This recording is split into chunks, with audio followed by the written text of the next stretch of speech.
I think the UK needs to do a response. Five things you really need to know to improve your micro. Some of the three things you might not know about radars.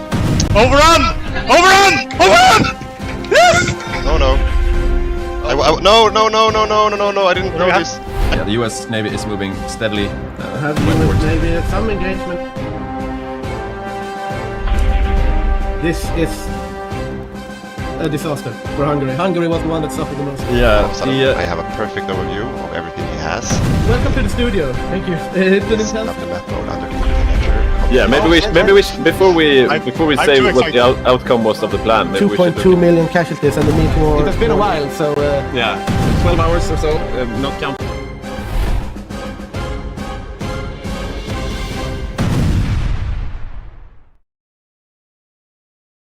Hello and welcome to another grand game with HyggeGaming. And here with you today you have PT, myself, and Victor. yes, indeed you do. I hope you all had a wonderful Christmas out there, and I wish you also a happy New Year. But today, now in this middle of the road between the Christmas and New Year's, we are playing a Hearts of Iron grand game. Yes, and it's the first game we're playing since we had our big live event, or rather, we did play a game, but it was not casted, so you guys couldn't see it. And as a special treat for you today, behind the scenes, but also on the scene now and then, we have our General Secretary himself, Badger. He will be our technician. You see him on screen there. He's our technician, but he's also our expert and analyst. And say hello to the crowd, Badger. Hello, everyone. And please help us with the sound check if it doesn't work or if it's too high, too low. Yeah, and maybe Victor, you could have your headset down there, and we can. Hear Probably just a smart. bit. It's just that I hope the mic doesn't pick up Badger, but it remains to be seen. We have new mics, as you've seen. The technological improvements on the HyggeHoy stream is Yes. much like the technological improvements during the 30s and 40s of the 20th century. Yes. That it is improving very fast, and that's thanks to all of you wonderful supporters out there that gives us the ability to improve this further every time we go. Yes, definitely. It's because our supporters on Patreon giving us a bit of money every month, so we can keep improving this stream and the content for you guys. If you want to join us, you can see the link now on the screen, patreon.com/HyggeGaming. And today we also have a special promotion. We will have a bit of a raffle. We always love a good raffle, don't we, Victor? Indeed. So if you become a free member on Patreon today, you have the chance to get a free month as a paid subscriber, and then you get a bunch of extra content. I think there are more than 100 guides that are exclusive to subscribers or Patreons rather. So just sign up as a free Patreon. You will also get news whenever we got stuff happening and so on. And I would like to recommend our YouTube channel, like and subscribe, and also please go and watch our guides. If you want to learn how to play Hearts of Iron multiplayer, it is your one-stop shop for just that. And if you become a paying Patreon, then you get these exclusive guides, so you get the edge over your fellow compatriots. Definitely. And Badger is 50% of the content creators when it comes to the guides. So, and today he will be giving you live expert analysis and tips and tricks. And if you look at the screen right now, you can see that the dates are running. We are in 1936 and we're already in the middle of January. So we are in the build-up right now. And if you're just joining us and you're wondering what the heck is this, this is a historical Hearts of Iron 4 multiplayer game. And it's played the Axis versus the Allies. And we have, I don't remember the number of players. We're a bit fewer than usual. So some countries don't have any players on them. Let's see if we can get the player map mode up here. There we go. You see the player map mode here. So yeah, still a good piece of the world is covered by players, and we will go through them player by player. And what else? Okay, Portland BB says the sound seems fine. I think that's the first. Yeah, that's the first. People are right? not complaining about the sound, so it must be these new microphones. Yeah, even at Bergårdhof we had like, oh, this sound is going out and this. Yeah. But we have the wireless mics have been a tremendous upgrade. Yeah. Much as they were in wartime. Yeah, exactly, exactly. So we will start presenting the players, I guess. Yeah, let's do that. And why not start with Der Führer himself? And on Germany, we have as the main controller Stationary. And Stationary is a 6-star general and one of our absolutely strongest players, I would say. And he's played Germany 3 times before with the community. And yeah, he can be a scary fox to face. He also plays a bunch of games with other multiplayer communities, so he's really experienced. Yeah, and I'm very interested as well to see, because now, like in the middle between Christmas and New Year's, a lot of people are away, so we don't have as many players, right? And it will be interesting to see how that shifts the meta, because you have a very strong and scary Germany, and that might prove more impactful when you have fewer players, Yeah. but you also have less of the axis miners that you can actually utilize. Yeah. So it will be very interesting to see the effect that this has on the game. And Ivan immediately started remilitarizing the Rhineland, so you can see the world tension going up to 4%, but still under the magic limit of 5%. You can see they're 4.9 even, so staying below that magical limit. Joining Stationary on Germany is Thomas, one of our Dutch players. He has only 1 star, a veterancy star, meaning that he's played five games. But he's played with other communities as well, I think, and he's played Germany twice before with us.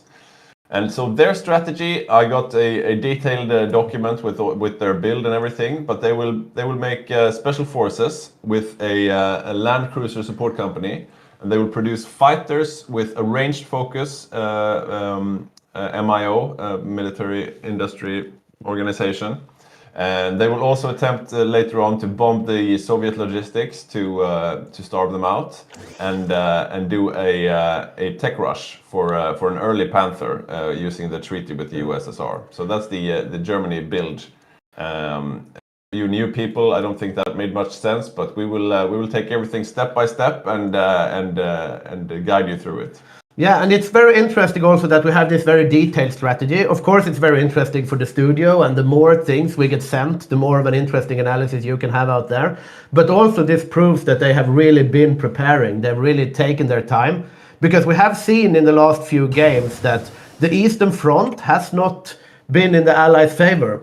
It has been very historical on the Eastern Front recently in our games, I feel. And this tech rush and this idea that they have might actually shift that up a bit. It will be interesting to see. Yeah, and interesting to see how it will face off to the Soviet strategy, because why not present the Soviet players while we're at it?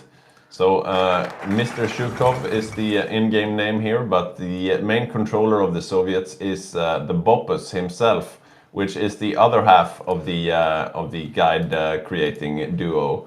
And Boppus, he's well known. He's a member of the Central Committee, a 7-star general, and he is known for his extensive spreadsheets, and he usually makes very optimized builds. His micro has also gotten a lot stronger in later days, and today they're actually doing a really micro-intensive build. They're maximizing the number of tanks they can get on the map. So they will build a bunch of T-34s and saving in on the infantry. So I think it will be a sluggish battle on the front. Yeah, that's interesting. That's a bit different, because Boppus has historically gone for a lot of infantry, right? Big meat walls, defense in depth. But if they go tanks, it's one of those like, they can punch quite hard, but if they get encircled and they lose a lot of tanks, it can unravel quickly. But it will be like the duel of the Excel sheets between Germany and Soviet here, I think. Yeah, definitely. 2 very preppy players. So interesting to see how it all pans out. And he is joined by Francis. Francis is an 8-star general, so a long-time member of the community. He's a strong micro player and no stranger to the Eastern Front. And also joining them is Sticky with 9 stars. So if you combine the number of stars here on the Soviet Union, you'll see that it's a very experienced lot. And Sticky is one of our 2 players from the Shetland Islands. He has many hours in the game, all-round strong player. And as I said, they will go for a tank-heavy build. So this is always more interesting than seeing them do the meat wall build, where they just soak up losses. Yeah. This will enable them to punch back against the Axis. And it will be interesting to see as well if we get any shenanigans.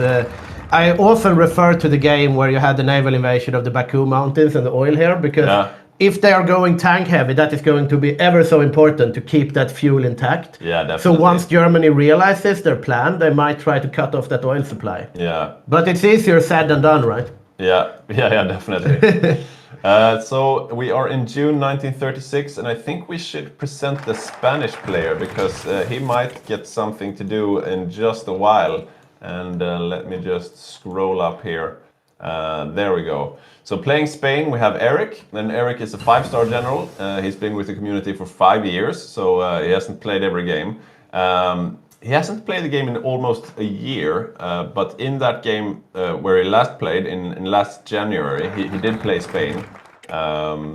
So yeah, take that for what it is. And I think, I haven't heard anything from him directly, but I think he will be joining the war and not go volunteer Spain. And as I'm talking about it, the Spanish Civil War kicks off.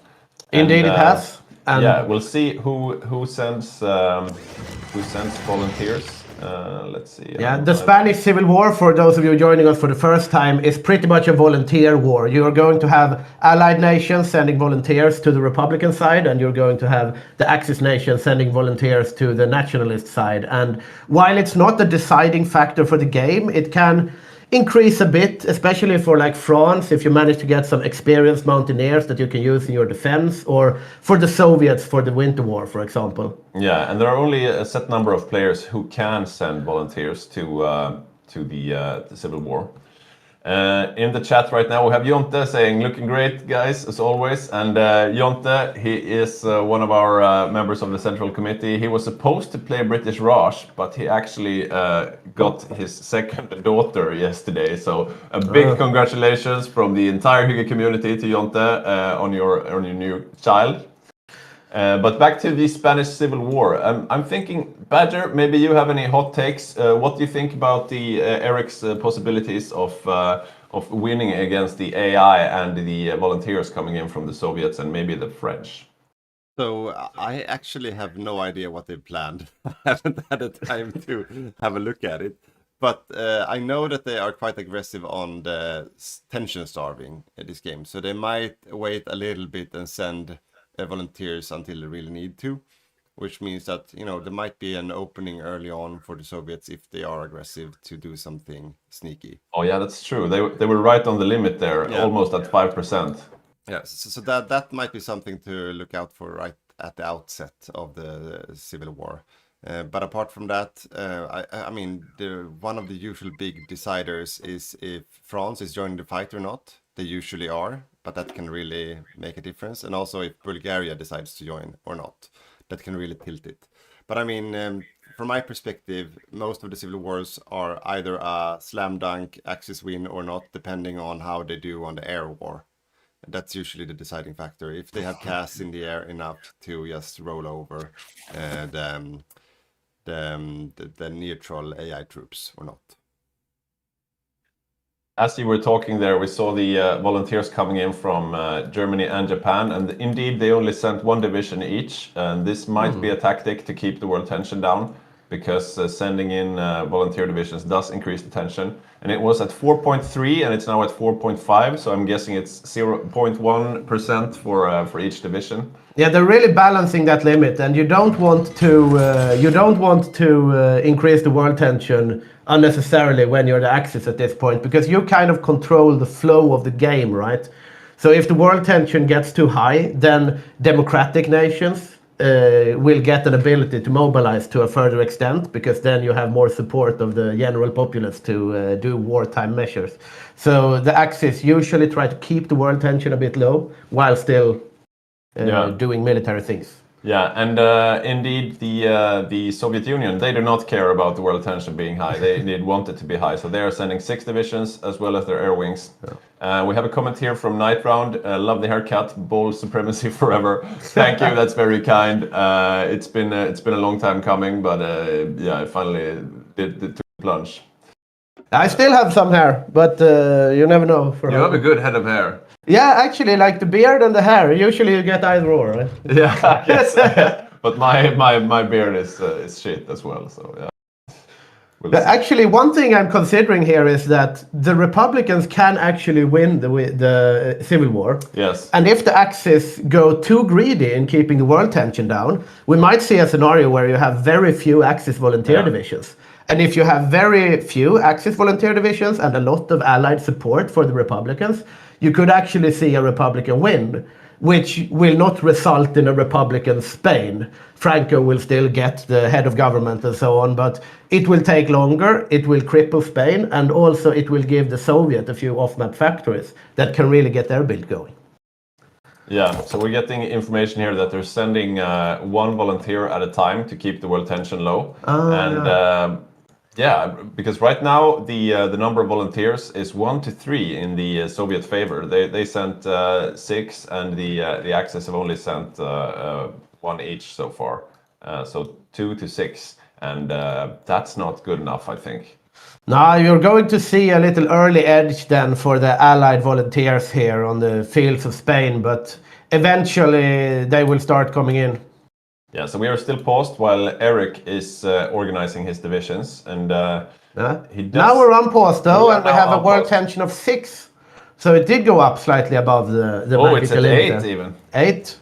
So yeah, this means that Britain, for example, can take a few focuses that are locked behind a 5% limit. So the world tension storm not working out as intended, I suppose. We also see now, yeah, look at that, another additional division. Yeah, now the divisions are coming in because, I mean, if the starve doesn't work, then you might as well just send them, right? Yeah, they're still sending them 1 and 1. Italy is also sending divisions, I think. I saw pop up just now, but so they're not in transfer.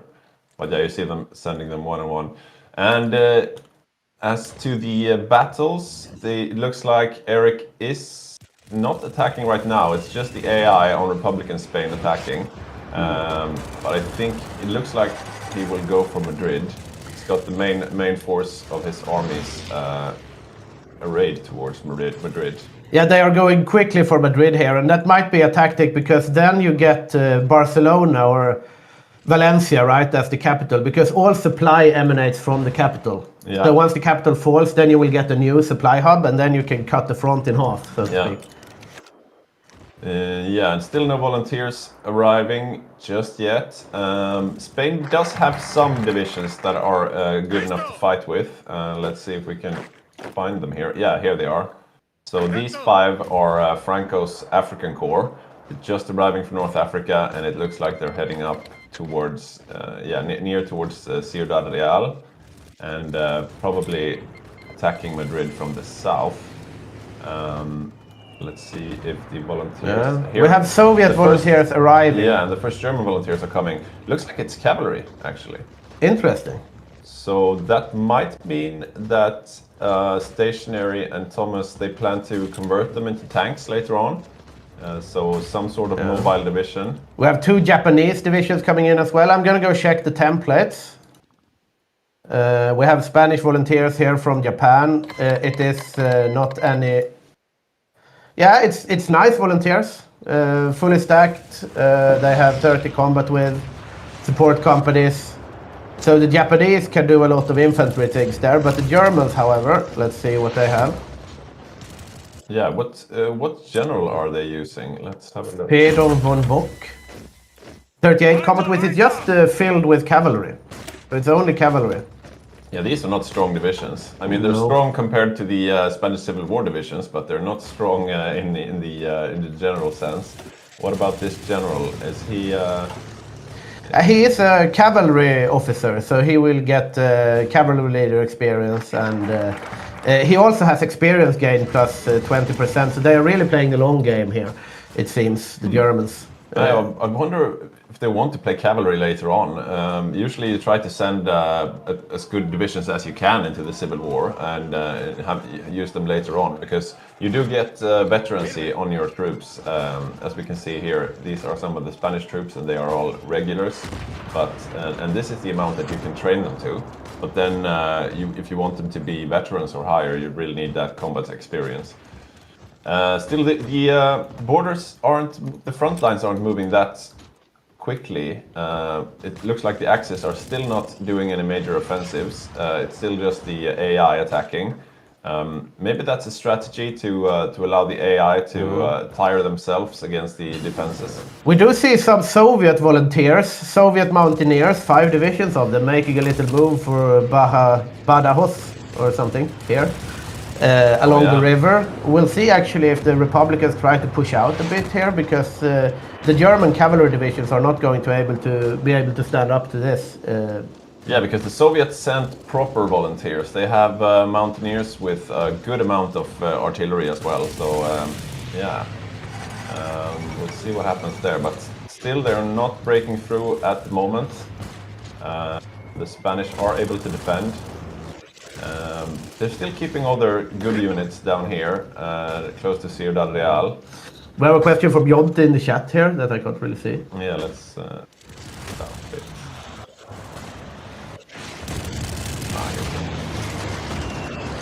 Is Germany going for a standard build or is it doing anything crazy? Nothing too crazy, I would say. Nothing too crazy. He's going to get the Panthers early on, but Panthers are nothing crazy. I did see something in the strategy about taking Sao Tome. I think is that a Portuguese place? Yeah, probably. I mean, they might raid from there. Yeah, because I guess like if Spain joins the war proper and doesn't go volunteer, that opens up for gobbling up Portugal, right? Yeah. And it was also to use CAST to help Spain invade North Africa and whatnot. So that, I guess that's a bit novel. Yeah. Also to use it as a base for submarines. But nothing too crazy, I think. Yeah. I think they will be light on infantry and have lots of tanks, just as the Soviet players. We have a little analysis from Badger here that Panzers is kind of late game stuff, which might mean that they are going to fight without armor in Barb early, or if they go a later Barb. Like, we have seen some later Barbs, the latest games, but it has not been intentional late Barbs. Yeah, and late Barbs is usually a bad sign for the Axis. Yeah. That's usually not a good thing. I don't know, maybe we'll have to ask Stationary about that, because yeah, it's 43 tech, the Panthers are. So let's see how early he tries to rush them. He said he was going to use it to do it by using the treaty with the USSR, but that's only available after you've taken Poland, I think. Yeah, it's interesting to see, because like these last games, we have seen that, okay, we're going to go an early Barb, and then stuff happens, like you go North Africa, someone does a crazy naval invasion, you commit to something else, and then suddenly it's 2 years later Barb. Yeah. And it kind of have killed the momentum for the Axis in a couple of games, I feel. Oh, so the front lines are moving a bit here, and this might be pivotal. We see the Soviet volunteers are here in this little salient here, almost to the Portuguese border. But at the same time, the Spanish elite troops are pushing north, trying to cut off the Soviets. But the Soviets are trying to cut off the Spaniards.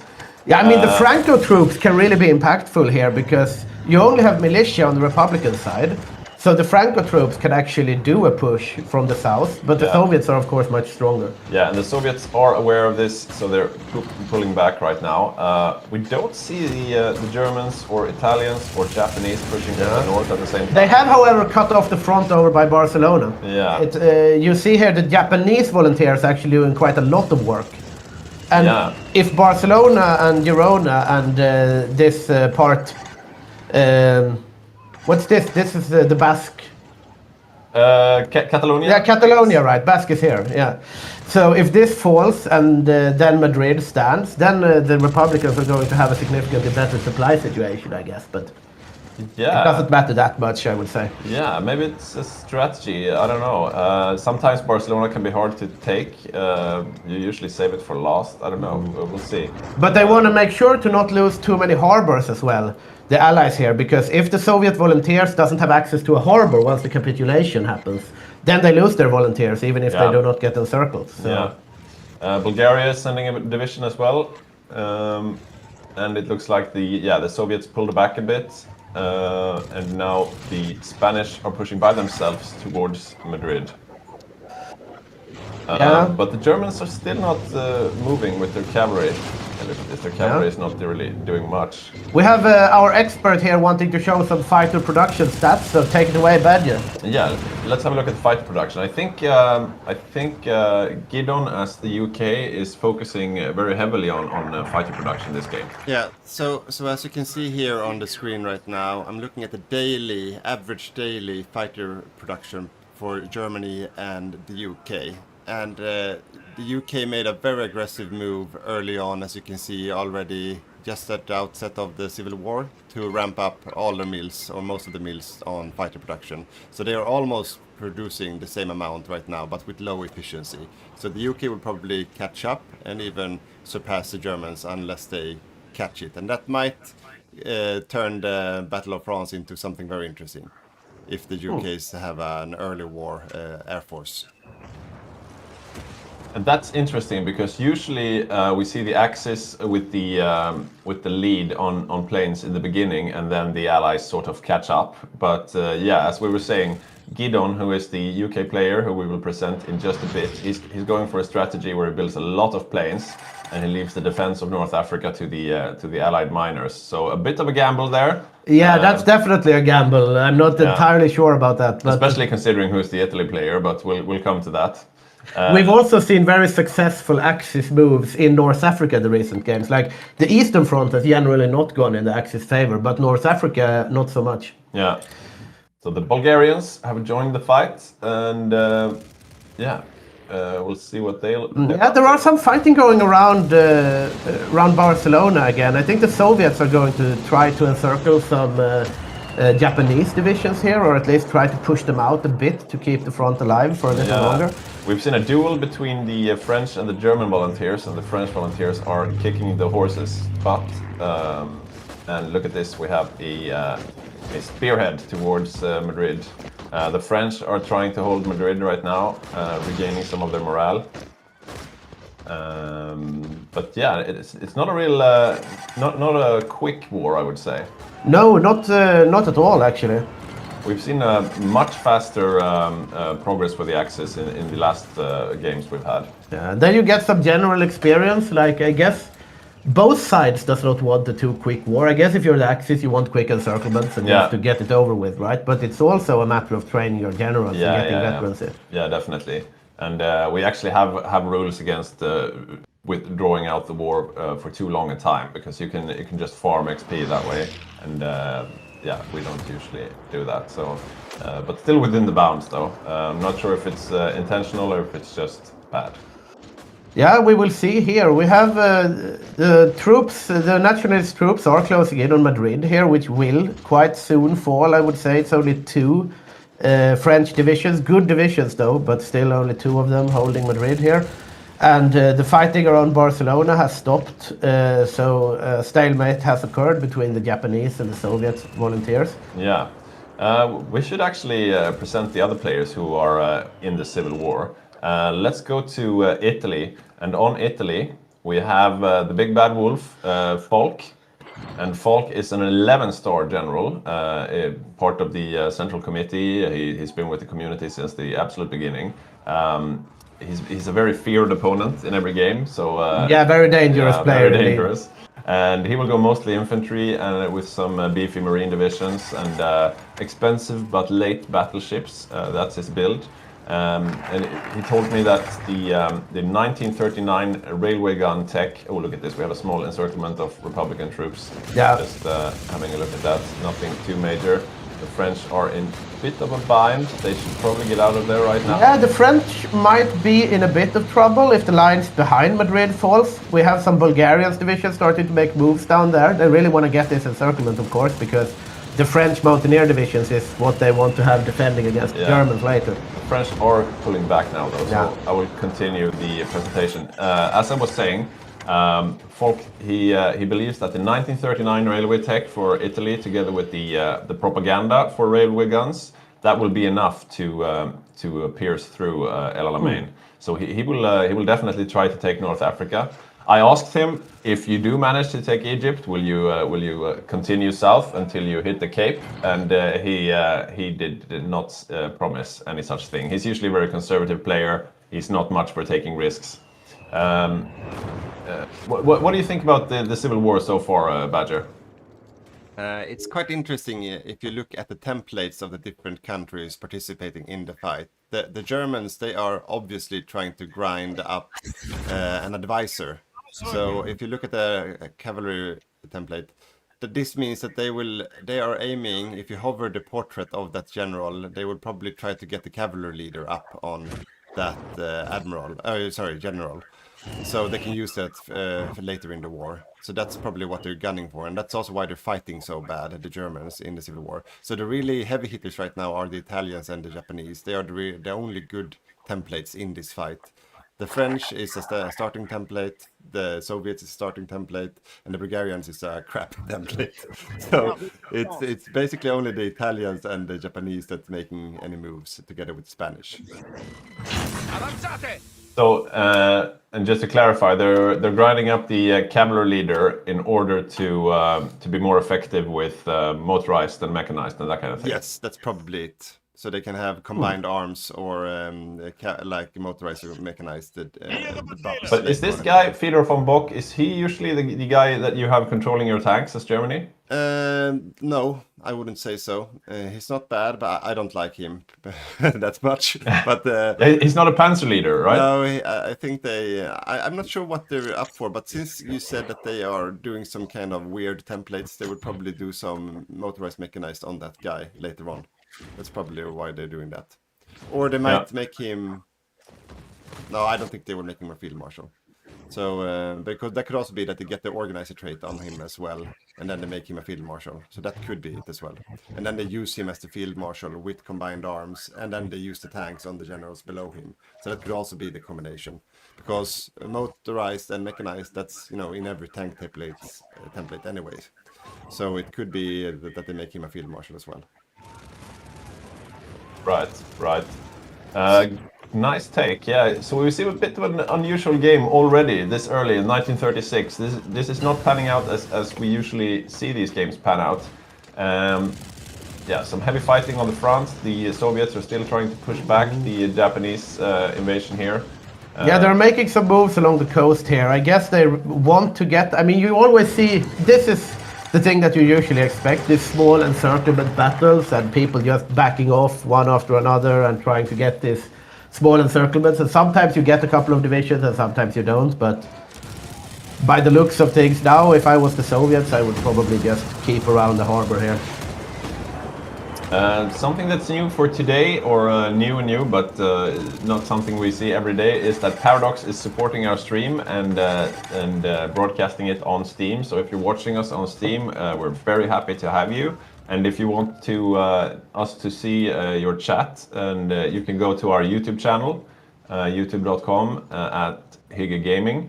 And yeah, we read everything you write in the chat, and we'll try to respond to you. So very welcome to our YouTube channel. Please give us a subscribe. We're still a small channel, and every subscriber counts. Indeed it does, and also you can become a Patreon if you become a free Patreon, or even better, if you become a paid Patreon, you will be part of a lot of raffles. We will be handing out things, free months, and stuff like that. So please join us and help us make even better content. Yeah, let's continue presenting the players. Let's go for France. So on France, you've seen France already with his mountaineers here fighting in Spain. We have Remefors, and Remefors is a 6-star general. He's played France 3 times before with us, 2 of those being in the last 3 games. So he's quite used to playing France. Yeah, and that's like... Because France, obviously it will fall, but you can hold for longer than expected, and then you go into exile, right? So you can perform a lot of things around the map, and you can be quite impactful. And it's one of those countries where you see a sudden meta shift, right? Because since you're in exile and stuff happen differently around the map, it might speak to his advantage that he has played it both times so recently, because then he has a current understanding of the meta and how to use free France, as they will be called after the capitulation. Yeah, it will be interesting to see the Battle of France, because today the Allies will have a superiority on fighters, as we heard before. And also Germany going for late tanks. Yeah, that might still mean they have a lot of stuff in the beginning, but yeah, no early influx of tanks there. So maybe Remmerfors will actually be able to hold out longer than the Axis have hoped for. Yeah. You can see his mountaineers down here, close to Valencia. He is actually trying to push out a bit here. Yeah. It might be the AI though attacking. No, it is actually the French. Yeah, just grinding a bit on the front lines there. Yeah, the Republicans are being slowly pushed back. We see another encirclement of some crappy troops there, being closed out by the German cavalry. Nothing too exciting going on here in the war. Another player joining the civil war, though, are the Japanese. And yeah, we have an interesting... let me just... sorry. We have an interesting lineup on Japan. So the main controller is Ian. And Ian only has 1 star, meaning he's played around 5 games. But he's played with a bunch of different communities, so he's no stranger to Hearts of Iron multiplayer. Probably one of our strongest players. He has a deep knowledge of the game. This is the first time he plays Japan in our community, though. So interesting to see what he's made of. And his co-op is Iverson, Matthias. And Matthias is an 8-star general, all-round solid player. And they will go for a dockyard heavy build, so around 100 dockyards, and panzer ships. Panzer ships, something we usually only see from Germany in the Atlantic, but now we will see them in the Pacific. Also, this is the big treat, they will go for a big Manchu. So Manchu will get all of China, and they will have it cored, and the Manchu will basically be a major player. Yeah, that will be very interesting to see. I also like that you have one of these like newer players and one experienced player, because when you come from other communities, you have a different meta, you have some fresh thoughts. Yeah. And we have been playing with the HyggeGaming community in other communities in competitive games. We have not necessarily done that well thus far. We will eventually, right? Yes. We still believe. And playing Manchu, we have Rosen. Rosen is one of our players from the Shetland Islands, and he's a really strong player as well. He's an 8-star general. He's played Manchu 3 times before. I'm not sure if he ever got the chance to play Big Manchu, though.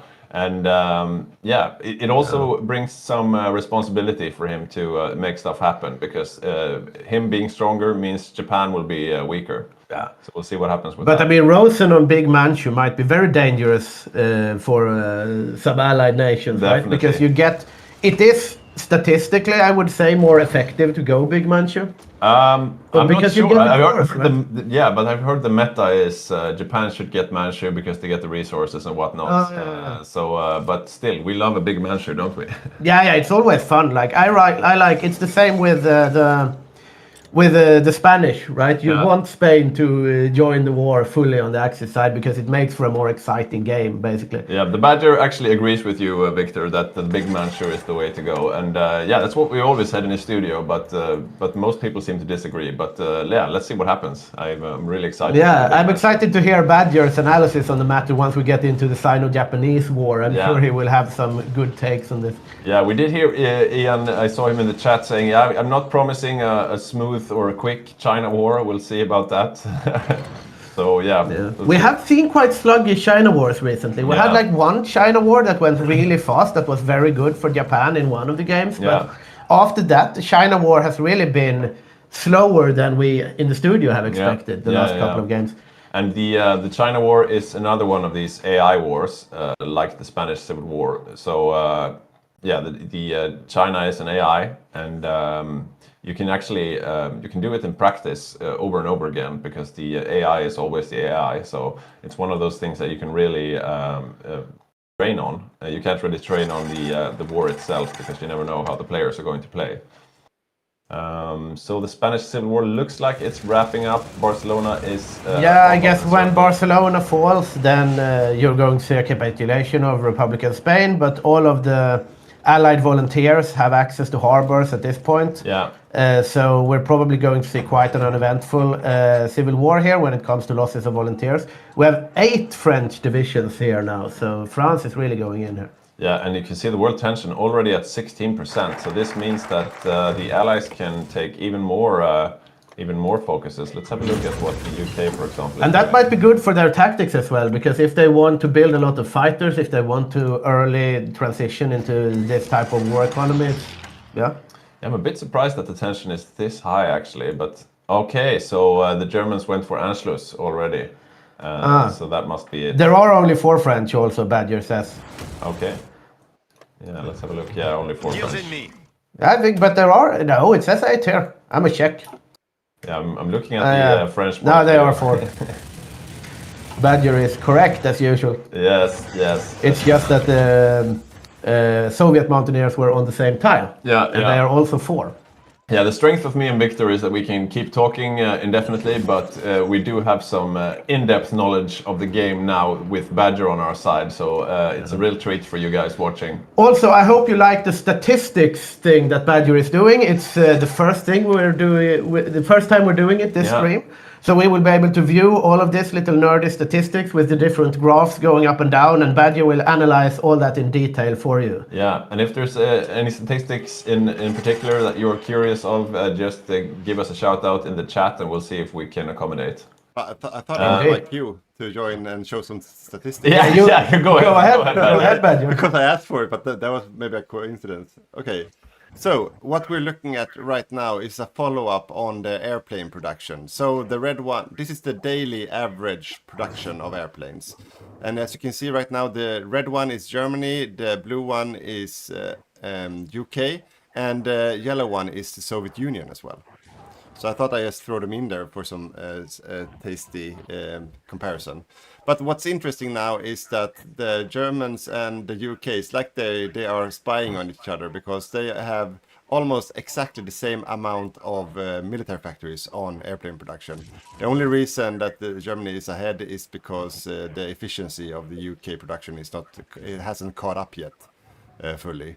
The Germans started with higher efficiency. So they are playing rat and mouse right now on the airplane production. And it's also interesting to see that the Soviets are not ignoring airplanes. They are also building some airplanes. So it's probably just to get rid of the debuffs from the national focus tree. But so let's see if they swap to 39 fighters later as well. So are you anticipating Allied air superiority in the invasion of France? Depends. So if the UK gets a lend-lease from the US with all their old trashy airplanes, and the French also use their trashy airplanes from the start, they will have air superiority. Sorry to interrupt you guys. We have a development in the Spanish Civil War here. We have 6 Japanese volunteers that are... Oh no, they are actually closing out the pocket. Sorry, my bad. I thought they were being encircled. False alarm, false alarm. Calm down, everyone. Yeah, of course, there are axes. But look at this. No, just Spaniards. Yeah, I don't actually see the volunteers of the Allies. Maybe they have gone back. Yeah, I think they've gone back.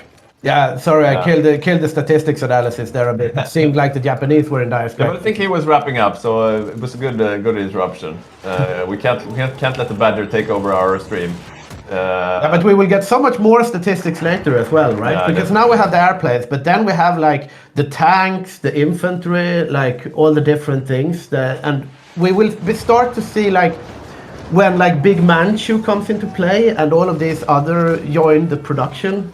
It will be really interesting to actually be able to follow the statistics. Yeah, and we can have a look at civilian factories and that kind of thing as well. So there's a bunch of new incredibly exciting statistics for you guys to partake in. Yeah. Another player who sent volunteers. Oh, there we go. Project in Spain is done, and this means that we will not see any wars until the China war kicks off. So we have a bit of a standstill now. What will this mean for the world? Will this lead to war? I guess we will see. Yeah, indeed. Yeah, another player who sent volunteers to Spain is Bulgaria, and Bulgaria is played by Pontus. And Pontus is a 4-star general. He's been with the community since 2022. He's playing his first ever game as Bulgaria, and he has a bit of an interesting build actually. He will go for mechanized infantry, nothing very strange there, but he's supplementing the mechanized with armored cars in the templates as line divisions. And usually, if we have a look at the division designer here, he hasn't made the templates yet, but usually you see armored cars here in the support companies. But today he will have them here in the line as well, and this is not something we see very often. And armored cars are incredibly quick, and mechanized infantry is also very quick, so he will probably have the fastest divisions in the game. Yeah, and that might be good, like, because on the Eastern Front, right, if the Soviets are going a tank-heavy build, then the Axis really wants to get those crucial encirclements in order to take away the Soviet punching power on the front line. Yeah. And speed is a very important stat there. You might not think about it that much, but if you have holes in the line, the speed will really come into play to get those encirclements. Yeah, especially if the Soviets are weak on the infantry. So we won't see the massive meat wall that you sometimes see from the Soviet player, where you can't really punch through. So if he's weak on the infantry, all that Pontus needs to do is avoid the Soviet tanks and just go for massive surrounds. And also he's going for paratroopers. So yeah, a really nice build from Pontus. Let's see if he pulls it off. Why don't we continue talking about the Balkan Bros? So on Romania we have Magnus playing. Magnus has been in the studio a few times. Indeed, he has. Very nice guy. He's got the gift of gab as well. And he's a great micro player. He's earned 6 veterancy stars so far. His attendance has been a bit spotty as of late, and he had a notable unexplainable absence at Bergagårdhof, our live event, where he usually attends, but he couldn't. He's gotten a girlfriend recently, taking up a lot of time, I guess, but it wasn't like a birthday or anything. It was just, unexplainable. Sad times indeed. Sad times. But we have him here though, and he will go for infantry and marines. Yeah. Which is the traditional Romania build. Yeah, and he will be the infantry backbone of the Axis players on the Eastern Front. It's his first. No, he's only played Romania once before, so his second time playing Romania. And I mean, Romanian Marines, I'm always looking back to those like naval invasions across the Black Sea and stuff. They might be able to do something here. Yeah. But we will see. We got a message from Sean in the chat. Shame we have to work today, otherwise I would have joined. Yeah, you will be missed, Sean. I think it's a bit unfair because today is a Monday, but it's squeezed between the weekend and New Year's. So it's really not everyone has to work today. You're not working today, Victor. Yeah, I'm not working today. You're not working today. I'm not working today. And apparently we have at least like 30 people sitting here on a Monday at 11:13 just playing Hearts of Iron and having beers. Okay, so that was Romania, but we have more players in the Balkans, and on Hungary we have Mossberg, and Mossberg is an expert studio man, usually the technician, but he's also been a commenter a couple of times. He's going for a traditional medium tank build as Hungary. And interesting to see what he does with it. Yeah, and also a big shout out to Mossberg from Bergagårdhof. I remember he was doing this, walking around with the camera and keeping everything happening and showing a lot of behind the scenes and stuff. Has always been a very great addition to the production value. Big shout out to Mossberg. Yeah, speaking about tanks though, Badger has some interesting insights about the tank production, some statistics there. Badger. Yes, so it's not the countries you would expect to have tank productions already hitting the production lines. So let me share some interesting stats. So what we're looking at right now is Canada and South Africa, who really put all of their military factories on tank production really early. You see that the Canada started off already at the outset of the war, and South Africa joined in early or late 36 as well. So they already have built quite a few, and if you look, you can see that they have the medium tanks on Canada, the cruiser tanks, and then on South Africa you have the Matilda 2's heavy tanks as well. Not my favorite, Matilda 1 is cooler, but Matilda 2 is okay. So I think we will see a very strong, committed El Alamein defense. And since there's no armor production basically in the Axis right now, I think the Allies will have plenty of divisions ready for the outset of the war. So there's some lend-leasing going to happen from UK to those miners as well, I expect. Yeah, I think this game the Allied miners will have a lot of responsibility because as we were saying before, Gideon on the UK, he's going heavy on the fighters, so he won't have much troops of his own to defend Egypt. But on the other hand, we see majorly buffed up South Africa and Canada. Also, the US is going for a lend-lease strategy, so they will lend-lease a bunch of stuff to the Allied miners as well. So a lot of responsibility on the Allied miners today. Yeah, and also I feel that in the latest games we have seen a North Africa that has been quite non-historical, because usually, like historically and in our earlier games, there was always this slog along El Alamein, basically with standstills and big tank fighting. But we have seen North Africa decided by daring naval invasions of like Tel Aviv and the Suez Canal and even like Lebanon and stuff like that. Yeah. Actually deciding North Africa for the game.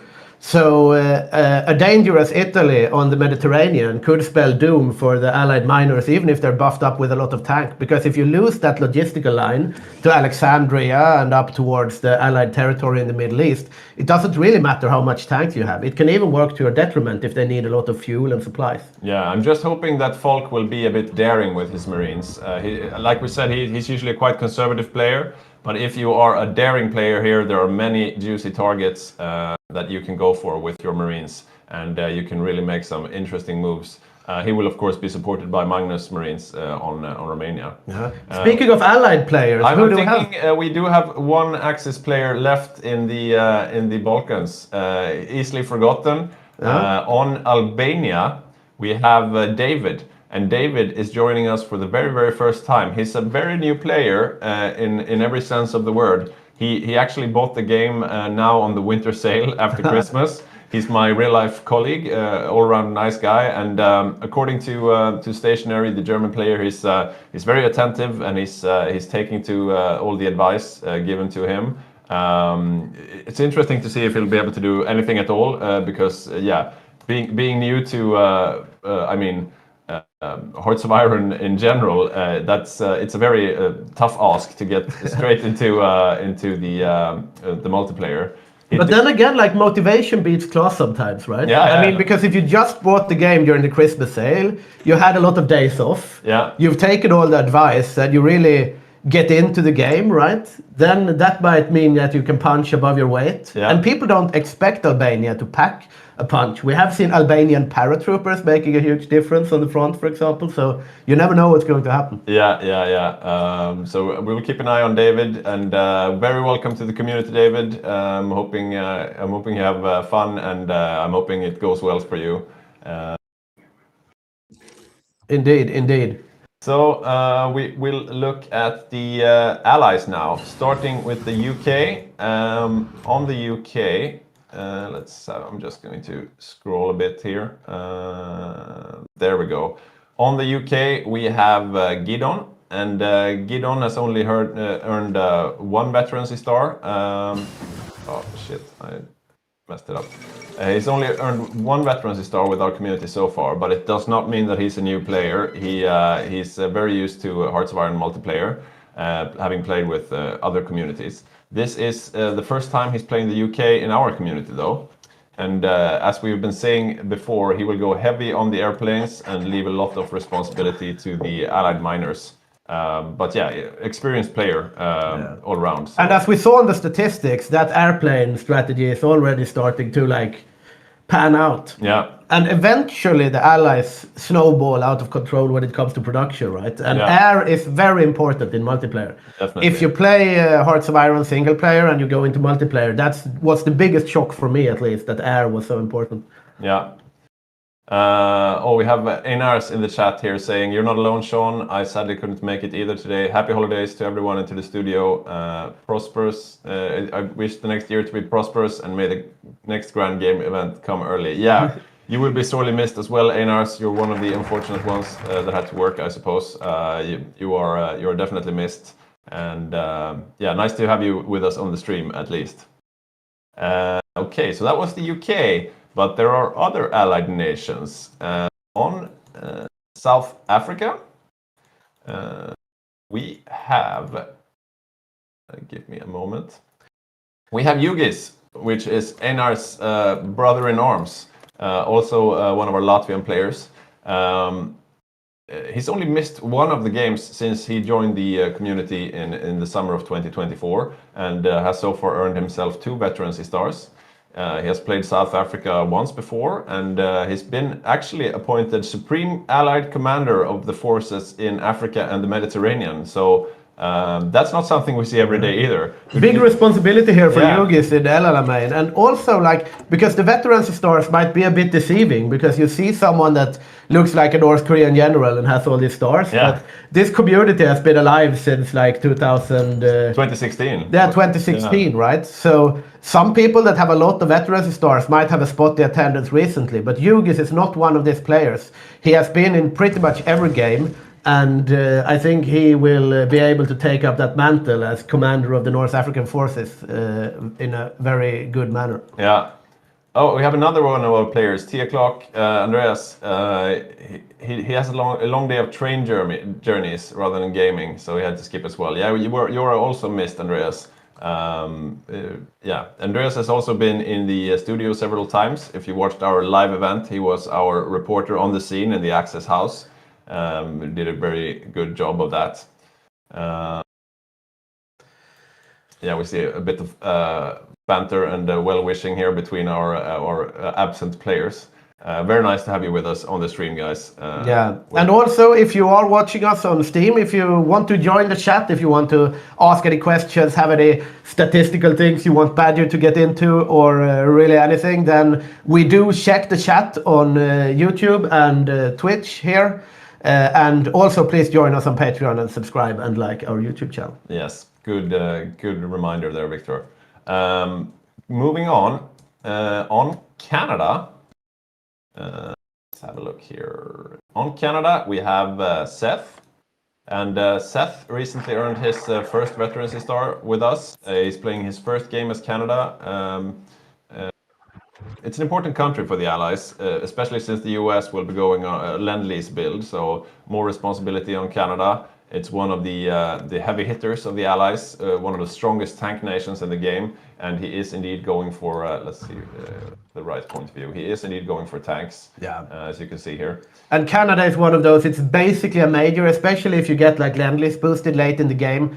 Canada is one of those countries that the Axis are very, very scared of when it comes to like D-days and slogging around in France late game. Then definitely Canada can be a very big player. Yeah, it'll be interesting to see how Seth manages to play Canada, because if you do it well, you can really make a difference.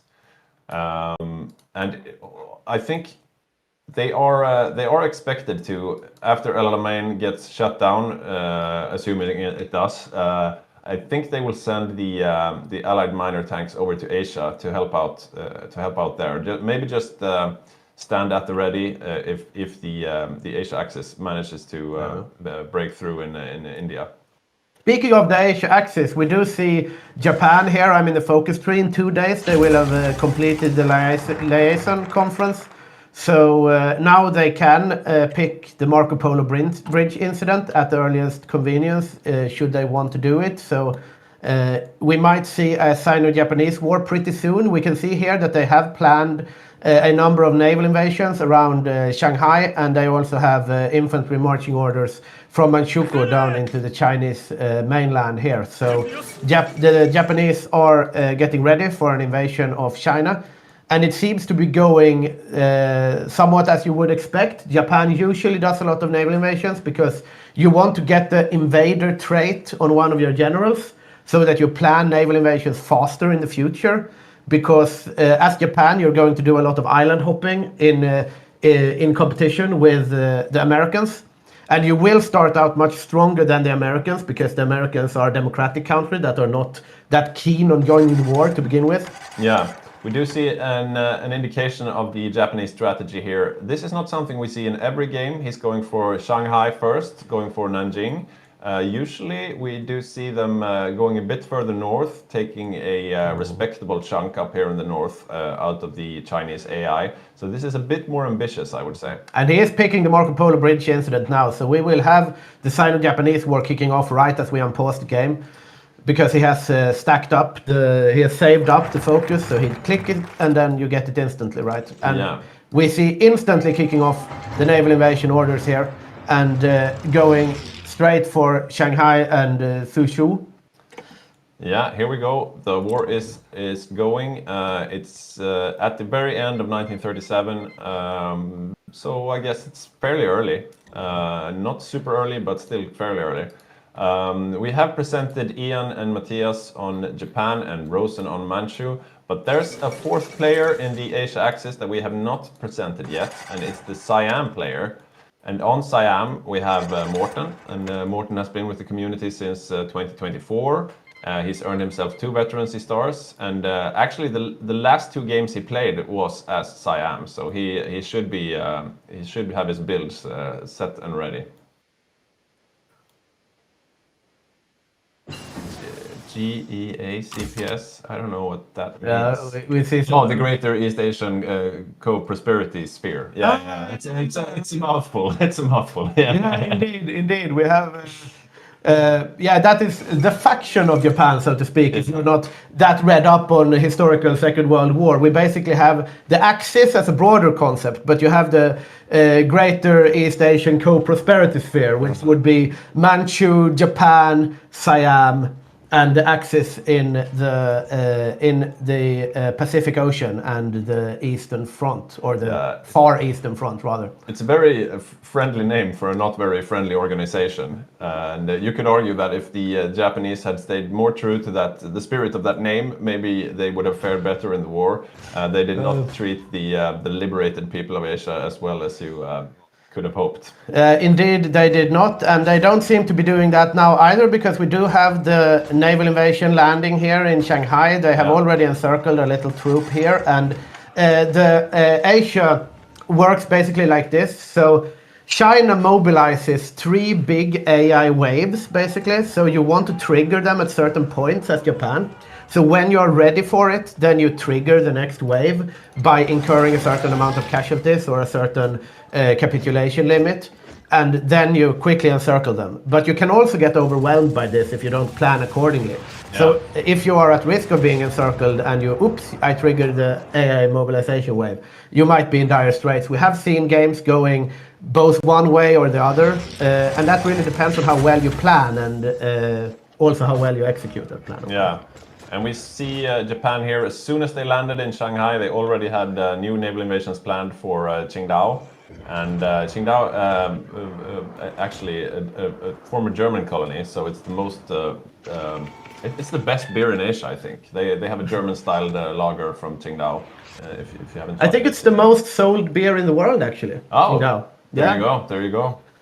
Speaking of Japan, we have Sean in the chat asking you to show us the Japanese templates. We will do just that. Let's have a look here. So we see these Scully boys, China Boys Marine, very beefy Marine template, full set of artillery here, and a good number of support companies. What about the line divisions? It seems to be these guys, China Boys, and also a beefy template. So no weak divisions here. They are using strong divisions, and these should make quick work of the Chinese divisions, which are of course crap. Yeah, we might be looking at a good China war for the Japanese here. They're planning new naval invasions here at Qingdao, as you said, and then they're going to try to link up the fronts. What about Rosen's divisions? His front is not moving very quickly. Only green bubbles though. He's not getting pushed back or anything like that. But he is being reinforced by the Japanese. Manchu, of course, is a bit of a late bloomer. They have the Imperial Guard divisions. These seem to be the strongest divisions that he has. Almost as strong as the Japanese ones. A bit more infantry than those guys.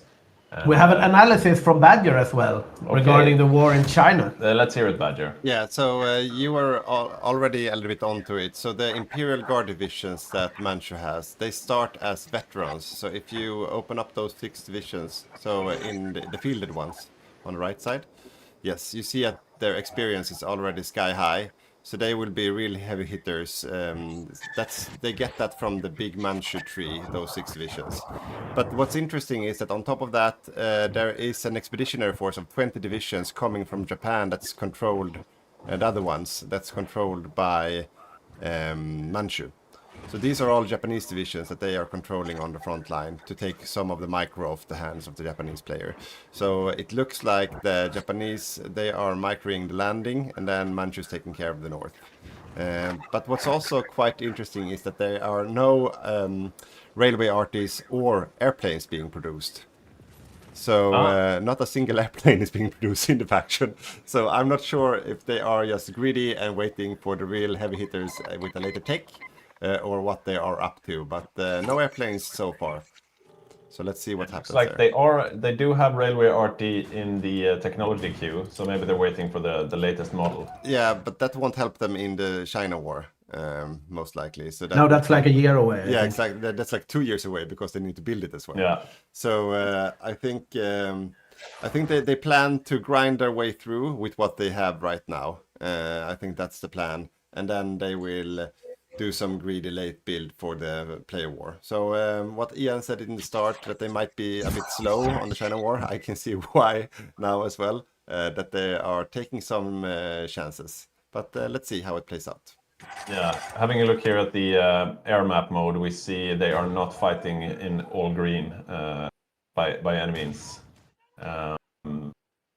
Yeah, mostly close air support here. So the Soviet air volunteers could do some work there. Yeah, that will be interesting because the Soviets are actually allowed to send the air volunteers, right? So they can be impactful if the Japanese doesn't have enough planes. We have Mortal Vision in the chat, another one of our regulars. Good to see you, Mortal Vision. He missed the first 2 years due to a visit to the dentist. Ooh, I hope you're okay. Is everything going well? Yes, so far quite uneventful. The Spanish Civil War went as you would expect, and the China War has just kicked off. I would say that the news from the Spanish Civil War is the cavalry general.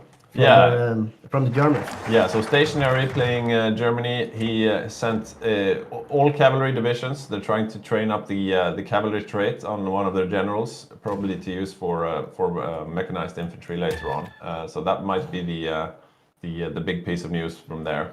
And yeah, the China War so far seems to be going quite well. I think the first wave will have spawned by now.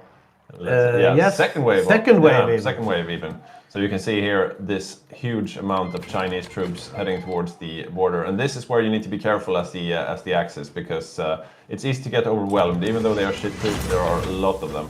So but they are doing this quite expertly, I feel, because they just mobilized the second wave and they have very consolidated territory, right? The Japanese. Yeah. There is no risk of this getting encircled.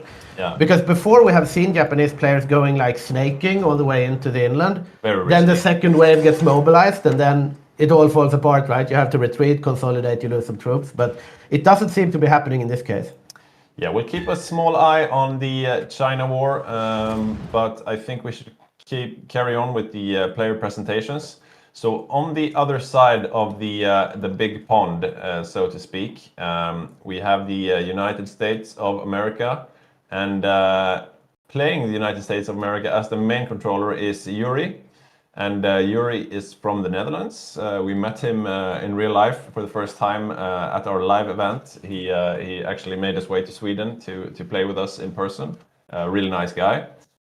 He has earned himself 2 veterancy stars by now. A fourth of his games has actually been as the United States, so it's a comfort choice for him. Plenty of experience there. He's got a bit of a tough situation today, though, because his co-op is Snistan.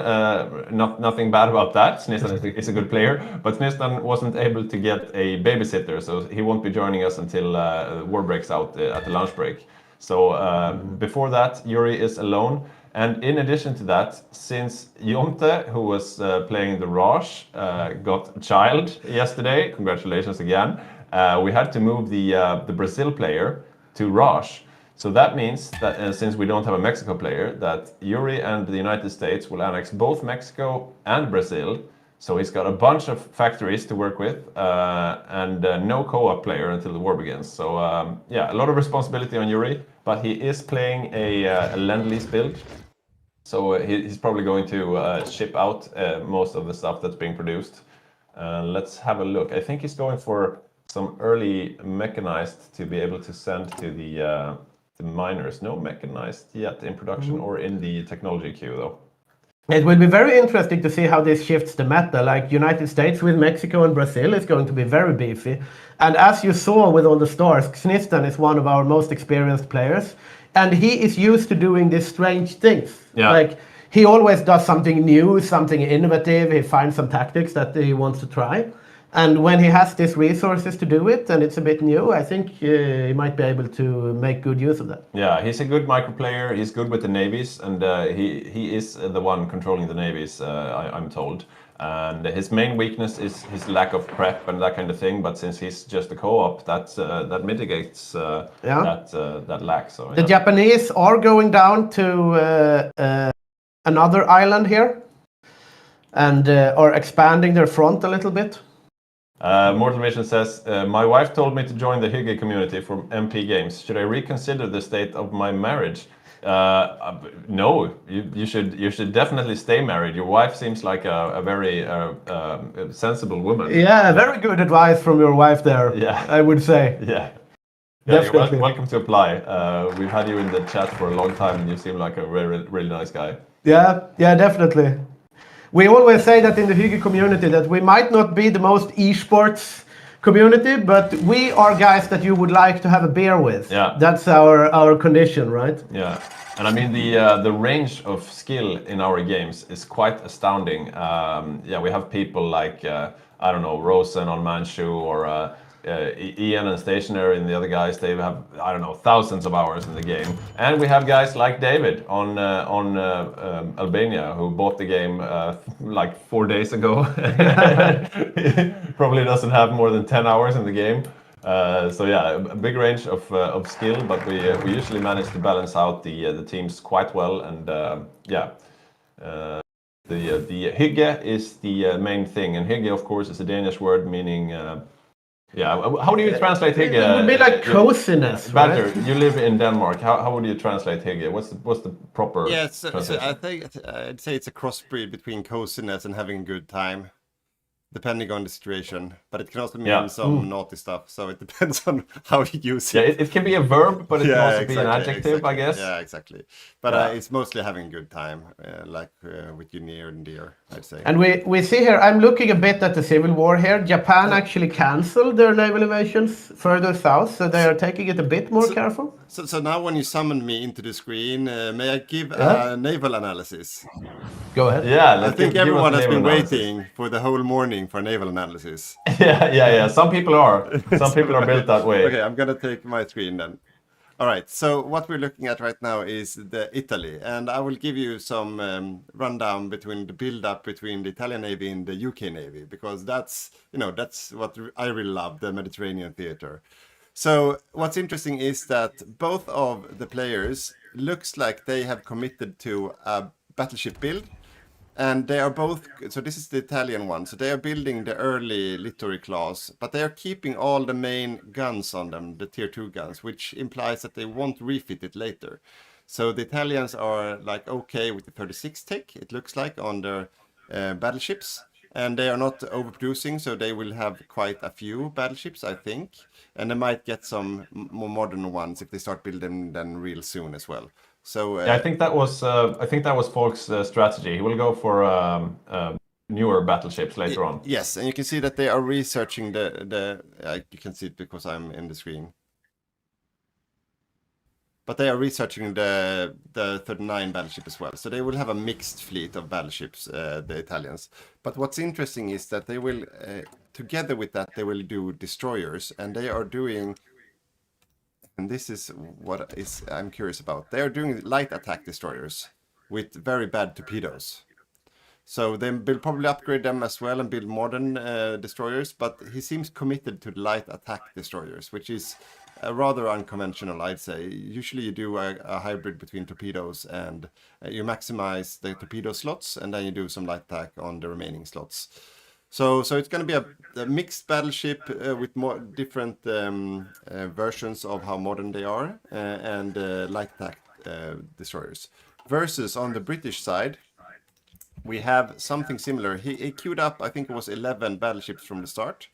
And his battleships are also... it looks like he's happy with the tier 2 heavy guns as well.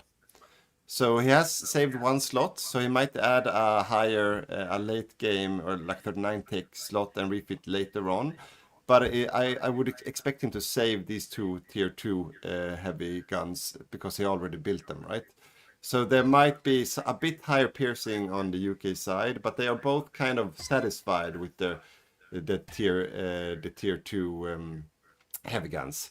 Apart from the fact that the Italian one is probably going for some 39 tech as well, like fully built for 39 battleships. But together with that, he will go for light cruisers. This is where they really differentiate the two navies. So, and he's going for a light attack light cruiser together with the battleships. So it's basically battleships with light cruisers versus battleships with destroyers in the Mediterranean. So that's what we're looking at. So I'm quite excited because I wouldn't build either of these fleets. I'm not a fan of either of them. I think like a well-built fleet would win against either of these two. So for me, it's going to be like a coin toss who's going to win. So it's going to come down to the stacking of traits, I'd say, and Air Force. So whoever has the best stacks and experience, like whoever prepares the fleet best is going to win this fight, I think. Thank you for that in-depth analysis.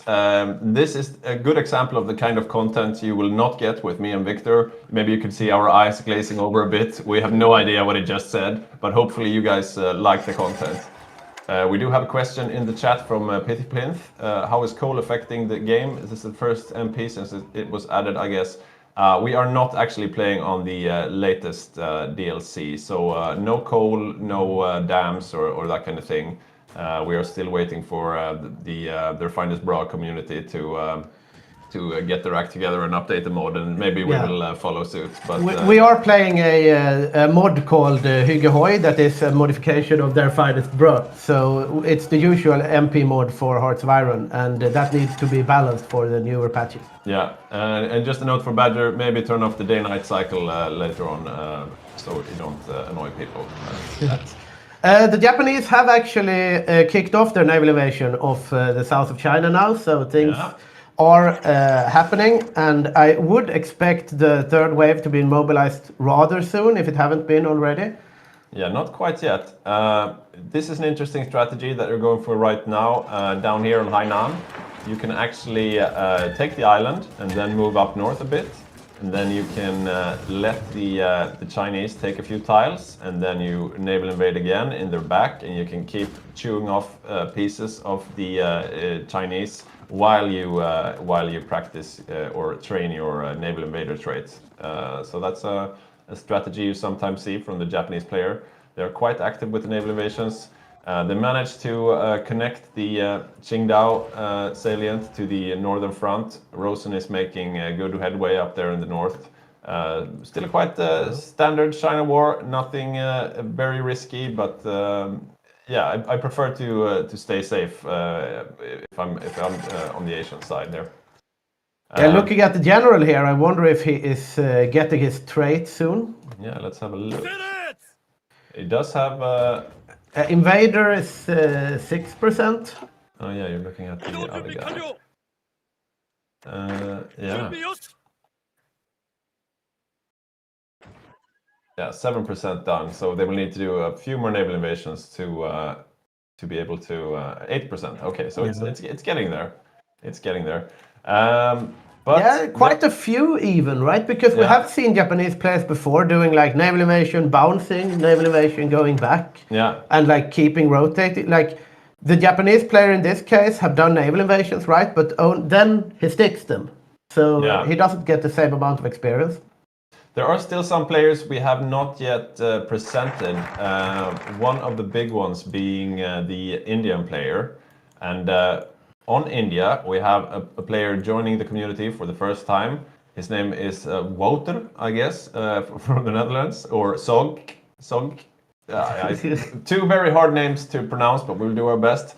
So Sog, he, like I said, it's the first game he plays with our community, but he's played a lot of multiplayer before, so an experienced player. He got moved from Brazil to India just like yesterday, so I don't know if he has any builds in his back pockets that he likes to use, but yeah, we'll see what that does with him. Let's have a look at what he's producing actually. So he's 1 division training right now, and yeah, nothing too exciting going on in the templates.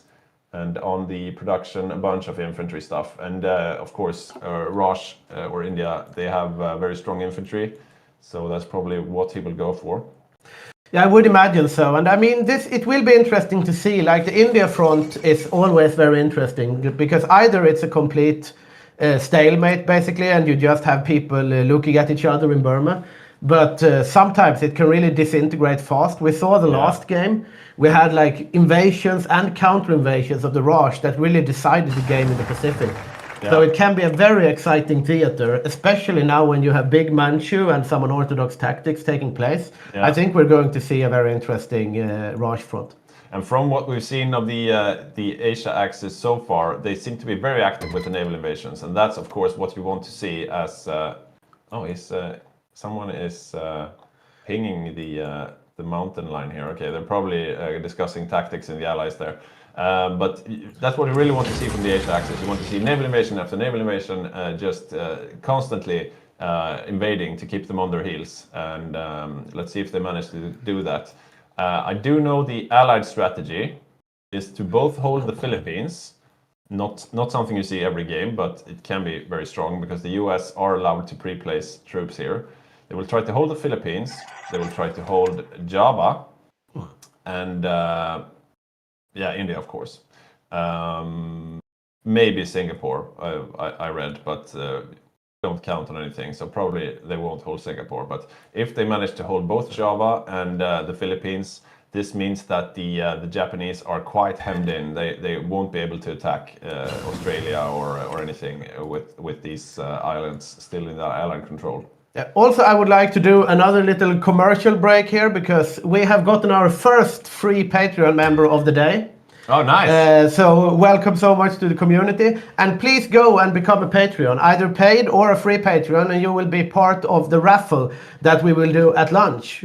Because not to spoil for our first free Patreon member here, but if we only have one, then you know who's going to win the raffle. Yeah. So right now you have a 50% chance of winning the raffle if you join, and then that chance might get reduced as more and more people join our lovely community. So, and the prize, of course, is 1 month paid membership, and you get access to all of the guides that are Patreon exclusive. So really do go and join on patreon.com/HyggeGaming.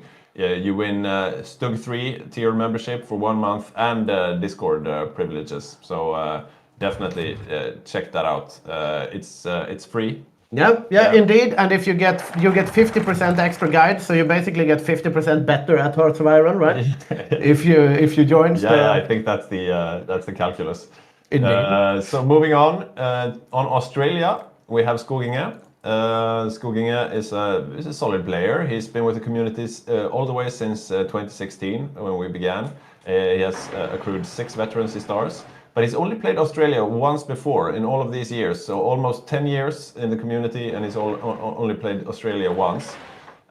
We do not have a New Zealand player, so Australia will take over New Zealand. And having a look here at New Zealand, it's a fair few factories that you get as the Australian player. So Skoginge will be pivotal in keeping the Asia-Pacific theater safe for the Allies, especially considering that the US will be sort of lend-leasy passive this game.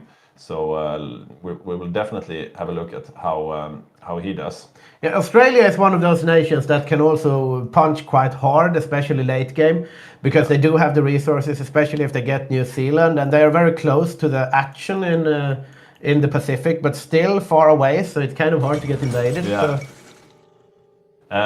So I think we only have one more player in the allies that we have not presented, and that's the Holland player. And I'm looking now in Europe, but the Netherlands in the Europe will of course be run over by the Germans, and they will instead play in the Dutch East Indies here.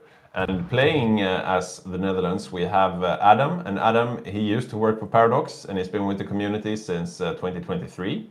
But he has a somewhat spotty attendance. He only played 2 games in 2025, and it's in his first ever game with us. He also played the Netherlands, and the ally strategy is to try to hold Java. So hopefully he will stay alive and not get capitulated again. We'll see how he does. Yeah, it's interesting. Like if you think about it, you might think that the Netherlands is a European minor, right? But it is really a Pacific player in Hearts of Iron, right? Because you quickly retreat off to Java, and you get some focuses, and they have some good naval focuses. You can really do good submarine generals and stuff as the Netherlands. So it will be interesting to see how that pans out. Yeah, it looks like he's building garrisons for now. I have no other information on his build. Let's see. He's building some submarines of the 1936 kind, and some infantry stuff. And yeah, nothing too exciting going on there yet. But we'll keep an eye on Adam and see what happens. Yeah, we will see. We also have Badger on the line here for a tank production stats analysis. Okay, give us the update, Badger. So it finally have happened. The Germans have started to produce tanks. So let's have a look at the production here. So what you can see is Germany is the yellow one, and Canada is the blue one that's close by, and then we have South Africa following below, and Soviet Union at the very bottom of the screen. So not started tank production yet, but you can see at some point the Germans really started to invest in their tank production, and they are massing out Panzer Kampfwagen FIA 04 or whatever you say in Germany. Fünf? No, that's 5. Okay, never mind. Sorry, everyone who speaks German.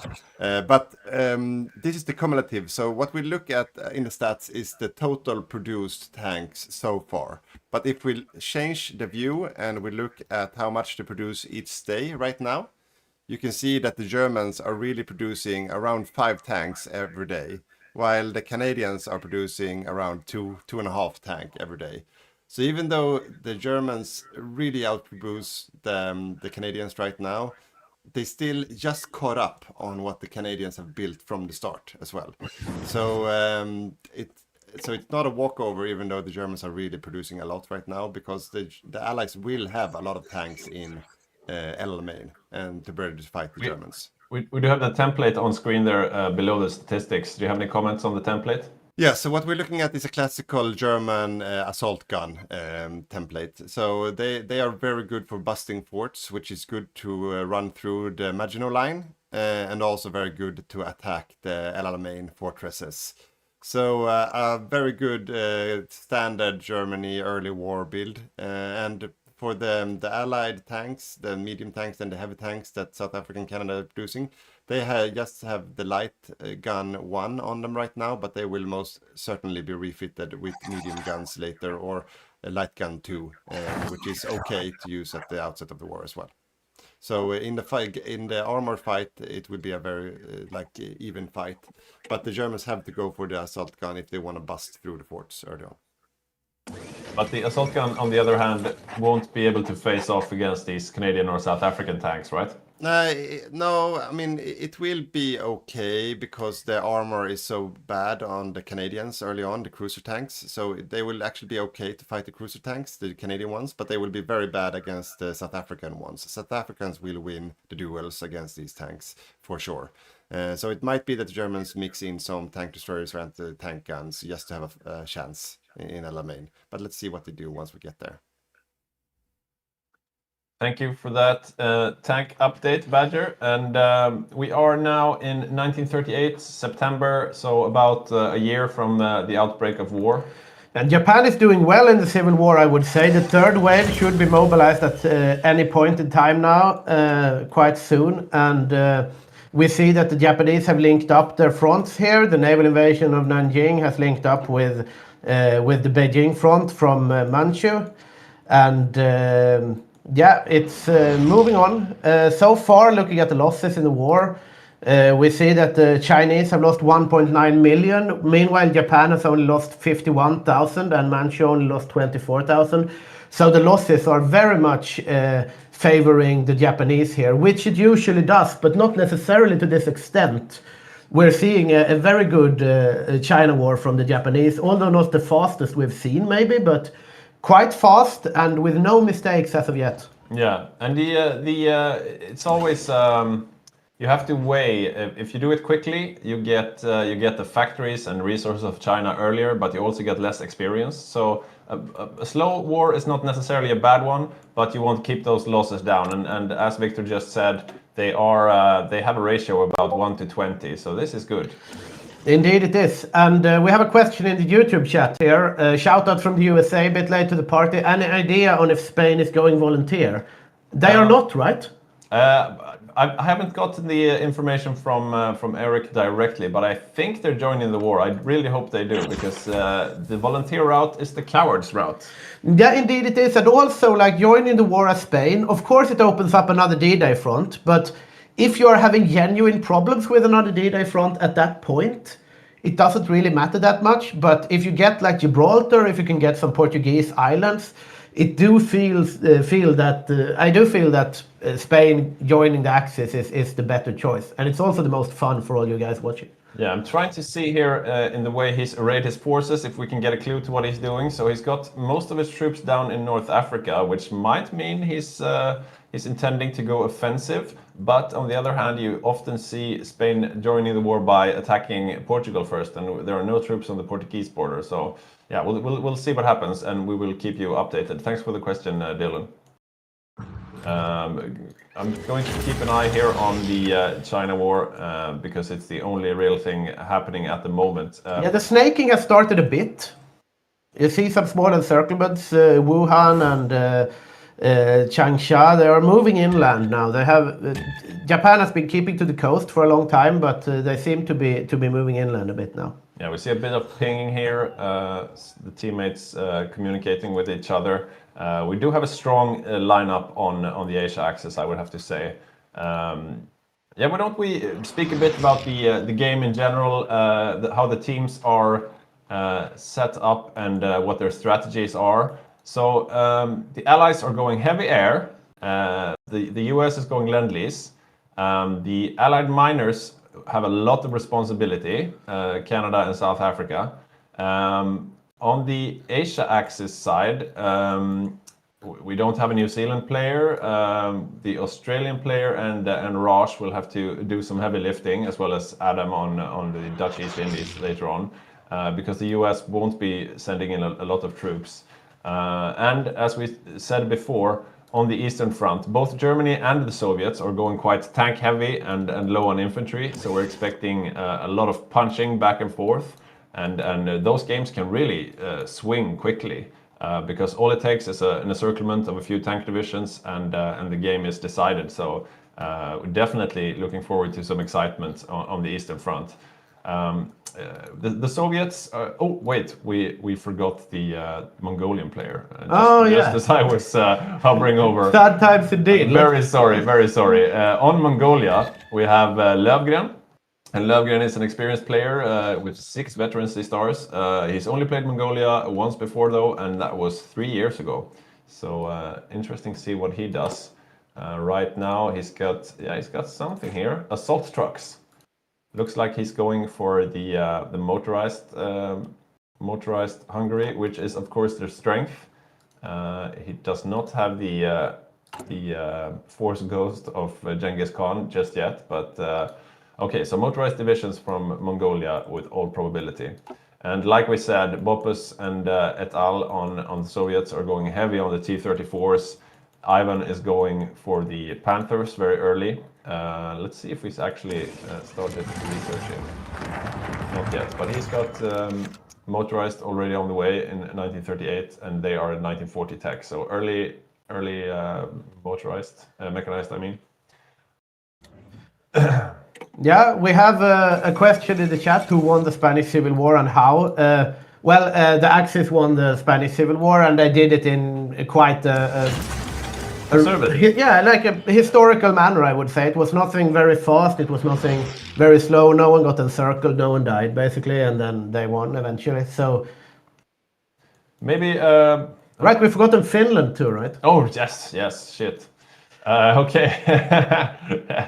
You can see that we're rusty. We haven't casted since Bergorhof a few months ago. On Finland we have Sarge and or Sarge. I'm never quite sure how to pronounce him. He's a very good micro player, very experienced player. He's been with the community a long time now. He's played Finland quite a few times, I feel. As well. Yeah. He's a dangerous player, definitely. He's going quite industry focused here, I would say. As a Finland player myself, you're a Finland main player. He's not gone for a lot of the manpower increasing focuses here. He's gone more for some military things, reinforcing the Mannerheim line, going for some industry here. So he still only has one division out, but he is training quite a few of them. But he just recently went fascist, so he needs to get that Sisu up before the outbreak of the Winter War. But I think he will have the time. Is it a greedy build? What do you say? I would say it's a quite greedy build thus far. It's looking to be a regular one. No shenanigans with trying to get Leningrad or anything like that. And he has not drawn up any real battle orders either. So he's going quite greedy, but that might pay off. We've seen some Finnish winter wars, like the Soviets have wised up to it a lot. Like I won the Winter War once, right, for some by getting Leningrad in a strange manner and doing some strange things. But at this point, the Soviets will in general win the Winter War if they actually commit a bit to it. Yeah. And we have not seen a Finnish Winter War win in a long time because it cripples the Soviets quite a lot. So they generally just don't lose it, but. We'll see how it pans out. Since Soviet is going tank heavy, something might happen. But yeah, about that, on the other side of the border, as you can see here on the screen, the only thing we have here from the Soviets are these garrison divisions. So we were promised a bunch of tanks, but all I'm seeing now is a traditional Boppus garrison build. Looks very meat-wally so far. Look at all these garrison divisions, and in the production queue, you see. Look at this. It's a lot of garrison divisions being built, so you will still see a lot of meaty infantry. They have 10 light tanks here under a general, and those templates are looking somewhat. I mean, this can run through the Finns rather easily, but it's nothing to protect against German panzers. No. Let's see what happens there. So Badger has some statistics on the naval game so far. Why don't you share those with us? My throat is getting a bit dry. Yeah, I think it's beer o'clock, so I'm gonna go get something to drink. Yeah, you do that, and I will talk to Badger. So you say it's beer o'clock, and then you walk away, and I can't run away to get some beer myself. All right, so I have some statistics, and it's just a very quick one. This is the naval IC overview of how much naval IC each country is producing of the major naval powers. So you have, there it's updated live in front of us. So this means that the US is at the top right now. So the teal one is the US, the red one is UK, and then you have Japan as the yellow one, and no pun intended, and then Italy as the blue one. So you see that they are all countries are basically really equal on how much naval dockyards they are using and producing ships with right now. So it's not an overview of what they are building. It's basically just saying that everyone is putting the same amount of dockyards into the naval production right now. So they all have the same amount of dockyards pretty much, with plus minus a few dockyards. So are we looking at quite an equal Navy game then? So we're going to see them being quite even, or is there a discrepancy between the balance of power in the Pacific as contrary to the Mediterranean? Yeah, so what we see right now is that Japan have really started to invest in dockyards, and they started to get some dockyards out. And if they also have, I can share to my screen right now. They are also right now building a lot of dockyards, as you can see here. So they are on 63 dockyards right now, and they are catching up real quick.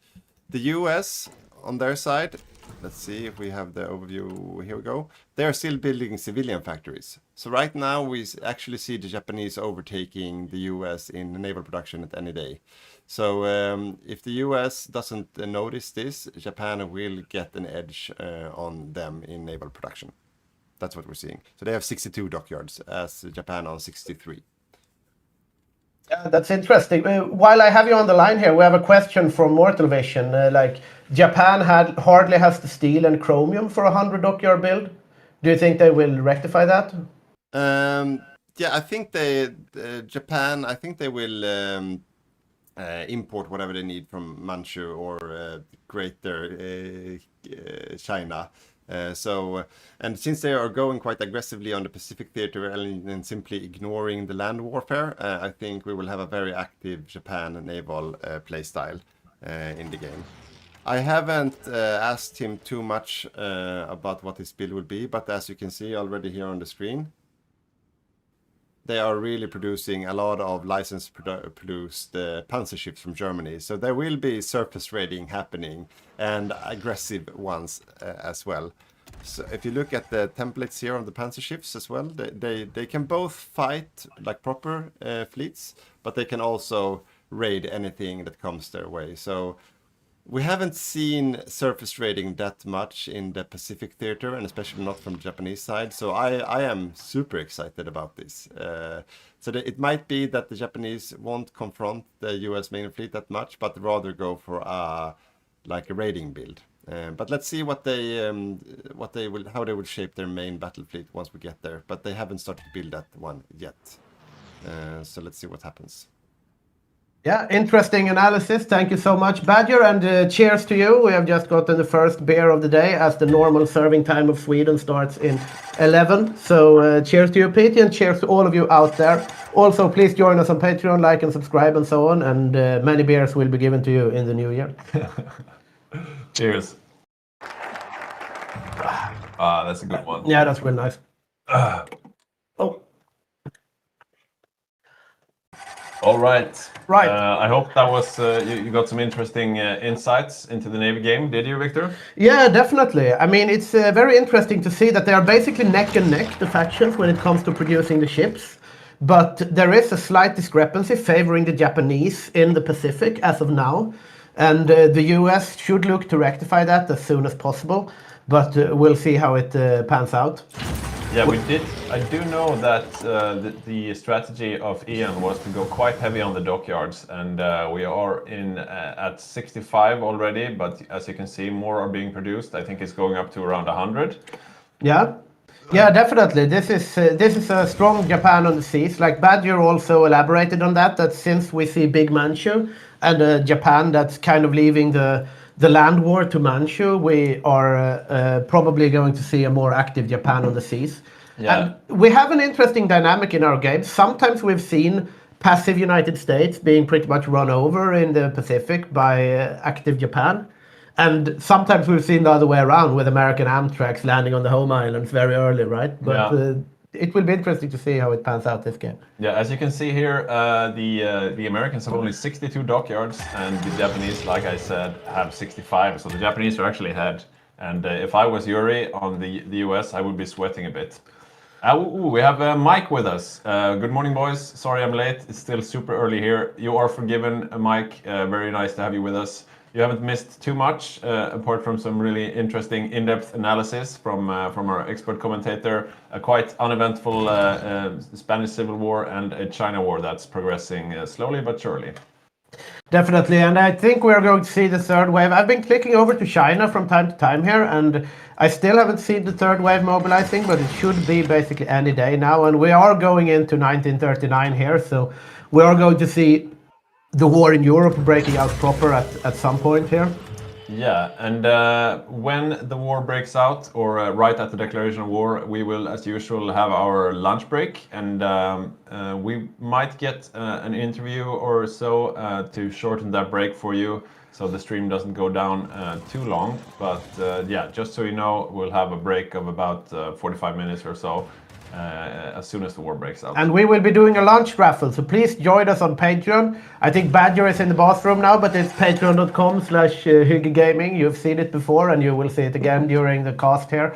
And if you join us as a free Patreon, you will be part of the raffle. And if you join us as a paid Patreon, you will also be supporting our channel and our ability to do this fantastic content. Yeah. Here in the studio, we have we have a big screen here now. We have the wireless mics. Things are happening all the time. Yeah, this new and improved sound that you can hear is a direct result of you guys supporting us on Patreon. So we have heard you complaining about the microphone for years now, and we have listened, and we finally were able to afford these fancy new microphones. So yeah, it's interesting. Like the sound has always been a bit of our Achilles heel. Even in the first game we casted, we had all this like technical stuff, and we had the stream deck and the different things we could shift to, but sound has always been, at least for me, sound when it comes to digital production is like my Navy game, right? It's the thing you don't really understand. Yeah. It's just there, you know? yeah. But it really plays a difference, I've learned.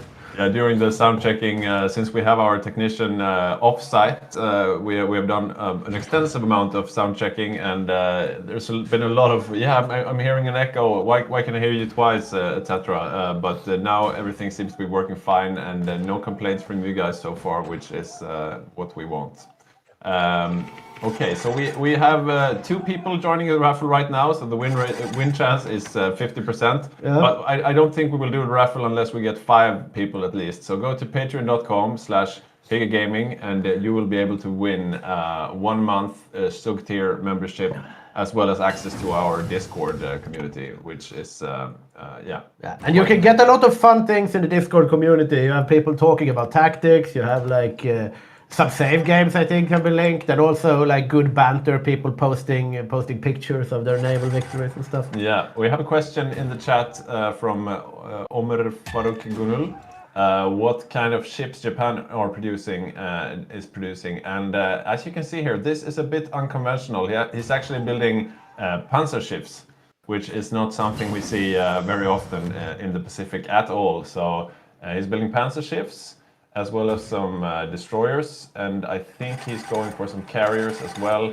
Yeah, a lot of refitting of destroyers here, but yeah, I think you'll see some carriers as well. But so far, panzer ships and destroyers in the production, and as we were saying before, he's gone for a nice amount of dockyards. It's up to 69 as I'm reading it. It goes up, and the US is only at 62. So. Japan right now really threatening the US on the seas. When Snistan comes here after the lunch break, he will be like, oh, what's going on? Why are they outproducing us on the seas? Yeah, it will be interesting to see indeed once Snistan arrives. I'm checking over at the construction queue in the United States, and they have started producing dockyards now. So they are trying to rectify the deficit that they're in when it comes to dockyards and naval production. And I think it's about time, basically, because if they didn't do this now, it would be harder to catch up later. But I think they have wised up to the Japanese strategy in the nick of time. 5, 6, 7, 8. Oh yeah, so the US, with their huge number of civilian factories, they're building 8 dockyards at a time, and the Japanese are building 5. So the US should be able to catch up. But of course, the US, they are very low on military factories.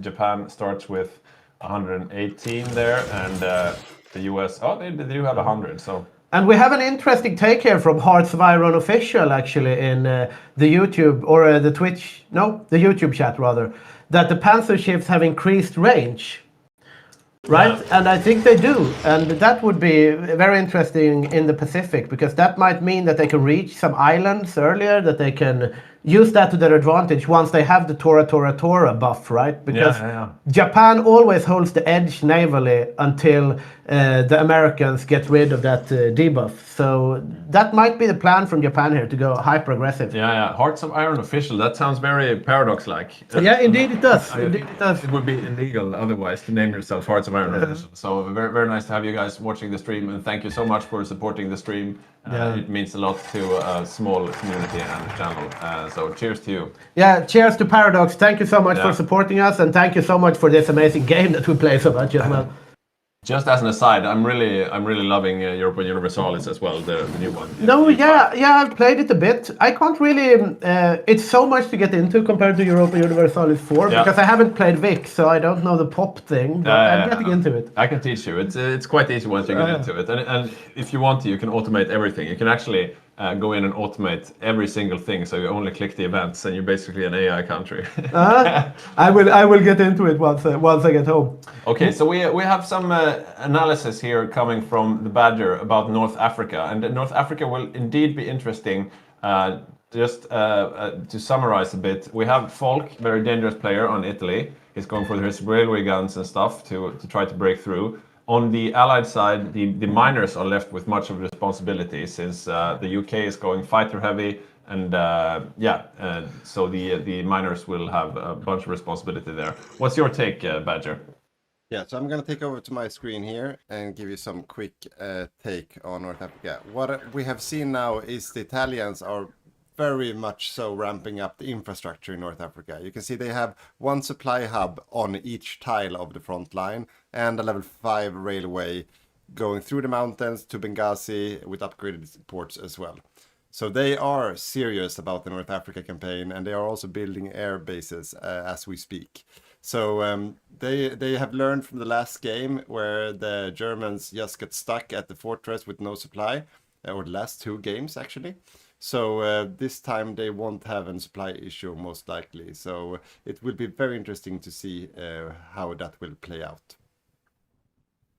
I don't think we've ever seen this one supply hub on every tile, have we? No, they will. We've seen it in some competitive games and sometimes. So it's really about stacking that supply and really make sure that you can fill a huge army going up to the fortresses. So it's very interesting to see how this plays out. And if you allow me, I can just follow up with a quick overview of the airplane productions between the UK and Germany. And this is the cumulative view of how much fighters they produced since the start of the game. And I'm not sure if the viewers can see which country is which. So which is the blue line and which is the red line? The blue line is Germany and the red line is the UK. So Germany is keeping their advantage a little bit in front of the UK, and Germany have produced around 2,000 fighters since the start of the game, and UK around 1,500. So they are really even this early in the war, and as we usually know, the UK surpasses Germany usually after 39-40. They usually take the lead. But just the fact that the UK is really, playing catch up this early means that Germany will have a really difficult time in the offensive zones around Egypt, around France. The Allies will really be giving them a bloody nose in the air because it's easier to defend than attack.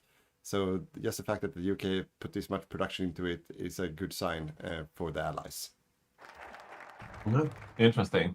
So we have some comments here in the chat. One from Omer. Japan produces heavy fighters.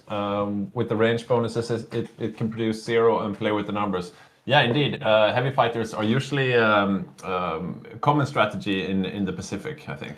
Yeah, and I mean, combined with the panzer ships, we might see a Japan that can stretch his legs out a bit longer than usual, right? When you have the panzer ships, you have the heavy fighters, you get that range. And Mortal Vision has an interesting take here that they might go for an early attack on Australia if they have enough range and manpower for that. And we might see that actually. That would be daring. Since the Allies are holding both the Philippines and Java, it could be a bit risky. You'd have to go around, I guess, to get that naval supremacy you need to do a naval invasion. But Yeah, interesting game so far, I must say. Yeah, I mean, I'm very much looking forward to the Pacific here because we have a Japan that wants to go very aggressive on the seas and are doing panzer ships and unorthodox tactics. And then we have an allied in the Pacific that has left a lot to its miners, but also are intent on holding the Philippines, on holding Java. Yeah. Which can not mean anything else but confrontation. And we like that here. Yeah. We have another comment from Cure 1701 in the chat that it's a bit much to have hubs on all these 4 tiles. Maybe, but on the other hand, you can support a good amount of troops. We already see Falk. He's got his 20 with line divisions here. Quite good 20 with line divisions with the full supplement of artillery and so on. And let's see if we can see his stronger units. He's reportedly going for Marines, Marini Martini. That's a nice name. So Folk's name is Martin. So Marini Martini. Yeah, you get the joke. And these are strong Marine divisions, of course. Not the full complement of support divisions just yet, but yeah. Yeah, it's also a bit interesting, like as Cure says here, that that's a little much. I mean, it can be a bit much if you don't utilize it, because if you build all the 4 supply hubs, but then do not put enough troops to utilize all that supply, then it's basically lost production, because if you only use the supply of 3 supply hubs, that's quite a lot of production that you could have put towards something else, like military factories or static anti-air or whatever. So there is an alternative cost. When they commit so much to infrastructure and supply, then they also need to utilize it in order to get the bang for the buck, so to speak. Yeah, and as the war gets even closer, we can start seeing the strategies of the different players. So Magnus on Romania, well, now he cancelled it, but he had naval invasions planned for Crete. We can see Falk, he's planning to take Malta first.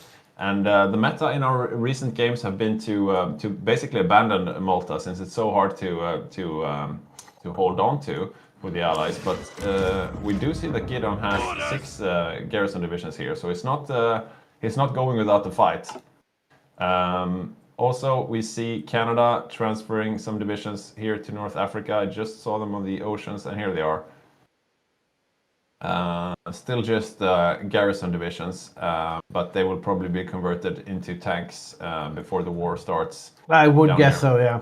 But as you can see, it's quite a low complement of British troops. Just a few garrison divisions, and not too many garrison divisions at that. Yeah, the Axis are going hard for North Africa, and that's a thing, right? Because if you want to do an early Barbarossa, because we have seen so many games where the Barbarossa has been delayed because the Axis are doing well in North Africa. Yeah. And then they're like, okay, we go delay Barbarossa for 1 year, we push, and then eventually, even if they take the Suez Canal, which they've done some games, then it's like, okay, now we have to go Barbarossa. Yeah. And then they will have to withdraw anyway. So you really want to take North Africa, like for real, before you go to Barbarossa, if you're going to do it as the Axis. And as we often like to say, the war is decided on the Eastern Front. I mean, whatever else happens, if the Soviet Union is capitulated, that usually means the game is over. And if the Soviets, on the other hand, manage to hold out, there's very little the Axis can do. Doesn't really matter what happens in the East at that point, because it's decided on the Eastern Front. We do see now Canada has converted his divisions into tank divisions, so he's getting ready. South Africa is not yet on the field. Let's see where his troops are. He's still down here in South Africa, and it's getting closer now. We are in June 1939. Let's have a look at what Germany is doing. If I can actually manage to switch over. Okay, so they plan to invade Poland. Yeah. Well, that's that's news for us. Yeah, but I think like we have seen some Poland shenanigans. Sometimes when you have players on Poland, right? Yeah. We don't have a player on Poland this game, but we have had players on Poland, and you might think that that would be boring to play Poland, right? But the thing is that they get a lot of things they can do with exile, and the Allies won't get that this game since you don't have a player in Poland. And the exiled countries do have an advantage that you don't expect them, right? They can be basically anywhere. But this will be quite a straightforward Poland invasion, I would say. Yeah, just looking at the number of players we have in the game, it's actually favoring the Axis because the Allies are lacking players on Brazil, Mexico, New Zealand, Poland, Ireland, Greece, and Kazakhstan. Sometimes we have as well. So I mean, there are more Allied players than Axis players, but not to the extent that we usually see. Yeah. Yeah, it will be interesting to see how this pans out because we have seen the Allies winning the last couple of games quite handily. Because we had a period, basically the meta has shifted a bit in our community. We had a time when the Axis basically won every game. Yeah. Then we had quite an even time, but now we have had heavily Axis or Allied favored matchups recently. So it will be interesting to see how this affects the balance because it can really go either way because those resources also get concentrated in major countries. I'm looking back at the China right now, and it's like going back in time. It doesn't seem like the front has been moving much at all. Let's see. Do we have a third wave? Yeah, the third wave is mobilized, and the Japanese are preparing a second naval invasion of Guangzhou. So I think they are going for the throat at this point, but it has not been I don't that see fast. the third wave yet. Oh, there we go. Yeah, we do have the third wave mobilized. So okay, and another naval invasion by Japan. I think this might be them turning up the tempo. Yeah, they are going for the killing blow now. It has been somewhat slow, but the casualties are still heavily in the Japanese favor. Yeah, still keeping that really good ratio of about 1 to 20. So good work here by the Axis. And I see some pinging here on the map. They are going to go across this river probably to link up the fronts. Yeah, they will need to reinforce that naval invasion though. And here we go.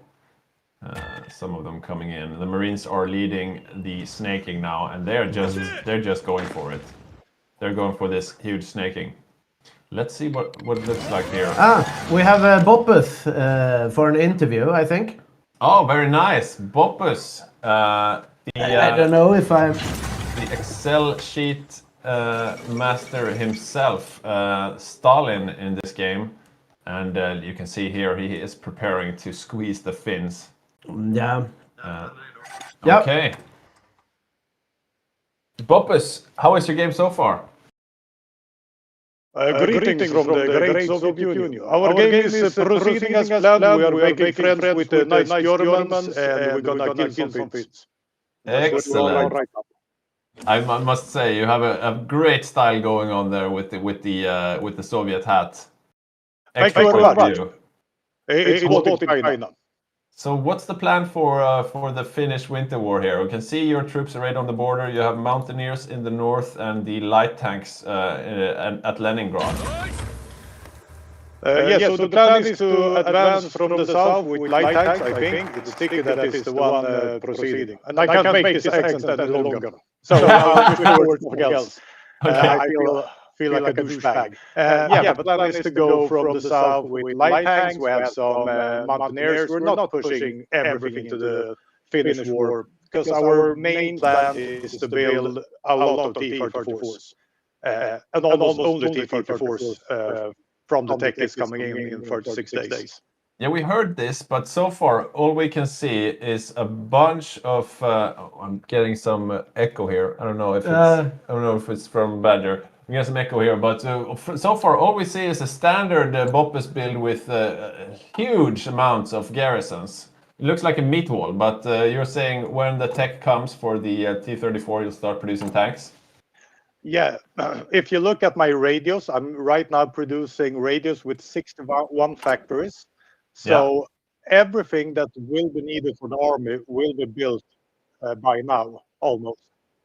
And then I will switch over everything into T-34s. Okay. It seems like I'm hearing the stream with a bit of delay here. It's really annoying. Was it better when I did the accent? No, I think we have the stream somehow getting out in the sound, but yeah, that could be it. What do you think about Sarge, the Finnish player? Do you think he will be able to withstand your invasion? Looks a bit sparse on the border now from your point of view. Yeah, I think we will manage. If this is what he has and he has no reserves, and I would say Sergey is not the most preparative player, so we probably will break through, I guess. But we'll see. It could be something behind the lines, but I think he will put up a fight, and yeah, I think we'll have some fun. The thing is that I won't be fighting in this war. I will be designing T-34s and playing with economy. Okay, so you will leave it to Francis and Sticky to do the micro? Yeah. And who is Unless controlling they what? scream too much. I have no idea. That's up to them. Okay. I think they're figuring it out right now. How very un-Stalin of you. You're really delegating. Yeah, it's Christmas time. I feel happy and generous. All right. And so you're going very heavy on the tanks. This is a bit out of your comfort zone, isn't it? You're usually more of a meat wall kind of guy, right? I was a meat wall kind of guy for like 4 years ago, and that never drops. No matter how many tanks I build, I still be the meat wall guy. But yeah, it's a transition. I'm building less infantry, more and more tanks. Just from experience, if you've seen the podcasts and everything, tanks just works so much better. Yeah, we're having a look at your armed forces right now, and it looks pretty meaty, I would have to say. And one interesting fact is that you're defending every inch of Soviet territory. You're not pulling back to the so-called Stalin line immediately. You have troops on the border. Yeah, no, this is just the boring part of the game. We're pushing them out everywhere, so we're not taking attrition. So when we've taken Latvia, Lithuania, the Baltic states, Poland, and everything, we're gonna start preparing. Right. Well, thank you. Do you have anything else to say to the viewers? No, I hope you have a great game. Share on me in the chat. Hopefully I will crush Ivan. It's just because it's so fun to crush Ivan. But we'll see what happens. I think this will be a pretty even game. Yeah, it will be interesting to see how your tactics hold up. Last question, are you expecting a early or a late barb? I'm expecting an early barb, but I'm prepared for a late barb because I know Ivan likes his safaris. So, yeah. Do you think Martin likes his safaris? No, I don't. Oh, the T-34 is done. I need to get out of here. Okay. Start building those T-34s. Thank you for the interview. Good luck. Bye. Yeah, as we heard in the chat there, a bit of Soviet microphone technology. I think we managed to improve it a bit later on, but we'll see. We'll get on that. But I think one very interesting takeaway here is that Don actually was reasoning around the same thing that we've been talking about, that the safari in North Africa... We have to explain to newer players, newer viewers, what is a safari, Victor? Yeah, so the safari is basically that you fight in North Africa and then you go all the way and you try to go down to South Africa, and that's basically the safari, right? Yeah. And we love a safari. Yeah, we love a safari, right? But it also delays the Barbarossa sometimes because the Axis do control the momentum of the game. So we have seen a lot of instances where the Axis perform very well in North Africa. They go on a big safari, they try to cap South Africa, they do a lot of things in North Africa. And then they say like, okay, let's wait with Barbarossa for another year. And then the Soviets build more tanks, and they build more meat walls. And eventually you lose that possible momentum, right? Yeah. So we are in September 1939. The tips in China are about to touch. But Germany is doing Danziger War, as you can see here on the screen. And we will have a lunch break as soon as war breaks out. And maybe we will get another interview for you guys at the start of the lunch break, but maybe not. But anyways, just go out. That's it. Now the war is breaking out. The war is breaking out, so the game will be paused. It's not paused at the moment. But yeah, the war hasn't started yet. They do have the focus for it, but they haven't started the war yet. You can see here the Germans have their plans ready, and having a look at Raymond France, he also seems ready. Yeah, it will be interesting to follow a bit in Europe now. We have been very much around China now, but now we're going to see how Western Europe holds on against the German onslaught that is soon to come.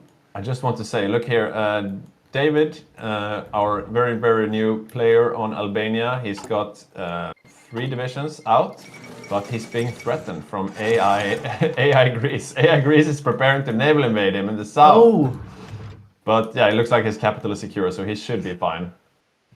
yeah, okay, very expert play from him. That's the declaration of war. What will this mean for Europe? Yeah, it remains to be seen. And if you joined us after the lunch break, then we will see what this will mean for Europe. Because this is the real outbreak of the Second World War.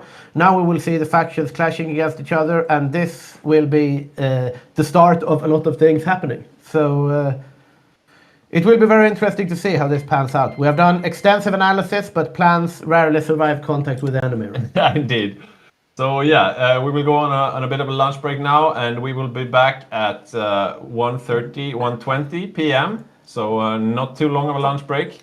And yeah, hopefully you will stick around. And I don't think we got the required number of free patrons for the raffle. So there's still a chance to go to patreon.com/HyggeGaming. And if you sign up as a free patron today, you get a chance to win a free month of Stock 3 membership and access to our Discord community. So yeah, we will see you in about 55 minutes. Something like that, yeah? Yeah, see you in 55 minutes. And yeah, thank you for joining us today. Thank you. And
Welcome back from after the lunch break. This is the Hygge Grand game of the 29th of December, and we have with us a very special person in this game, which is Stationary, playing Germany main controller. Hello, how are you? I'm fine. I have some nerves right now, but I think things will turn out good. Yeah, it's about time for your performance here. So, okay, I'm hearing myself again, Badgeridoo. It's coming. So it's time for your main performance here. The Spanish Civil War, nothing special there, except that you had only cavalry divisions trying to train up your cavalry leader trait, right? Yeah. So we got like combined arms on Fedor von Bock, and he's going to be our tank general later on during Barb. So Okay. Are you planning for an early Barbarossa then, or are you going to go on a safari in North Africa? yeah, it should be a regular Barbarossa timing. So around spring 41. Nice. And what are your thoughts on France? Have you had a look at France's defenses, their production, etc.? What are your thoughts? Well, from what I've seen, it looks like just infantry. I have assault guns, so hopefully I can just run them over. That's what I'm hoping, at least. Yeah. What about planes? Have you had a look at the Allied plane production and your plane production? And what are your Yeah, I've thoughts been there? keeping a little bit tabs on it. I don't have full intel on UK, but I think I'm still outproducing him. And I was also producing fighters from day one, so I think I have. I should be able to get air supremacy, I think. Right. What are your thoughts on because we're watching over the Axis faction a bit, and we do see that the Japanese are going for panzer shifts. Is that a tactic you've discussed in broader terms, or is it just something Yes, he got? I did the focus for them, so they can license produce quicker for me. And what's the thought there? Do you know? I mean, panzer ships are good ships. They are probably the strongest ship you can get per, the Admiral cap point cost. Okay. So they're quite strong. Okay. Interesting. So they're not just for surface raiding. They are actually. I'm fighting sure he can ships. surface raid with them as well. We have a couple of panzer ships too that we will try to raid a little bit somewhere. Yeah. I think eventually later on the plan was we're gonna try to raid all the sea pathways to Soviets so they can't get much lend-lease easily. So Right. Japan, I asked him to raid up north in the Pacific, and with my panzer ships, I can raid along the Norwegian coast in the north as well. So it should be hard for them to lend lease to the Soviets. Right. So, speaking of North Africa, before you plan to send down your assault guns later after France, I suppose. Oh yeah, but they will be tanks by then. Okay. Yeah. I'm refitting them before we try to push them in Africa. Good. And when do you plan to have Panthers out? Because you're rushing early Panthers, right? Yeah, I mean, it's still a lot of ahead of time. I think it comes out sometime during 42. I can start producing them. So they Okay. will not be ready for Barb. It's rather a power spike I get later on in Barb if I need it. Yeah, but if I understand your build correctly, you're going quite heavy on the tanks and less infantry, right? Yeah, I am hoping to capture a lot of infantry equipment from France here, and hopefully that can be a backbone for my infantry on Barb. Right. Badger, do you have any questions for Stationary here? Yeah, so what are your ambitions with the submarines? Or do you plan any kind of Battle of the Atlantic, or are you just going to park yourself up in the North Sea? Oh, the submarines are for the Atlantic. We will not be using them until later. We're gonna refit them with snorkels and torpedo freeze, and then use them later on when they try to assemble for D-Day. So And it's cruiser submarines, right? yes. All right. I'm trying to raid like pretty much the whole Atlantic and make life hell for them, and hopefully buy myself some time before they can D-Day. Okay, and you're waiting until like 42 or something before you use them then, I guess. Yeah. Oh, very interesting. Okay. So let's see if you can surprise them later on then. I hope so. Right. And what are your thoughts on the matchup in general? Do you feel confident with your Balkan Bros, for example, that they will hold their end? You have a very new player on Albania, for example. Yeah, we had a little bit of a mishap, but nothing big. We were trying to do a tension game, but some things went wrong with it. Yeah, we noticed. we heard that you were doing that, and suddenly the tension was at like 15 or something. What happened there? I mean, it's you the did the important Anschluss. point is to keep it below 25, but now we had someone justify and probably something else went wrong. Who justified on who? Yeah, You're I being mean, you're being very polite now. I noticed Yeah. Albania justified on a neighboring country by mistake. Oh, okay. So that's why I think it just got over 25, right?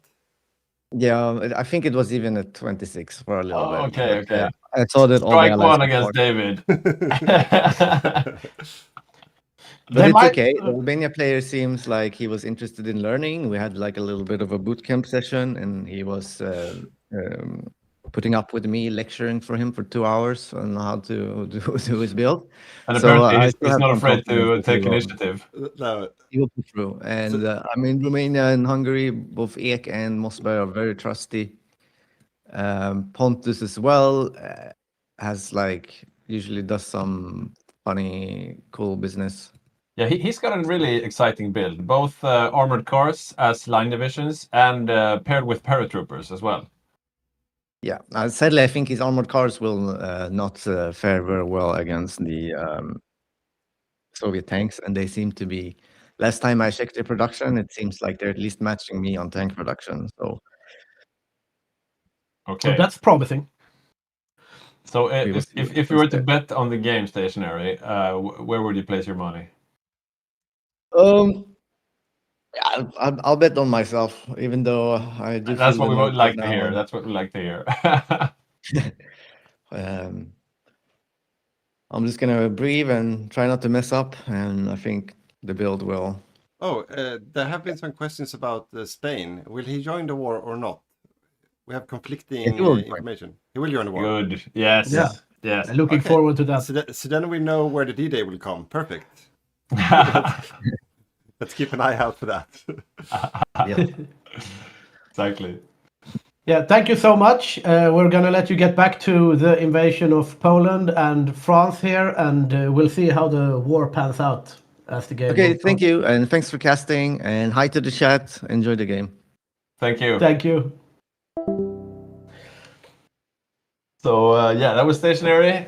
I think he sounded calm and collected, but not as confident as I would have liked. Not incredibly confident, but I guess like the world tension starve did, because I remember we noticed that quite early, that the world tension starve does not seem to be working out Yeah. with the Axis advantage, and now we know why, right? But then again, it's like a very short window. It has been known to happen that allied nations actually miss that the world tension is Yeah. around 25, and then it goes down again. So.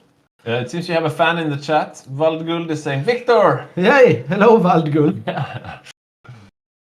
Yeah, so yeah, not Hitler levels of confidence. No, I wouldn't say so, which is probably prudent for him, because we do have quite the setup from the Allies. And what I'm looking forward to now, it might not be the thing that occurs immediately now, but both North Africa and also the Pacific, because as we said during the lunch break here, in the Pacific we have a Japan and a greater Asia co-prosperity sphere that really wants to go aggressive, and we have had confirmed information from the Allies that they're going to try to hold Philippines and hold Java. Yeah. So that means that there will be confrontation. Yeah, definitely. And they have a strong lineup in Asia. The Asia Axis do. But I wouldn't say the Allied lineup is weak by any means. But I guess a lot hinges on North Africa, because if Egypt is safe early on, that means South Africa and Canada can move over to Asia to support. But if it's not safe, that means those two troops are tied up there, and Australia and Roche can only be there in the beginning. They will have to go back to defend in Asia, and that could mean the Allies get a bit overstretched. So something to look out for there. Yeah, North Africa will be very interesting indeed, especially they've committed so much resources to these four supply depots. So if they are able to utilize those supply depots, overrun the allies, and still have an early barb, even though they go on a safari, right? Then it's definitely worth it. But if El Alamein proves to be a stalemate, then it's bad because then they put so many resources into it. So Yeah. a stalemate in North Africa is suddenly quite bad for the Axis, which it is generally not, but they've Yeah. committed a lot to it now. So we have a question from Hearts of Iron official. Could you talk us through the team compositions briefly? Who decides on the teams and countries?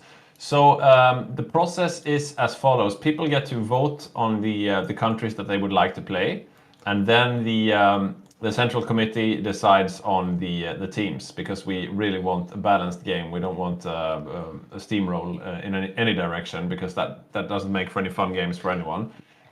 So usually we try to put competent players on the majors to make it a bit more predictable. We have had tries where we put very inexperienced players on the majors, and that can swing very quickly in either way. So we really try to balance the teams that way. So for example, you have Bopus main controlling the Soviets, very competent player. We have Stationary that we just interviewed, very competent player on Germany. Ian on Japan, main controller, very competent. Gidon on the UK, Yuri on the United States. So all the majors, they have very competent players usually, and we put the less experienced players on the smaller nations. Yeah, and we have seen though, right? Sometimes we've put very powerful players on like some more major minor nations like Canada and so on, and that have often resulted in some very interesting games. And our priority is to make a very exciting game, first and foremost for the people playing, but also for you guys watching, so that you get these shifts. Every time we've had our live event, for example, Berghodhof, it's been very exciting back and forth and things always happening, and we really try to balance it around spectacle and the fun of the game. So we are still in the lobby of hot joining players. I'm not sure why, because we are a bit over time now. I'm trying to look here in the chat if I can get any idea what's going on, but not really. And just looking quickly over here, I can't see anything obvious that's missing, but I may be missing something, of course. But we're all very glad to have you joining us, watching us today. So we are just about to kick off the war. As you can see here, we see the war plans of the Axis players onto Poland, and another smaller invasion here onto the Western Front. But Poland is an AI player today, so that should be over and done with very quickly. Yeah, it will be interesting to see how France holds out. That's always like a small indication. If France holds out longer than expected, that usually is an indicator, like a litmus test for the allies performing well. Yeah, we do have rules against them holding out indefinitely, though. So I think if they survive further than 1941, then they're just capitulated, and we move on with the game, because we don't want that ruining the game. Sort of like the Spanish Civil War. Like if the nationalists for some idea lose, then they still win, but we just give the Allied side some bonuses. We have some tank data coming up from Badger here. We might as well go through that before we get into the game. Yes, why not? Yeah, Give us some tank data, Badger. As we are in the waiting lobby simulator, I thought we can just look at some stats. I've been digging a little bit, and what we're just ask. Do you know why we're in the lobby simulator? What's going on? I think we're waiting for your little brother. Oh, okay. I'm sorry I asked. Yeah, the US2 player. But I mean, I guess we could start without him. So because Albania was also disconnected, but he hot joined. So okay. Anyways, what we're looking at right now is the total number of produced tanks for 3 key nations that we're about to see fighting each other. So on the red line, we have the total amount of Germany armored produced since the start of the game. And the blue line is Canada, and the yellow line is South Africa. So Germany has produced almost 4,000 tanks, 3,800 tanks, and mostly medium tanks, medium assault guns. Then we have Canada, who produce medium armor, regular medium armor, cruiser tanks, and then South Africa, Matilda 2 heavy tanks. And combined, South Africa and Canada actually have 100 more tanks than Germany. So it will be interesting to see how that plays out in North Africa once we get there. And I can see we start the Tanks, game they now. are stronger, right? Because they have medium tanks and heavy tanks, and Germany has assault guns. Medium assault guns, yeah. So I would give favor allies on this one because the Matilda 2s have high armor and medium assault guns will not be able to fight them properly. Stationary said though he will refit them for Al Alamein, but then he will have an issue with the Porter. So let's see how that plays out. Then again, I do feel like from a statistics point of view, the trend line seems to be favoring Germany, right? Yes, of course. But Germany also have much more industry available for them at this stage as well. So the Allies usually catch up after Danzig War, right? So they start ramping up. So this is like the power spike that Germany should have happening right now. So if we change the view to how much to produce each day, yeah, the data is a bit weird right now because everyone is swapping around now. So let's not look at this view. Yeah. So while we have you on the line, Badger, we have a question here from Robin in the chat. Can you share how to get these stats with the community? And I think this is something that if you're a Patreon, you could get the exclusive information on, right? Yes and no. This is the first time we use this kind of stats live while playing the game. So this is an experimental setup, and right now it's thanks to this guy who plays the UK. So I'm actually live reading his save game files as we play. So that's what's happening, and then he has made a script to read the save game files as we go along. That's why the data points are a bit like spread out, and then it takes averages between them. But it's a beta version, and it's all thanks to Gidon making it available. So if you see Gidon slipping up on his micro, it might be that he's saving the game all the time, so we can follow the statistics. Yeah, exactly. No, so credit to him. But it's really nice to have this available for us. And there might be some bits and bobs that not perfect yet, but we hope you enjoy it. Yeah, we get a comment here from Paradox saying that is insanely cool, and we can only agree. Yeah, very cool. Okay, so we're in the game now. Still haven't unpaused, but it looks like we are rearing to go. And yeah, as you can see here, these are the battle plans for the Axis for the invasion of Poland. And sadly, Victor, I don't think Poland will fare much better in this game than they have in the past.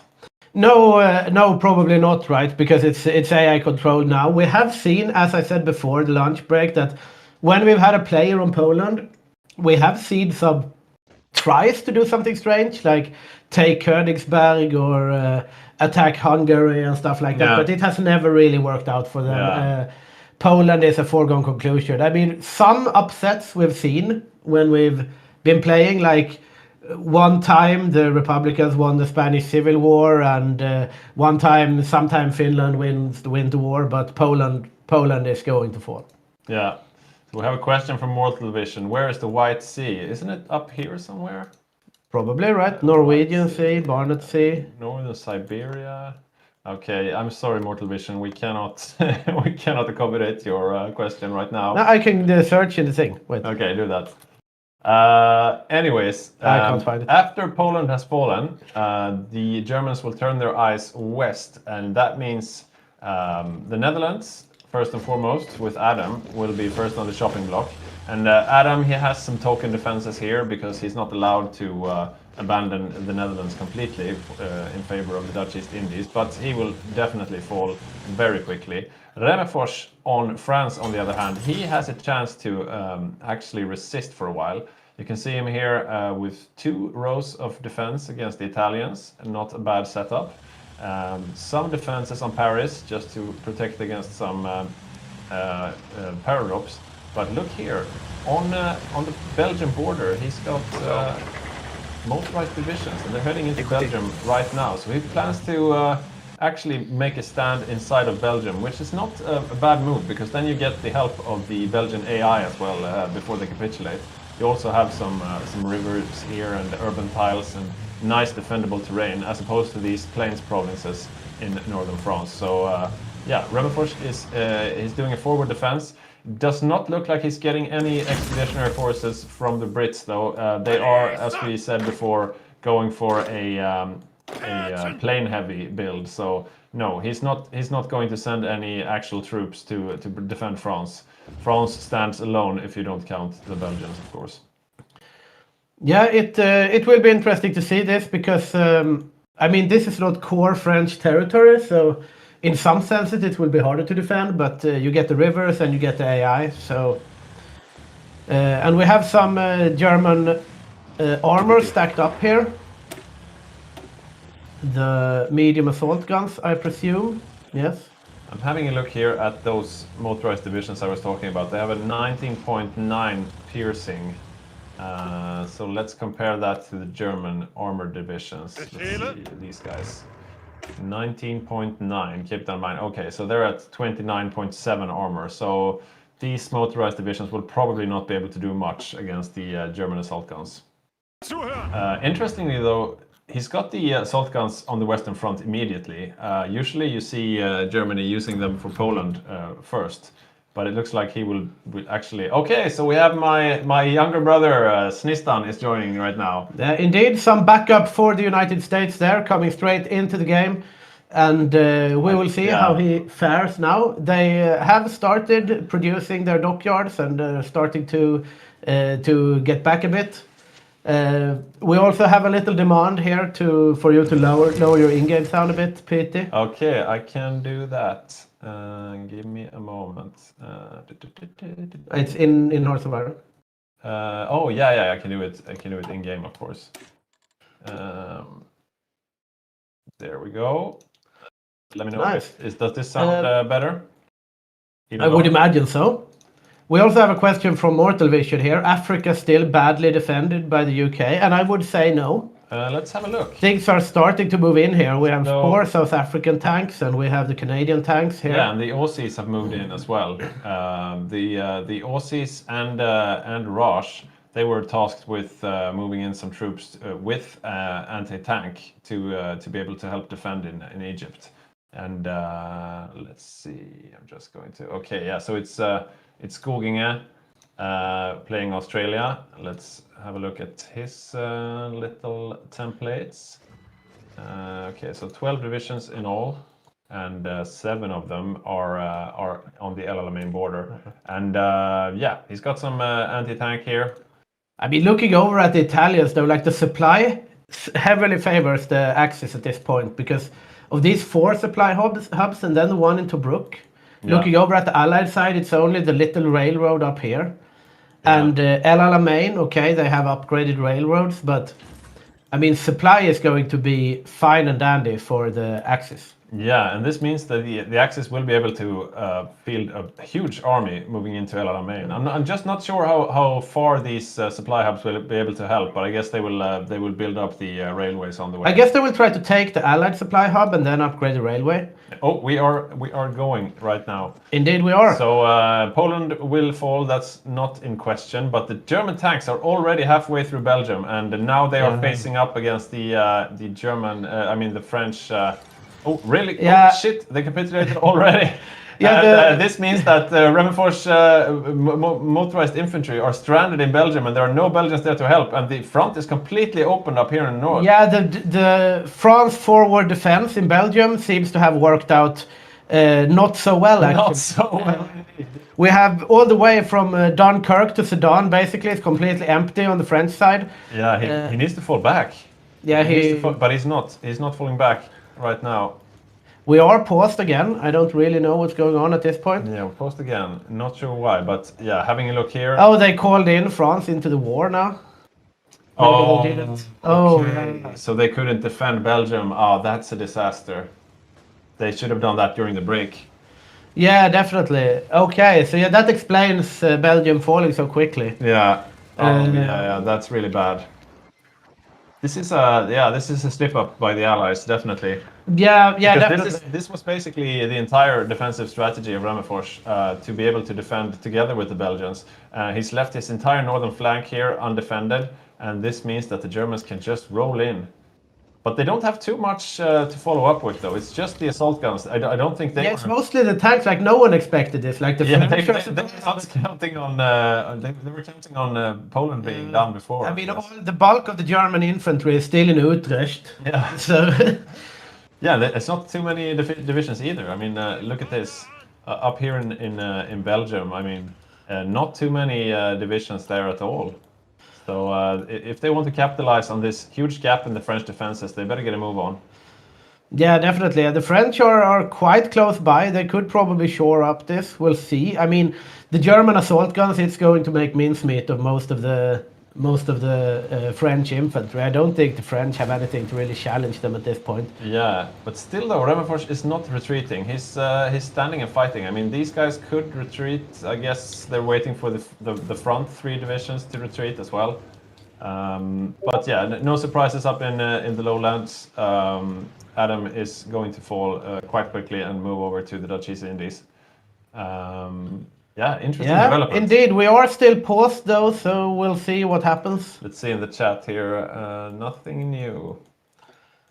The Raj asked why we're paused, but I think that was before maybe. Yeah. Before Snistan joined. Yeah, this is interesting indeed. Okay, so we did see a movement there of. Is he falling back? I don't know. No, he stopped attacking with his infantry division. That was the movement. Yeah, the French have paused here a bit. I think they are realizing the severity of the situation. And yes, they have a fallback line here going from Amiens down to, basically along the entire country. So perhaps they want to fall back here, but they still want to hold the Maginot for as long as possible, I would say. Yeah. But there are no troops on that fallback line, just a couple of garrison divisions. So the road to Paris is completely open. And they won't have time to entrench either if they were to railroad back there. And we see the German tank is already moving here. Yeah, Ivan sees this opportunity, sees this gap in the defenses. This German tank has orders to go towards Paris. Yeah, so we have a few comments here from Mortal Vision. Ahistorical. Instead of capturing Ibn Email, they dropped on all of Belgium first. Yeah, that was that fort in Belgium where they dropped on the roof. Belgium fell incredibly quickly. Not really sure why. I guess they took Brussels, and the French weren't able to defend it. Are the French allowed to call a pause for reorganization? Not really. Yeah, technically not, I would say. No. It is like if Belgium was not called, I would say that's an Allied mistake, but we'll see what happens. We have some call to arms coming in here, and I guess they will decide what to do here. But Badger, do you have any inside info about what's going on? Yes, so there's a heated debate happening right now in the major chat between the sides, where Germany and Italy thinks that they are allowed to continue as is, while the Allies, of course, thinks no.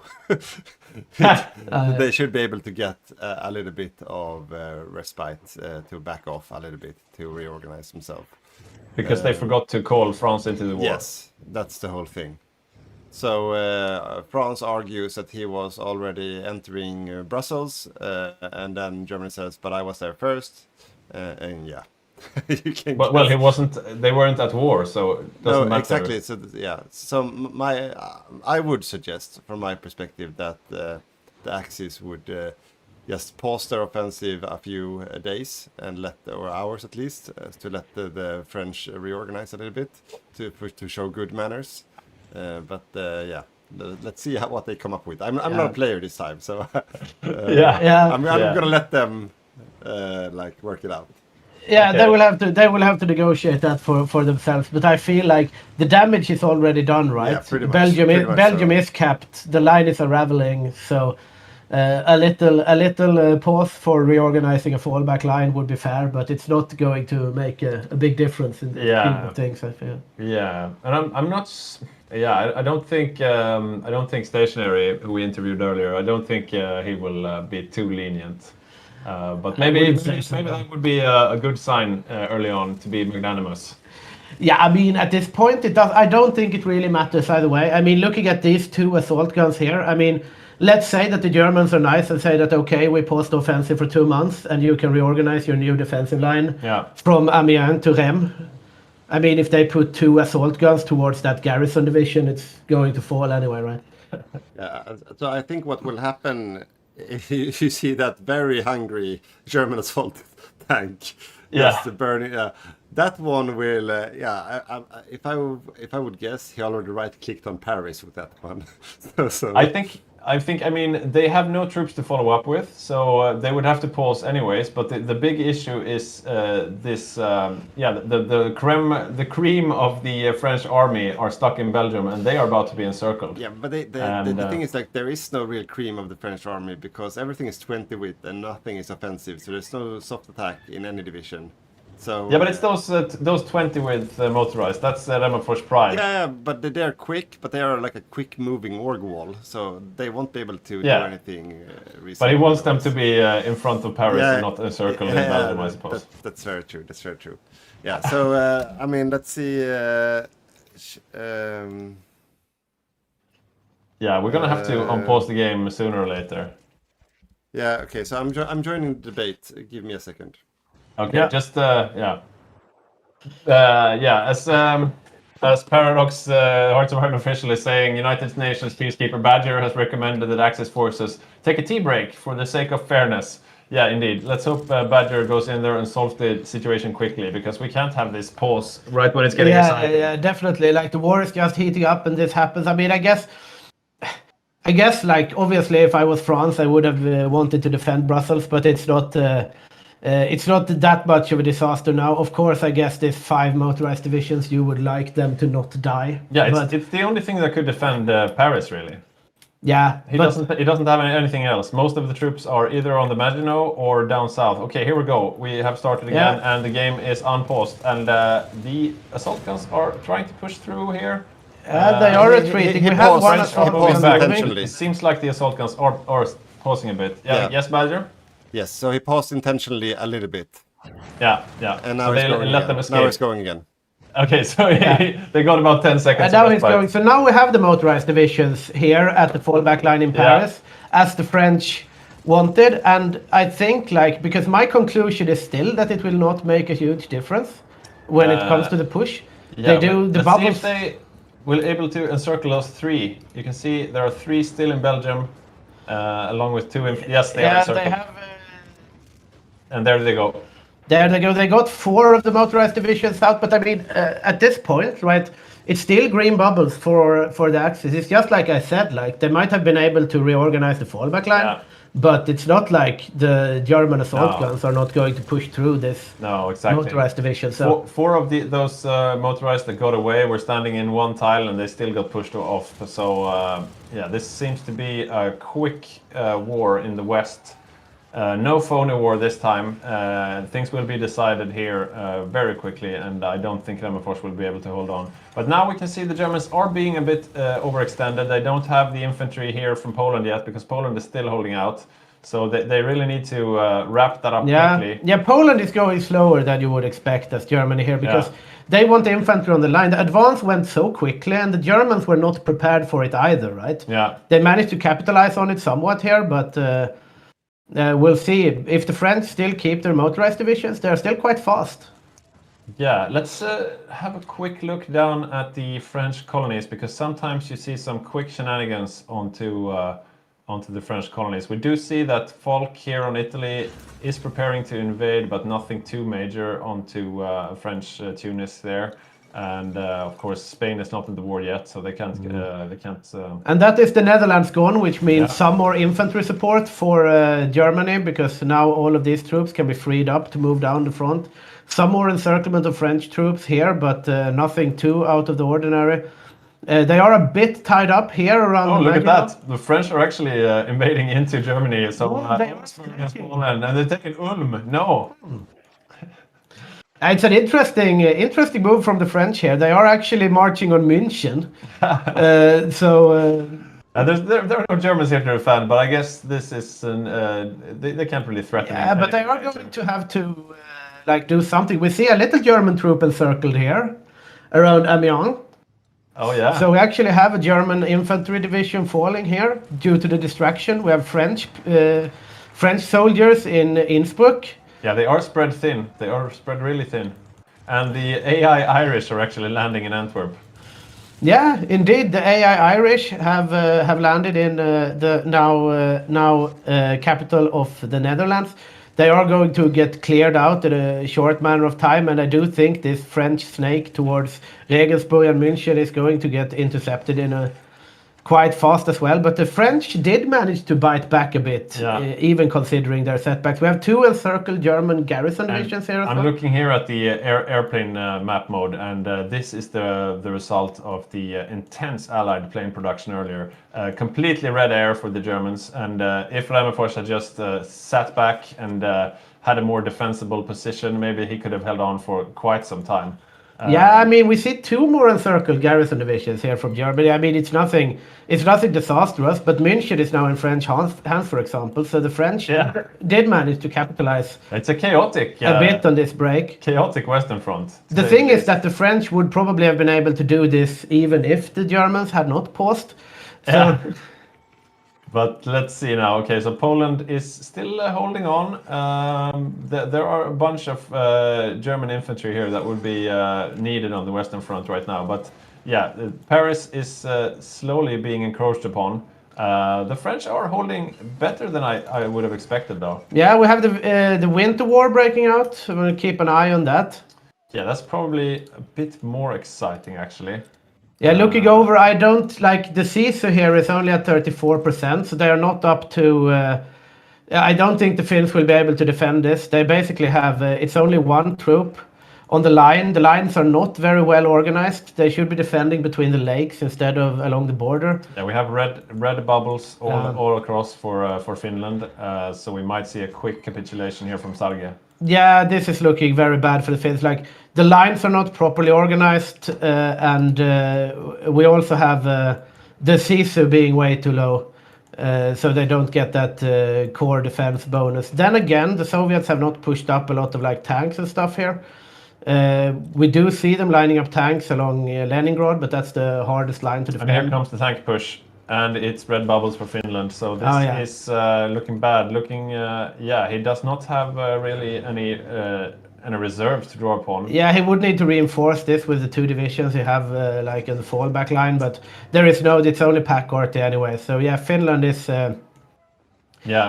not going to win this Winter War. I can go out on a limb and say it's just a matter of how much troops they lose, because as you see here, Finland has quite low manpower. They don't have that much manpower pool to take from, so losing the Winter War is to be expected, but you do not want to get large amounts of troops encircled and Exactly. I've even heard that there are reasons to lose the Winter War as Finland, because that gives you some type of advantage in the you get some buff. I mean, obviously it's better to win the Winter War because you get the 2 tiles to Leningrad, and also you fuck up a lot for the Soviets. They get some focuses that they get locked out of and so on, But yeah, this is going to be a Finnish loss. It's just a matter of how many troops. But they do seem to have been able to retreat somewhat prudently, and I don't see if they are capitulating here. They are.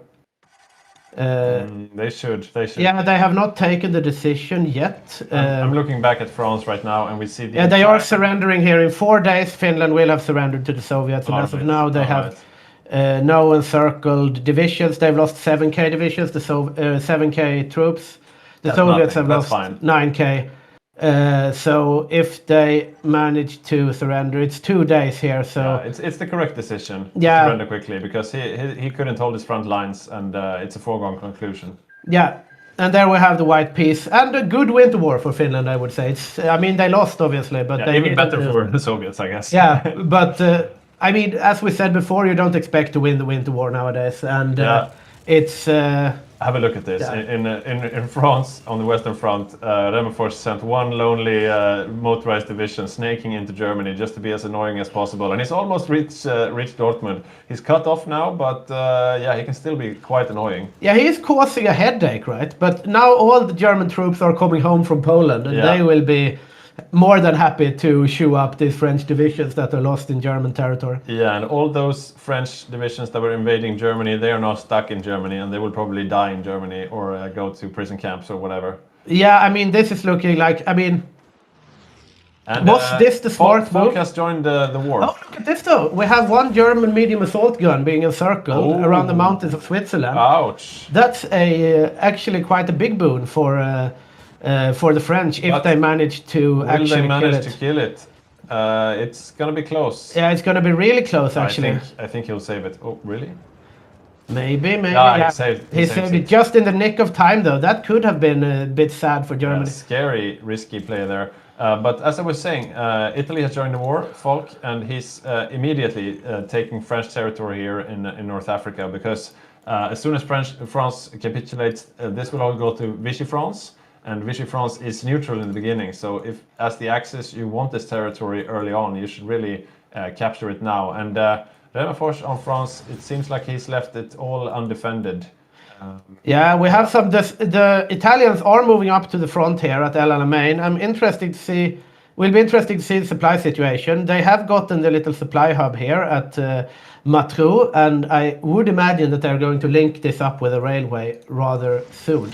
It's probably building the railway. Look at this. Immediately he's building railway and infrastructure and stuff. Yeah. Yeah, this is a very dedicated North Africa from the Italian player. And looking over at France, the French pockets are now being cleared up.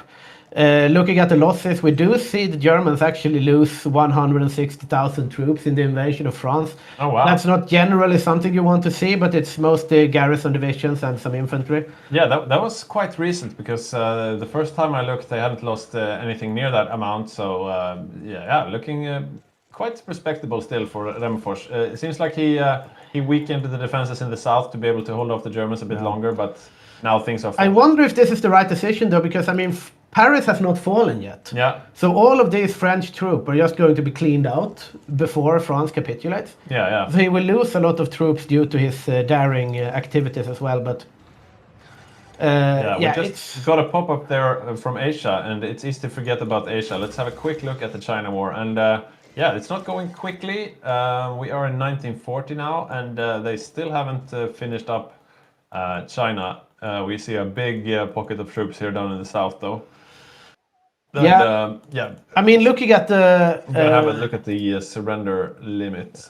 Also, I mean, if we look at the casualty numbers, still very much in favor of Japan. Yeah, this is looks great for Japan. It's not the fastest, but Yeah. it's expertly executed at this point. There have been no major fuck-ups, at least that we have seen. Yeah, it just depends on the time frame, though. If they've been too slow, I'm not too sure. We'll have to discuss it later, or we will see later the results, I guess. Yeah, indeed. France will soon capitulate here. I do think we have some collaboration governments as well. We have 100% collaboration and 52% towards capitulation. So once Paris falls and the Italians go in from the south, we're going to have a France capitulation. I think Germany would like to clear out this pocket before they capitulate France. And I would have liked to see from the Axis a more aggressive push on French North Africa, because all of this could be in Axis hands right now since it's undefended. All we have moving in here are these two infantry divisions from Falk, and yeah, they're simply not fast enough. We have naval engagements in the Mediterranean. Oh, wow. Big naval engagements. Interesting. Battle of Valletta. Okay, so we have the UK Navy here against the Italians. The Italians seem to be mostly planes and a few battleships. Yeah, they got screens as well. Look at this. Okay, so who's winning? Yeah, we have 3 heavy ships from the Italian side being sunk. We have 2 early cruisers from the United Kingdom. But look at the amount of screens being lost here from... Yeah, it's 83. Does not look like a favorable engagement from Martin. No, definitely. This is a major defeat for Italy, I would say. We have 4 sunk Italian battleship, 86 destroyers sunk. And also they got some tactical bombers, 78 of them shot down. Yeah. And in return, they got 2 heavy cruisers from the United Kingdom. This is not something you want to see as an aggressive naval Italian player. However, we do see Bulgaria doing a another naval engagement going on here. And we have the Italian flagship actually sunk there. Oh yeah. So the Italian flagship have been sunk by the British Navy. Meanwhile, we have Bulgaria naval invading Cyprus, though. But it does seem like Martin still holds the ground afterwards. So the Brits are losing most of their Mediterranean fleet, and this means that the Axis will probably have free reign in the Eastern Med for the near future. Yeah, definitely. I mean, it's a Pyrrhic victory for the United Kingdom. They sunk their flagship, right? But they are going to lose their edge in the Mediterranean from all this fighting. And we do see the Bulgarians actually having green bubbles here on Cyprus. Romanians, yeah. Yeah, it's Magnus. He already took Crete, and it looked like just now that he was taking Cyprus as well. But now it is a bit back and forth. It is a bit back and forth. Looking over at the air map mode, it is green air for the Axis. Yeah. And they want to keep it that way if they're going to take Cyprus and lead that on to something. I'm interested. Have a look down in North Africa. This is a bit ballsy. We see Zug from Rosh. He's pushing out on his own against the Italians here. Yeah, the Indians are going far from the defensive line. They have 5 troops actually pushing into the coast here. I suppose it's fairly safe. There's not too much here yet. Only 3 Italian divisions on the front line, so it's not like he's risking a massive counterattack. So France has finally capitulated. That should mean that the German tanks are headed towards North Africa. Here they are. Still looks like assault guns to me. Yeah, I mean, Italy would not have liked to have lost 5 heavy ships at this point, but looking over at the UK, at their little navy lost ships map mode here, they have lost convoys, light hull, they sunk 5 heavy ships, but they lost no heavy ships actually, so the engagements have been in favor of the UK, but still like... Malta is holding. I'm not sure if Falk has even attempted an invasion yet. I don't think he kicked off the invasion. It's still green bubbles here on Cyprus, though. They are doing a second, supporting naval invasion of Nicosia in order to really eke out the victory here. Yeah. Might be a little too late, though, if they don't kick it off now. Here it goes. It goes. Magnus is going all in on Cyprus. It's going to come down to the wire, but I think... there goes China. So the China war has concluded. Which means that the Axis could kick off the war in Asia almost at any time, so something to look out for. Yeah, indeed. And Magnus doing the supporting naval invasion here, and I think he needed to do that, obviously, but it's a bit late. He really needs to get there and click the Brits on Limassol in order to get Cyprus here, but might be able to. Okay, so I'm having a look here at the Allied defenses in North Africa, and it looks fairly solid. In the front, you have Roche and Australia, who will be the first point of contact. And in the back, we have the tanks from Canada and South Africa. 6 tanks from Canada and 4 tanks from South Africa. The South African tanks don't seem to be completely full strength, though, yet. And the Germans are closing in.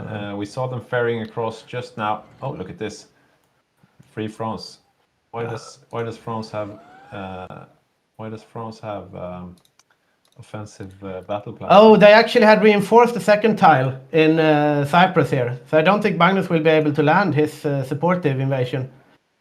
And that means that he will not be able to land in Limassol either, and he will cancel everything, and Cyprus will remain in Allied hands. Yeah. As for now. Yeah, so Gideon is actually defending every piece of Allied clay. Meanwhile, though, it's green bubble for the Axis on Malta.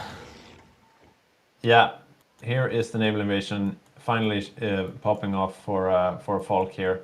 But they are a bit late. I mean, they would like to be preparing a naval invasion onto Egypt right now. But Falk is there fighting with his frontline troops on their own, and they are pushing the Indians back towards El Alamein. The supply is really paying off, though. Like, look at the Axis here. They can have like 4 troops on basically every tile, railway gun, and troops at the front, and they still have very, very green supply. Yeah, this green color, we're not used to seeing this in North Africa. And I mean, looking over at the Allied side, you're already seeing some discoloration here around Yeah. El Alamein, right? So it's really paying off so far. Yeah, it looks like the Canadians have moved up to the front line here on El Alamein, so they will defend the actual tile. Sometimes you see the tanks in the back prepared to counterattack, but now they are in the front. And Malta is now in Axis hands as well. Yeah, no big surprise there. Let's see if I will go back to this map mode and this map mode. Let's have a look at the... Okay, the invasion of Yugoslavia is about to kick off. And it looks like David actually has some... David on Albania actually has some nice divisions now. Look at these cool shark icons. What is this? Oh, yeah, it's a beefy infantry division. It's a good template to have. And these are just practice... No, these are also beefy templates. So these are the Mountaineers. He's got some good infantry here. And probably he will expand his country a bit. He's already Greater Albania because Greece fell when we weren't looking. And yeah, it looks like David is growing a bit. Nice. Yeah, he will Good get for some him. pieces of Yugoslavia for sure. We have a shout out to Magnus in the chat. Love to our Magnus. Yeah, and we do love Magnus. We do love Magnus. His naval invasion did not go the way he would have liked it to on Cyprus, and I think that the Brits have wised up to it at this point, so this will be kind of hard to break through. But I mean, if you put some Marines there from Italy, you might be able to actually, because they're not reinforcing it. Yeah, really. yeah, we'll see. Where did the Italian Marines actually go to? They're back on Sicily. No new plans so far. There are a few more in Rome. Okay, so the German tanks, they are almost at the border, but I still don't think they are proper tanks. I still think they are assault guns. Let's have a look, see. Now, okay, now they are tanks. Almost all of them are exchanged for medium tanks, which does affect the veterancy level a bit. But let's see how they fare. We are about to see the first tank-on-tank action in this game. Not the last. No, definitely not the last. But it will be very interesting to see how they square up here. Okay, so Denmark just fell. Nothing much to write home about. I do think the Allies...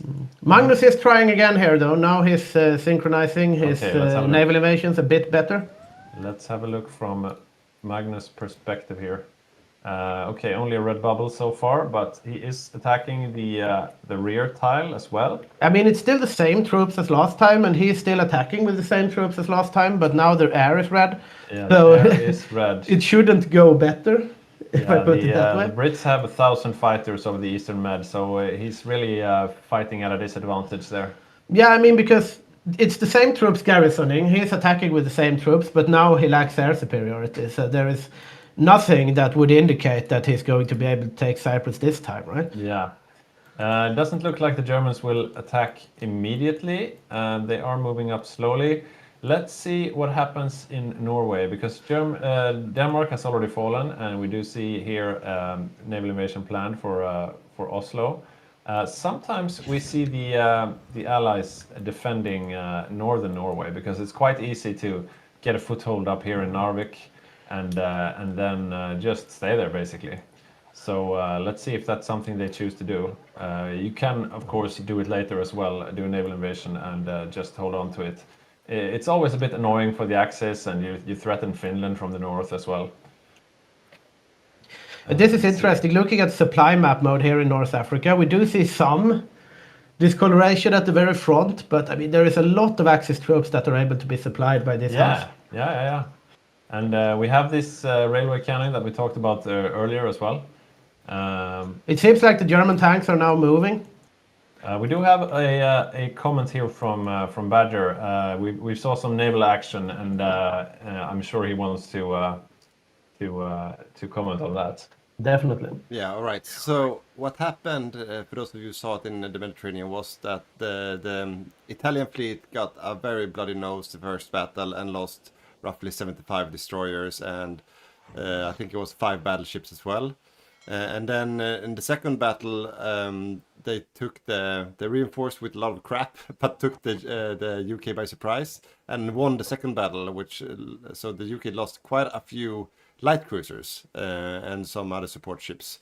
So I'd give it a like slight favor UK, but what happened right now is actually that even though from the battle results, Italy is now reigning the waters in the Mediterranean because the UK is repairing.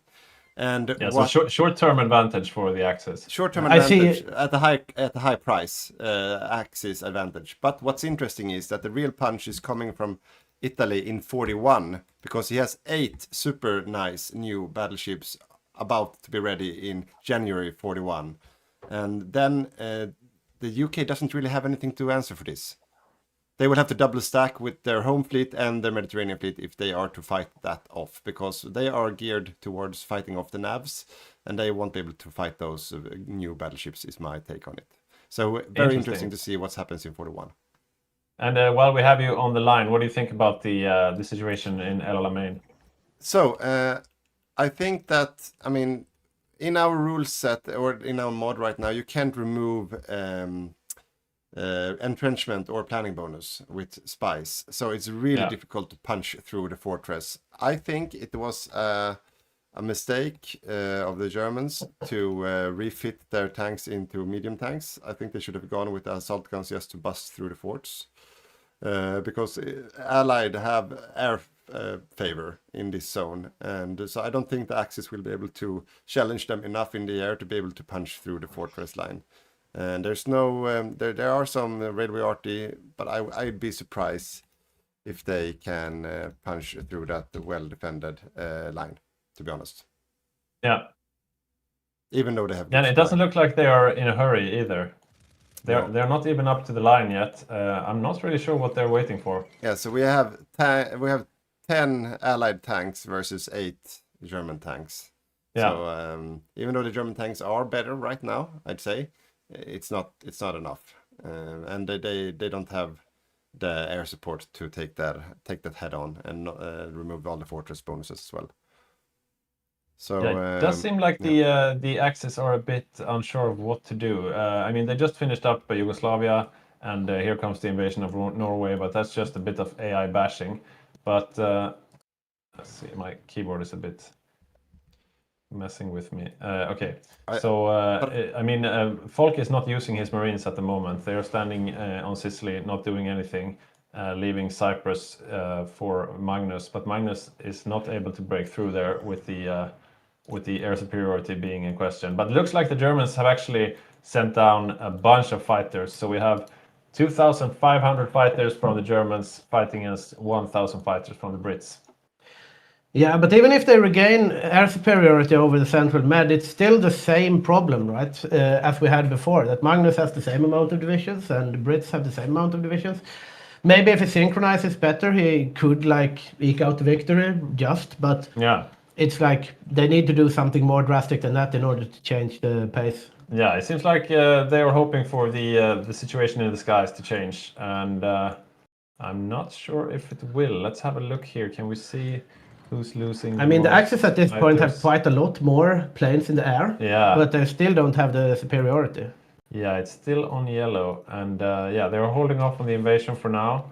Still not moving up to the line in El Alamein, so a bit passive here at the moment.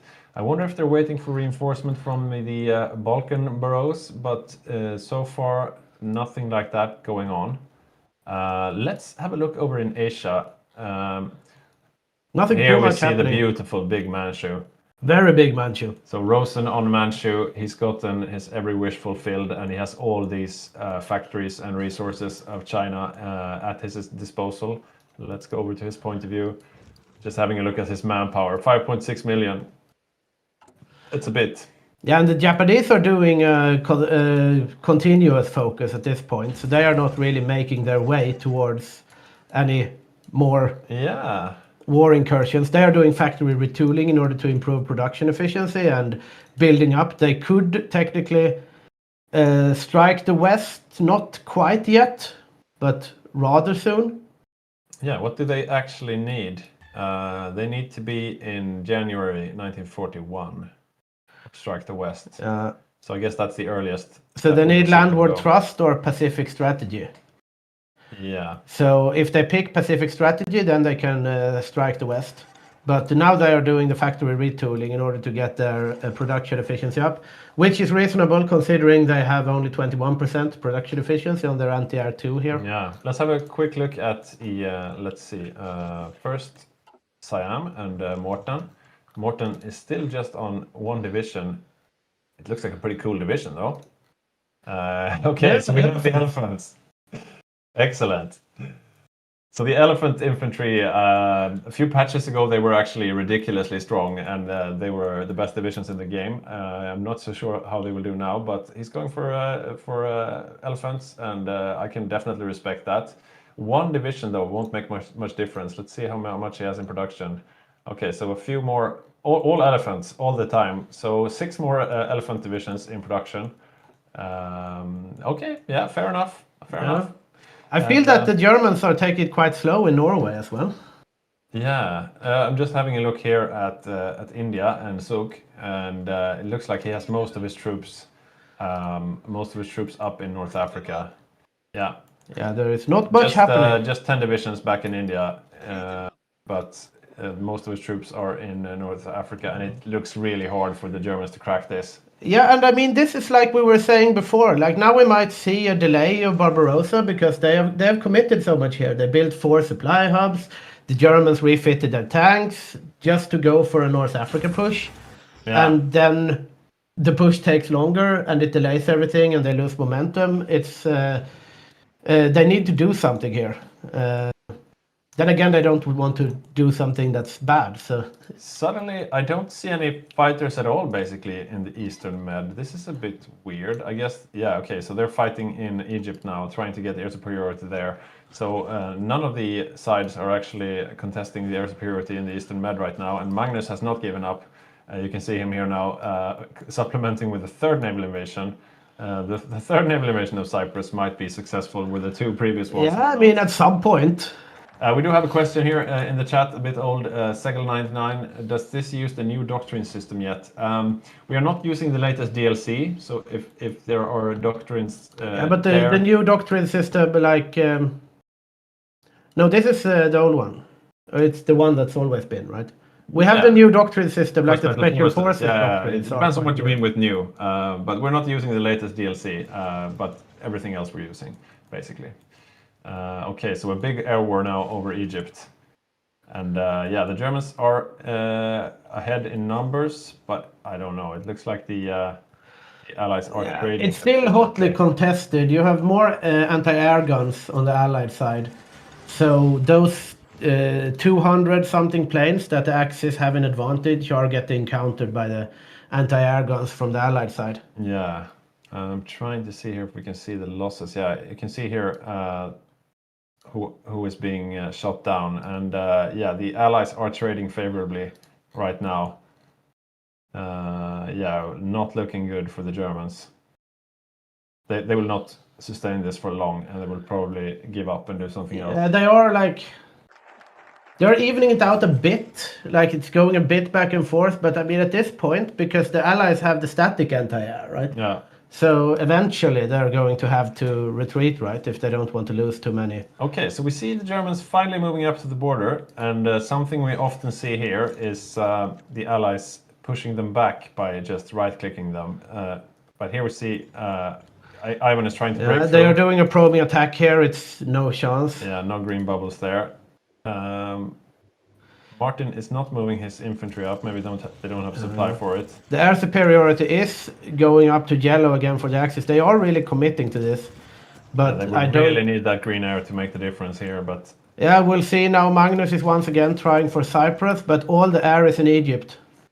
Yeah, maybe they could spare just a couple of 100 fighters would do a lot for Magnus here. I mean, they would like the airfield in Cyprus, right? But yeah. So it's a tense moment, but it seems like the Allies are holding for now.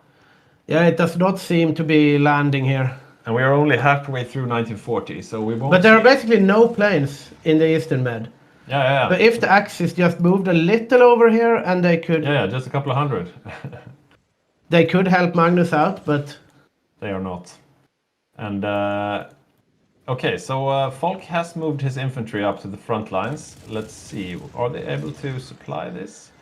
Yeah, barely. barely, but still. Which, I mean, they would never have been able to supply this without all the supply hubs, but I Yeah. don't know if it's going to make the difference that they need, to be honest. Yeah, we'll see. I guess they're just waiting for the planning bonus to finalize, and then we'll see if they can break in with some infantry support, because the German tanks alone do not cut it. Yeah. Ratakonos in we have Kingdom. a question here from Mortal Vision. Why don't the Italians boost the attack with a few ships next to the land tiles? Yeah, that's a good question. I suppose they're afraid of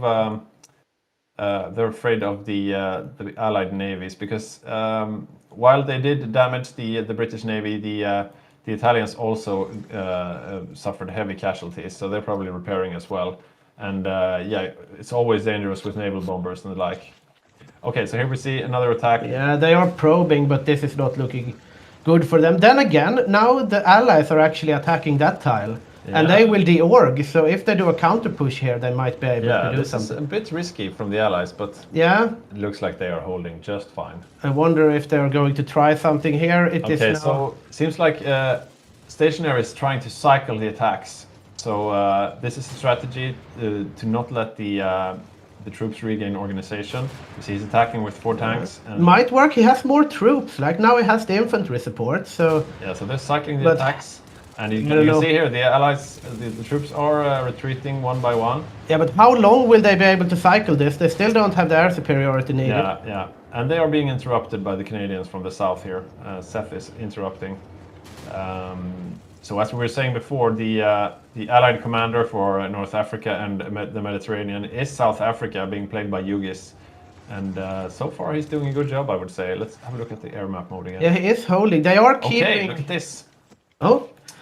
We do see some... Magnus have shifted his focus here. Yeah, Magnus has given up on taking Cyprus and is aiming for Palestine instead. Interesting. Yeah, he is going for an invasion of Tel Aviv. I don't know if they have supported... like exactly those 3 tiles have Raj infantry on them. Oh, the Allies are actually very low on supply, and El Alamein is empty now, and there it goes. They actually managed to cycle through El Alamein. Okay, so El Alamein has fallen, and that is the fort line, but they're immediately pushed back. Yeah, but they are pushing back again. Like, this is not favorable for them. Okay, so it's actually up in the air now. Yeah. It is indeed up in the air, because air superiority is now red for the Axis. And you don't want to see that if you want to win these crucial battles. Yeah. If the air superiority went green or just yellow for the Axis for a little while, they might be able to actually break through this Allied line. But looking at things now, the Allies are dominating the skies, which means it will be very hard for the Axis to push through. But they are still cycling the attacks on the bottom tile here, south of El Alamein. Yeah, the Allies were reinforcing the upper tile, but they left the southern tile a bit undefended. They are doing their best, but now they are getting kicked out of there. And now air superiority is yellow again, but now the Axis have run out of steam here. And here goes the naval invasion, but do they even have... I don't think they will land, actually. Maybe. They don't have naval superiority, but they are able to get away nonetheless. And let's have a look. I'm going to look from Magnus' perspective. I still wonder why Falk is not helping with his Marines. These 8 guys are really the cream of the crop of the Italian army, and they should be in the fight. Yeah, definitely. Like, if you want to land here in Tel Aviv, you're going to need all the support you can get. This is a long journey for the Marines. It's actually a green bubble for Magnus here on Tel Aviv, which is the harbor tile. Yeah. And maybe this can also panic the Allies a bit in the front here. You see green bubbles for the Axis again coming up here. Air superiority now in Axis hands over the Eastern Mediterranean Sea, So but still yellow. Magnus will be able to land. No. What? It was 98. No, okay, that was the wrong perspective. Okay, so... Yeah, he might be able to land in Tel Aviv, but also maybe not, he will not be because able they to are land. reinforcing now. Yeah, they are reinforcing. But El Alamein is once again pushed out by the Axis because they have managed to gain air superiority for a short amount of time here. Yeah, this is hectic. This is going to be very close. El Alamein just switching hands back and forth. And both factions are trying to get that crucial air superiority. Because if the Axis just manage to get this green, they can really steamroll over it. But At this point, Yeah, they are outnumbered now by the Allies in the air. yeah, I mean, it's an absolute slog in El Alamein. This can really go either way. See some pinging over in Asia. Why is that? Okay, nothing too exciting going on. Yeah. Still, the Allies managed to hold here, but just barely. And we have volunteers coming in from Spain. Okay, so they're not joining the war yet. I guess they can't really do it. Yeah. We have some comments here. It's an absolute graveyard, indeed, Saxoliv. It is. What a repetition of World War One. Yeah, definitely. They are fighting over the same territory over and over. Yeah, we have some naval engagements going on in around Valletta again, but nothing too much happening. Has Magnus finally given up on trying to naval invade? I'm gonna have a look here. He's planning a new one on Tel Aviv again, but why is he not getting any help from his? Okay, now Italians, the Italians have moved. Let's see where they're off to. Okay, so they have landed in North Africa, and look at this. Yeah. I mean, the Italians also have quite a significant lack of fuel, I would say, because if they manage to break through the line, yeah. If you break through El Alamein, go here, and then you run out of fuel, that could spell doom for you. Yeah, but the Italians don't have too many tanks, so I guess that's fine. Yeah, that's true. But okay, so Martin Falk here, he was planning a naval invasion, but then he cancelled it. I really wonder why, because these guys need to get into the fight. If these eight Marine divisions had attacked Tel Aviv at the same time, they would have landed by now. Yeah, it's very interesting to see here what happens in North Africa. We still have they're just both fighting so hard for the air superiority to make a decisive push, but... Yeah, it seems like the air superiority... Okay, so now the Germans are outnumbering. They have 3,000 fighters there. Maybe they should spare some for the sea stone. None of them are. All of the air is going into Egypt right now. Yeah, and they are trading incredibly unfavorably at this point. The trade is not good at all for... Or it shifted a bit though here. Another question from Mortal Vision here. Isn't Magnus allowed to expand combat width for El Alamein by naval invading? Yeah, he's sure. He's allowed to naval invade here. That could be a strategy for sure. So far, the Axis have been able to take this tile, but it's been immediately taken back by the Allies. And right now, they seem to be just waiting. And yeah, Falk is still not using his Marines. I really... Yeah, we also have some Marines, we have the German, 5 German Marines tied up for naval invasions of Narvik in Poland. And we have Italian Marines just sitting and camping around in Italy and in North Africa. I mean, they could coordinate this much better. Yeah, these are... Okay, so Norway is still holding out in the north, but not with any help from the rest of the Allies. We do have Italian divisions on Tel Aviv oh, really? Invasion plan now, but not the Marines. Yeah, those are just some support troops. I'm really curious why he's not using his crack troops. Also, the Axis have withdrew their planes from northern Egypt, so we won't see any push coming soon. Yeah, I have a comment here from Badger that if the Italian Marines attack in the back, it would be over for the Allies. But the Italian Marines are not moving. Come on, Martin. Get off your ass. Yeah, I mean, this could really tip the British scales. fleet is outside, that's why. Okay, makes sense. Because it's so close now, so every little thing could tip the scales, and if it tips in favor of the Axis, this could unravel very fast for the Allies. But so far, the Allies are holding in North Africa. Okay, so look at this. The British fleet is actually out in the central Med as well, and they are moving home. They're moving west, at least. Yeah, they're moving out of the Med. The British fleet retreating. It looks like it. If the Italians notice that. Yeah, so this should mean that the Italians have free reign in the Eastern Med. Interesting. Yeah, then again... they're afraid of a sea lion. We could tell them that no sea lion is coming. Yeah, there is definitely no sea lion coming. And if the Italians actually find out that they have naval supremacy again, you might see a naval invasion, but...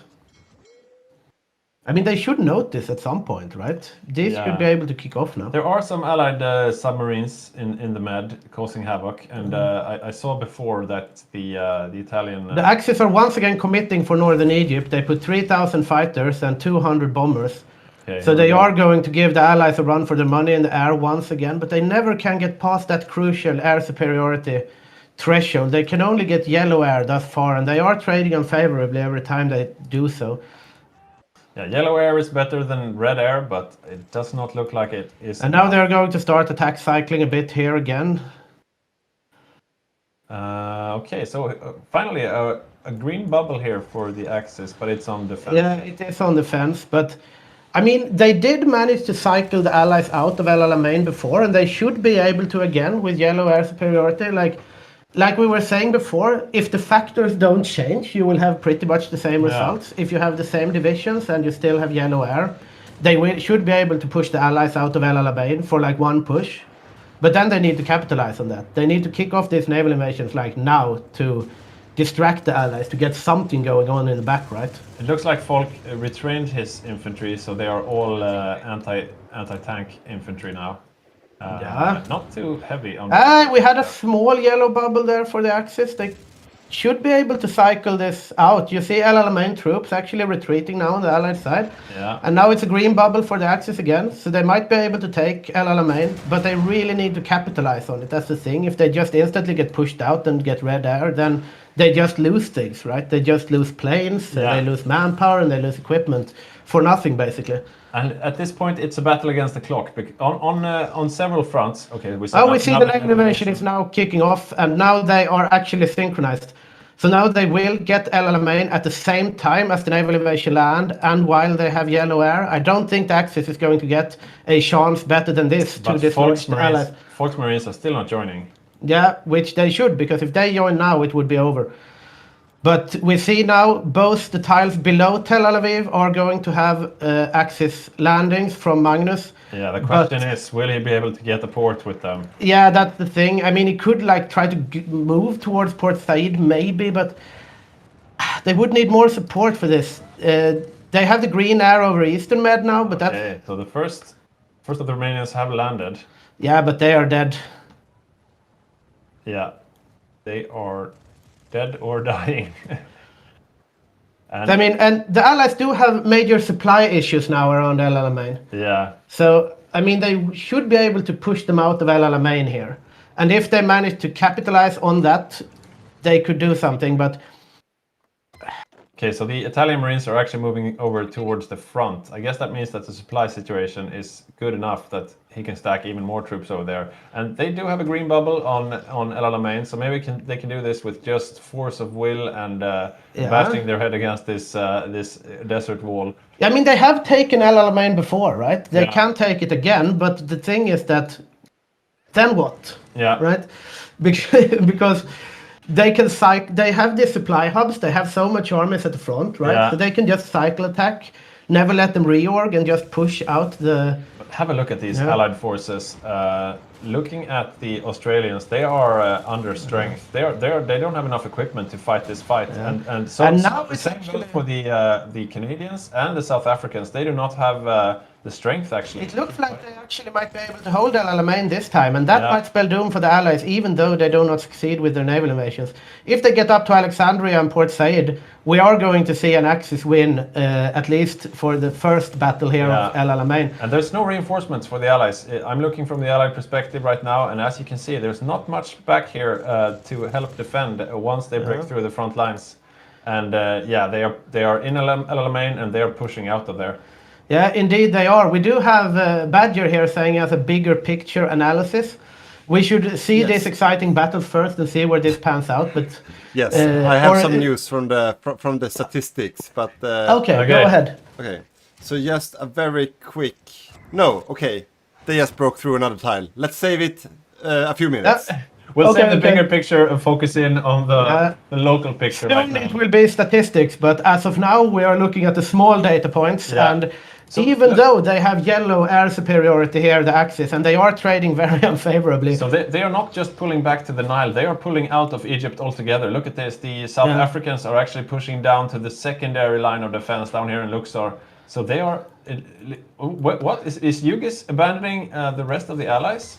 This is not well coordinated. The Australians are still here, still fighting. They're trying to retreat, but Yeah, this is looking bad for the Allies. they are slow. And this is an interesting LLMain, right? Because Yeah. no naval invasion, no shenanigans. Just they built up the supply hubs. They moved all the troops up to the front. Yeah. And they just fucking clicked, right? So yeah, it's official. The Allies are evacuating Egypt and the Levant. So Will they manage to blow up the Suez Canal, though? Did they have the time to do that? was that what we just saw here? They are blowing the Suez Canal, but it's going to take 18 days for the Brits to do and that. I think Martin will be there before, right? Yeah, Martin will definitely be there before. Cairo has fallen, and Port Said has fallen. If he just gets the Suez, he needs to click here, but he has. And now the Italian Marines are coming, but not through the sea. They've just walked. Yeah, they had enough supply to actually be able to get in the front line. And yeah, we were giving him a hard time earlier, but it actually worked out. And look at this. The Cyprus defenders have realized what's going on and they're trying to get out. Yeah. But yeah, they might not get out. They have to reach Sharm el Sheikh before the Italians do. Yeah, and it's going to come down to the hair with the Suez Canal because he clicked the wrong tile. But he's going to get it. And there, so the Suez Canal is firmly in the hands of the Axis. So the option of a safari is still open to the Axis, but the question is if they will take it. We are in early 1941 now. They do have some months before they are supposed to attack the Soviet Union. And I'm just having a quick look over at the Axis forces here. And now we have the revenge of Magnus here. This time he is going to land. Unopposed, finally. So, no, the Suez Canal and North Africa firmly in the hands of the Axis after a very hard slog. Yeah, just as Mortal Vision is saying, we don't really have much time for much else except taking this territory. Yeah, I mean the Allies, they do have a solid defense down here, so we probably won't see a safari, unfortunately. On the other hand, I mean the Australians and the Indians, they really need to bug out. They need to get ready for the Asia axis. Indeed, and we might want that bigger picture analysis now because I'm very curious to hear what Badger has to say. Yeah, I'm really thirsty. Yeah, all right. Can I get alcohol-free beer this time? Yes, you can. Thank you. This gave me a little respite said to that get on some beer stream now, so myself you as outed well. yourself. So I am. I have some statistics. So this was a well-needed win for the Axis in North Africa because what they are about to run into in the East, in Soviet Union, is this. So if we look at the overall produced number of tanks between the tank players right now, we're looking at, and let me show you what's what. The red one at the very top is the total amount of tanks built on Germany, almost 10,000 tanks. But what you see here, the second highest one, the teal one, is the Soviet Union, which is skyrocketing upwards with 6,100 medium tanks produced. And right now they are producing twice the amount of tanks that the Germans are each day. So the Soviets are really catching up. And what's also not good for the Axis is that the Allies, they still kept all their tanks. They survived with everything. So they still have their spearheads available to them to come on a D-Day. So right now the Axis is really, really outgunned in terms of tank production. So the only other Axis player producing tanks right now is at the very bottom of the screen, the Hungarians that are in a very timid production phase building some medium tanks. So it's not looking good on the armor front right now. Everything is up to the Germans basically, and they have plenty of Soviets to kill once they get there. Which of those lines are the Soviets? The teal one, that's skyrocketing. So this is the total amount of tanks produced. And the Soviets are building twice as much as the Germans right now, every day. Yeah, oof, that's scary. And that's interesting also because we see the Germans going on the safari. Yes, so there is a risk. So if the Germans do not attack with an early barb, they will be out in real trouble. Late barb is not good news for Axis. They need to hit as soon as possible. That's my take. Indeed, we see stationary and Thomas here pushing into the Allied defenses, and it seems like they might be able to break through. And reluctantly, we see Falk following suit behind. He hates the Safari. He wants to play safe, conservative. He does not like this kind of adventures. Yeah, it will be interesting to see. Like Boppus was actually reasoning a bit that we are preparing for an early barb, right? But we're hoping for a late barb because we know they might go in a Safari, right? And as we said before in the analysis of this game, a lot of times the Axis have lost momentum because they go on Safari and they wait a year for Barbarossa and then... Yeah, a key factor here would be what the Asia Axis are doing, because if they enter the war, if they start attacking the allies in Asia as well, then that will put a lot of simultaneous pressure on the allies. If they manage to do this before Barbarossa, that means the allies are fighting both the Euro axis and the Asia axis at the same time, and that could spell disaster for them. Yeah. So right now, the Soviet Union is putting 200 of their 340 mils on tank production. So 200 on mils, while it's only 80 on Germany. That's a lot. So it's more than twice the amount right now. But the Germans are investing in mechanized, which the Soviets are not as well. But it's all of those airplanes that the Germans are trying to be ahead of the curve compared to the UK, which is not a bad thing. But the early build-up advantage that the Germans have, they need to use that to keep down the total numbers of tanks on the Soviet Union. We see a bit of an encirclement here. Italian troops being encircled. The Allies are fighting back. Yeah.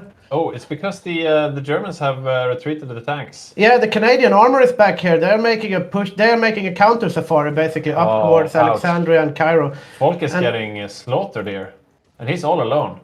Yeah, I mean these Italian Marines are going to fall, right? Spain is coming. They need to get a big defense going here in order to hold this off, and also, I mean. Ouch.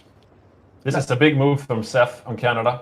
Yeah, very big move. They're going to lose a railway gun here.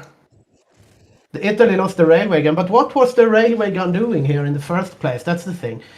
Well, they were supporting the supposed Safari, I guess. Yeah, it's a very unsynchronized Safari because this is not good for the Axis. But then we have an overextended Canadian armor division here.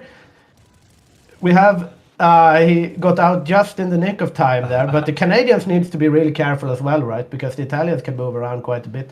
Yeah, so Eric with his Spanish volunteers are here to give Falk some backup, and Falk does have some reinforcements coming, and we even see a German tank coming back to support. Yeah, I mean it was a bit sad. He lost the Marine division or so, the Italian, but they are managing to stabilize this, and they are also going on an Iraq safari, the miners here. I'm having a quick look at the losses. Yeah, nothing major. 120k for Italy there. Yeah, still massive Axis success in North Africa thus far. But as Badger said, like in the grand scheme of things, because the Axis have put so much towards being superior in the air, but they have not managed to be superior in the air. Every time there is like a major air zone which is hotly contested and important, they are yellow basically. Now they're green in southern Egypt, but like El Alamein, they didn't win El Alamein because they had air superiority. They did it because they had 4 supply hubs and a huge amount of infantry. Right? And crucially, the Allies, even though they lost Egypt, they have not lost a lot of troops. Look at these losses from the UK, 42k, that's nothing. India, 6k. Canada, 61k, not too much. South Africa, 16k. Australia, 79. So not too bad considering they lost Egypt. Yeah, and that's also like because they lost Egypt, but they lost Egypt in a grind, right? They did not lose Egypt due to being naval invaded in the back or getting encircled or overrun or something. They lost Egypt because eventually the Axis had more troops and more supply at the front line. Yeah. And they saw that and went home because a lot of Hearts of Iron plays is like planning around what you see. So if you lose fast, you can get fucked really quickly. But if it's obvious that you are losing slowly, it doesn't really matter that much apart from the territory, right? Because you can just move back. So the German tanks have kicked back the Allied advance, and now they're leaving again and saying, okay, take better care this time, Falk. And now Falk is on his own, but he's still attacking on his own. Yeah, Falk is still going here. He wants that airfield. He wants Luxor. He wants his railway gun back. Give me back that railway gun. And it looks like he has it. Yeah, he might be able to get his railway gun back. It seems to be under his control, even though it's in enemy territory. Weird. I don't know how that works, but yeah. Yeah, and Iraq has fallen also to Magnus, and yeah, big North Africa win for the Allies. Also now Cyprus has fallen to the Italian Marines. So big Axis win in in the Mediterranean, but it has cost them a lot of time, equipment, and focus. Yeah. But I mean, this is the result of Gidon on the UK. He did a bit of a gamble there. I mean, he underinvested in land forces and counted on the air keeping them safe. But the air was barely not able to keep them safe. So once the Axis actually broke through, there was no second line of defense. They did not have that kind of numbers to be able to field the second army defending the Nile. So they had to move back immediately once their perimeter was breached. Yeah, and I mean the gamble almost paid off, right? Because it was very close. It could have gone either way. I think the crucial deciding factor was that extra supply. Yeah, the supply hubs have actually made, like, without these 4 supply hubs and the upgraded railway, the Axis would not have been able to do this. Yeah. So a bit of a meta shift. Yeah. We have not seen this before in our games. It's always been daring naval invasions and weird strategies that have decided North Africa, but we have a question here if Italy will blow the canal. I don't think so, but who knows? Yeah, I mean, they have the time now at least. So if they see that the allies are coming up and they can't do anything about it, then they will have time to blow the canal. Yeah. But then again, the allies could have blown the canal. Have a look at this naval invasion here. Oh. It's going, it's going all the way around Africa to retake Crete. I hope they go for it. That would be hilarious. But they are also trying to take back the Suez, and let's have a look if Martin is. There is nothing on Suez at the moment. Yeah, so that could be problematic. I mean, if the Allies manage to land in the back here, Folk would need to be really quick on the retreat. Yeah. See, we see some pinging here. Okay, defend these tiles. They're a bit like, I mean, looking at Folk here, he has 11 infantry divisions training in Alexandria. Probably a good idea to guard the ports. Right? Yeah, but I think he has it on lockdown. Yeah. It seems like it's Remeforge, the Free French. They are, of course, very. They really want to get their territory back. They've gotten some of their colonies back at least. That's nice for them. The Japanese still doing continuous focuses. They should be getting a move on, I think. But I guess just threatening a war can be as effective because the. Okay, so the Australians, where are you guys? They are still in Africa, but it looks like, they are heading back. Still no real battle lines being drawn up for Barbarossa. Nothing on the front from the German player. Yeah, that must be the pinging we saw earlier. So let's have a look at how they are arraying their forces. So it looks like David here on Albania is actually spread out a bit. Maybe he should keep them in one place so they're easier to keep track of and micro. But he's been tasked with the northern front, it looks like, and I'm really keen to see how Albania will do. He is, of course, a very, very new player. Just bought the game a few days ago. It'll be exciting to see how he fares against the massive hordes of T-34s waiting for him. Yeah, I mean, we saw the tank production statistics before, and that is scary reading. Yeah. If you're Germany, you don't want to see that type of production from the Soviets at this point. I mean, we're still gearing up for an early Barb if they want to, right? But we do see some naval invasions here from Romania. They are going to try for the oil fields, it seems. Will they be able to get naval supremacy? I don't know, and that's the thing, right? Because if they actually take the oil fields, then the tank strategy from the Soviets can really backfire. Because if the Soviets have a lot of tanks and they lose their oil, they don't have the fuel for them. But it's a long walk from Batumi to Baku, and the Turks have closed off the Bosphorus, right? So you only have the navy that you can put from Bulgaria and Romania. Yeah, but it's not too shabby a navy. He has 2 battleships. Magnus does. So that should be enough. And, and I mean the thing with supremacy is that it's relative, right? If you have one ship and they have 0, then you have 100% supremacy. Okay, so Magnus is moving. No, he's actually keeping his troops further in the back. He should probably move them up. Okay, so most of the line here being covered by the Germans, but yeah, Mossberg, for example, he should move his troops up as well to the border. Let's see. We have Badger has a new analysis, he says. Oh, give us the analysis. Yes, so a quick analysis. So what we looked at before when it comes to tanks was the total number of tanks produced. That's not the same as how many you actually have left. We all mentioned a year-long grind at Alamein, and that has resulted in the Germans. Yeah, this is some scary statistics about what we're about to happen on the Eastern Front. Because what we're looking at right now is fielded tank divisions. Or fielded tank units. So what we see in the teal graph at the very top, take a good guess what country that is. I think it's the Bopus and the Soviets. So that's Soviet Union. And you see the Germans, they actually have less tanks in the fields now than before they entered into the North African campaign. Oh yeah, that's scary. So right now we have over 20 tank divisions fielded for the Soviets, while only 6 on Germany. Yeah, and Hungary has 2. Yeah, and there goes Barbarossa. And there goes Barbarossa. So that's the build-up for that. Good luck, Axis. Well, they are not ready. They are not ready.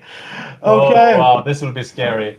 Okay, let's have a look at how the defenses are arrayed here in the Soviet Union. So, as we were saying before, they have grouped up on the Stalin line here, and yeah, it's a somewhat orthodox defense. It's what you usually do, right? You do go across the Dnieper, basically through Ukraine, and then all the way up and Vitebsk. And usually we see the breakthroughs happening around Vitebsk, these 2 little tiles in between the rivers. Yeah. But as we saw before, like the Germans, I mean, the tactic of taking El Alamein, but just banging your head against the wall with yellow air has cost the Germans a lot in terms of tanks. This could be a real rock, paper, scissors scenario where one build is just vastly better than the other, because I mean, these 6 German tanks, I mean, even if they're microed perfectly, 6 tanks versus, what were we saying, 20? Yeah, I mean, there's still 6 tanks. I mean, you can do expert micro, they can be a bit stronger. I mean, obviously, one German tank division is probably stronger than their Soviet counterpart, especially with all the veterancy that they have from fighting in El Alamein. So, I mean, the German tank general is trained, they are veterans, they are fully geared, right? But it's 6 of them. Yeah. So this is interesting. We see some light tank divisions who are grouped up ahead of the main front line, and Mossberg is actually facing them head on here, but they are not faring too well against these light tanks, which also does not bode well because these are just light tanks. Yeah. And the Soviets have stronger stuff than that waiting behind the real front line. So they're just here to annoy. Maybe they managed to get some encirclement. Yeah, look at this. Yeah, actually. Already inflicting losses on the Axis. There are some Romanians and Germans being lost there. They did cross the Dnieper here, though. The Hungarian medium tanks have actually made a little front line. They crossed the Dnieper and are in Mykolaiv now. No, that's not the front line. Have a look from the Soviet perspective. Oh, there's the front line. Yeah, so so that was just the ahead advanced light tanks there. Yeah, this is going to be very hard for the Axis to break through. But they have an early barb now, though. So I mean, it's an early barb, but they are inferior in infantry and inferior in armor and inferior in the air as well, I think. Yeah, probably because they traded very. Yeah, they have red in Ukraine, red in Belarus. It's looking rough. Yeah, because it also cost them a lot of planes, right? To keep up that yellow air superiority that they needed to eventually break through El Alamein. Yeah, they got to Egypt, but it was expensive. Yeah, because I mean they traded very badly all the time because the Allies had static anti-air, right? Yeah, so we will soon see as soon as the Axis reach the front lines. I'm sure they will want to rebuild the infrastructure here in the captured Soviet territory before they go on a real offensive. So right now they're just capturing these empty tiles the no man's land, so to speak. But Yeah, but we have encirclements here again. Yeah, Right? This Romanian division from Magnus, I think he might be able to get out just I by think, the skin of his teeth. I think they're fine. Yeah, but it's these light tanks are really annoying. Yeah, it's still 3 tiles in front of the front line, right? I think it'll be fine.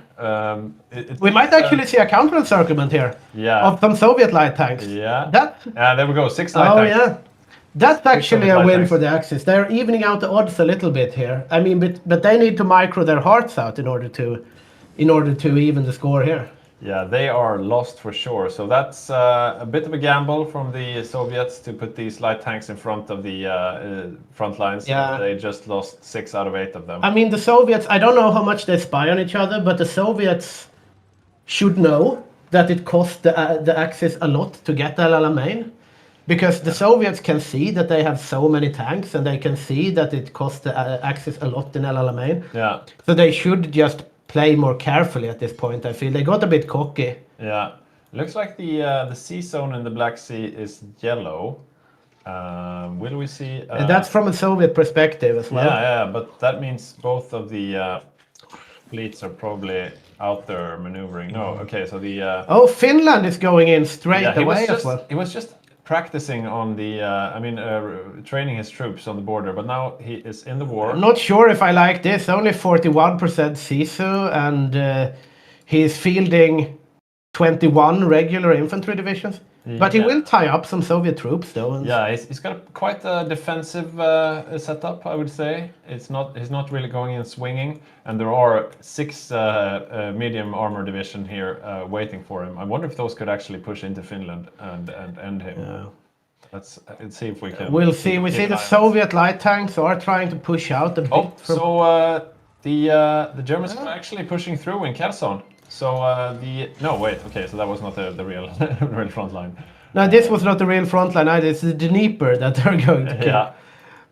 But they did manage to get quite a nice encirclement from the Axis perspective of those light tanks. But now we see the Soviets are actually pushing in Finland here. And this is going to be hard. I don't know. It probably wasn't a play to join. The Germans are trying to push through the main Soviet line here, and it is a red bubble here from the Soviet perspective. Yeah. Let's see if they manage to break through and what the Soviets will do about it. So far, there are no...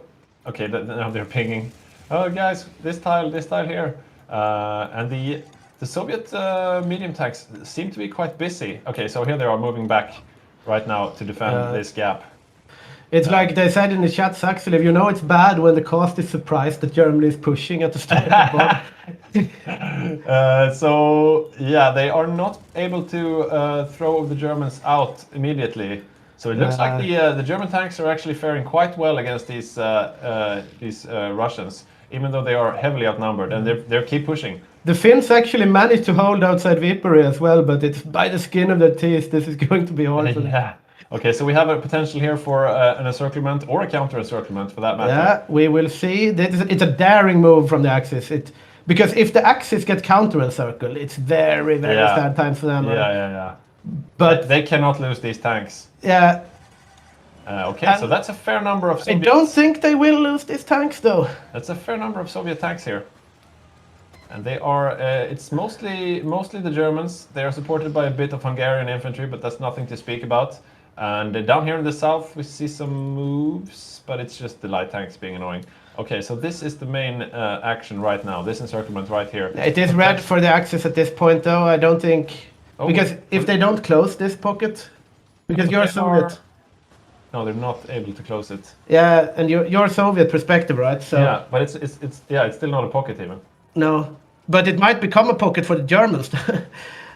Yeah, they might be able to cycle them out. Actually, Yeah, it seems like the Axis frontline troops are actually holding. Yeah, but it's red bubble up here. It's going to be really close. This. Maybe we can ask. We have the Soviet tanks coming in. Nah, this is looking like an Axis encirclement. Ouch! Yeah. Okay, so one German tank division lost. Ouch! Ouch! Ouch! Ouch! That was what was not allowed to happen. Okay, so the Mongolians were actually there. Yeah, that's basically everything. The Germans have 3 tanks now. Yeah, that's a bit worrying, I have to say.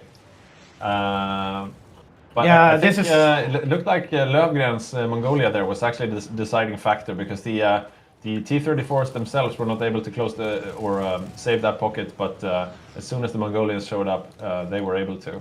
So let's have a look now from the German point of view. How many tanks are we down to? They have 3. We have 3.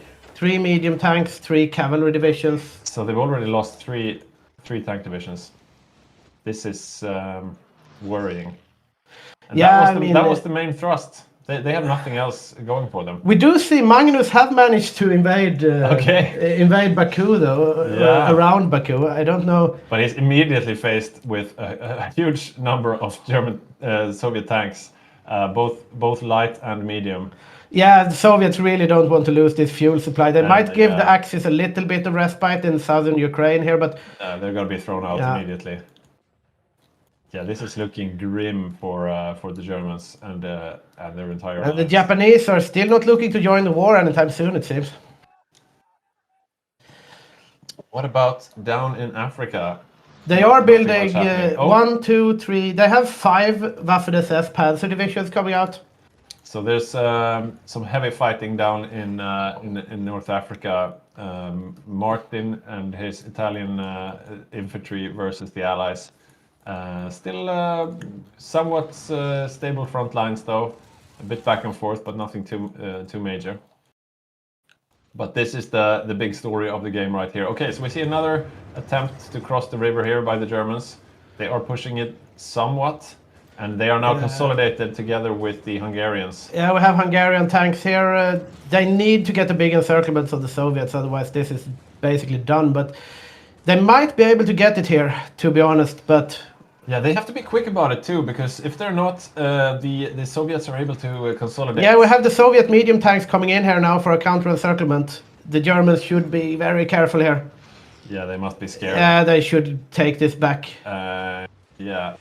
And they're just standing still. Yeah, they are not doing anything at this point, the Germans, because they need, if they don't retreat with these 3 tanks and they get encircled, that's their 3 tanks. They have 3 tanks and that's them, right? That's all of them. That's 100%. Yeah, that's 100% of their tanks that's here now. Not doing anything at this point. They seem to be a bit overwhelmed. Oh wow, Victor. And they are even pushing further in, actually. Let's have a look over in Finland. Oh no, Finland is breached. Finland is penetrated. And this is... Oh, well, look at this. It's a counter-encirclement. Yeah, what the hell? Yeah, Sag actually managing... but he's very thinly stretched. Yeah, I don't think he will be able to close it up. Soviets should be able to. Or maybe. Yeah, he will not be able. He will get counter-encircled in Viper instead. Yeah, he's fighting the good fight, but he's heavily outnumbered. Okay, so there are some Germans now moving into Helsinki to help him shore up, so maybe he doesn't capitulate immediately. But it's not looking great for Sarge's Finland here. He's got two of those mountaineers, and I don't know how many mountaineers. The German managed to get out of the potential pocket in Ukraine, though.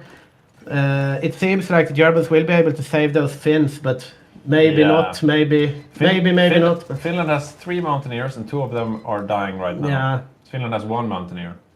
Yeah, they actually died in the end. Correction. The Hungarians are trying to make a little move on the south front here.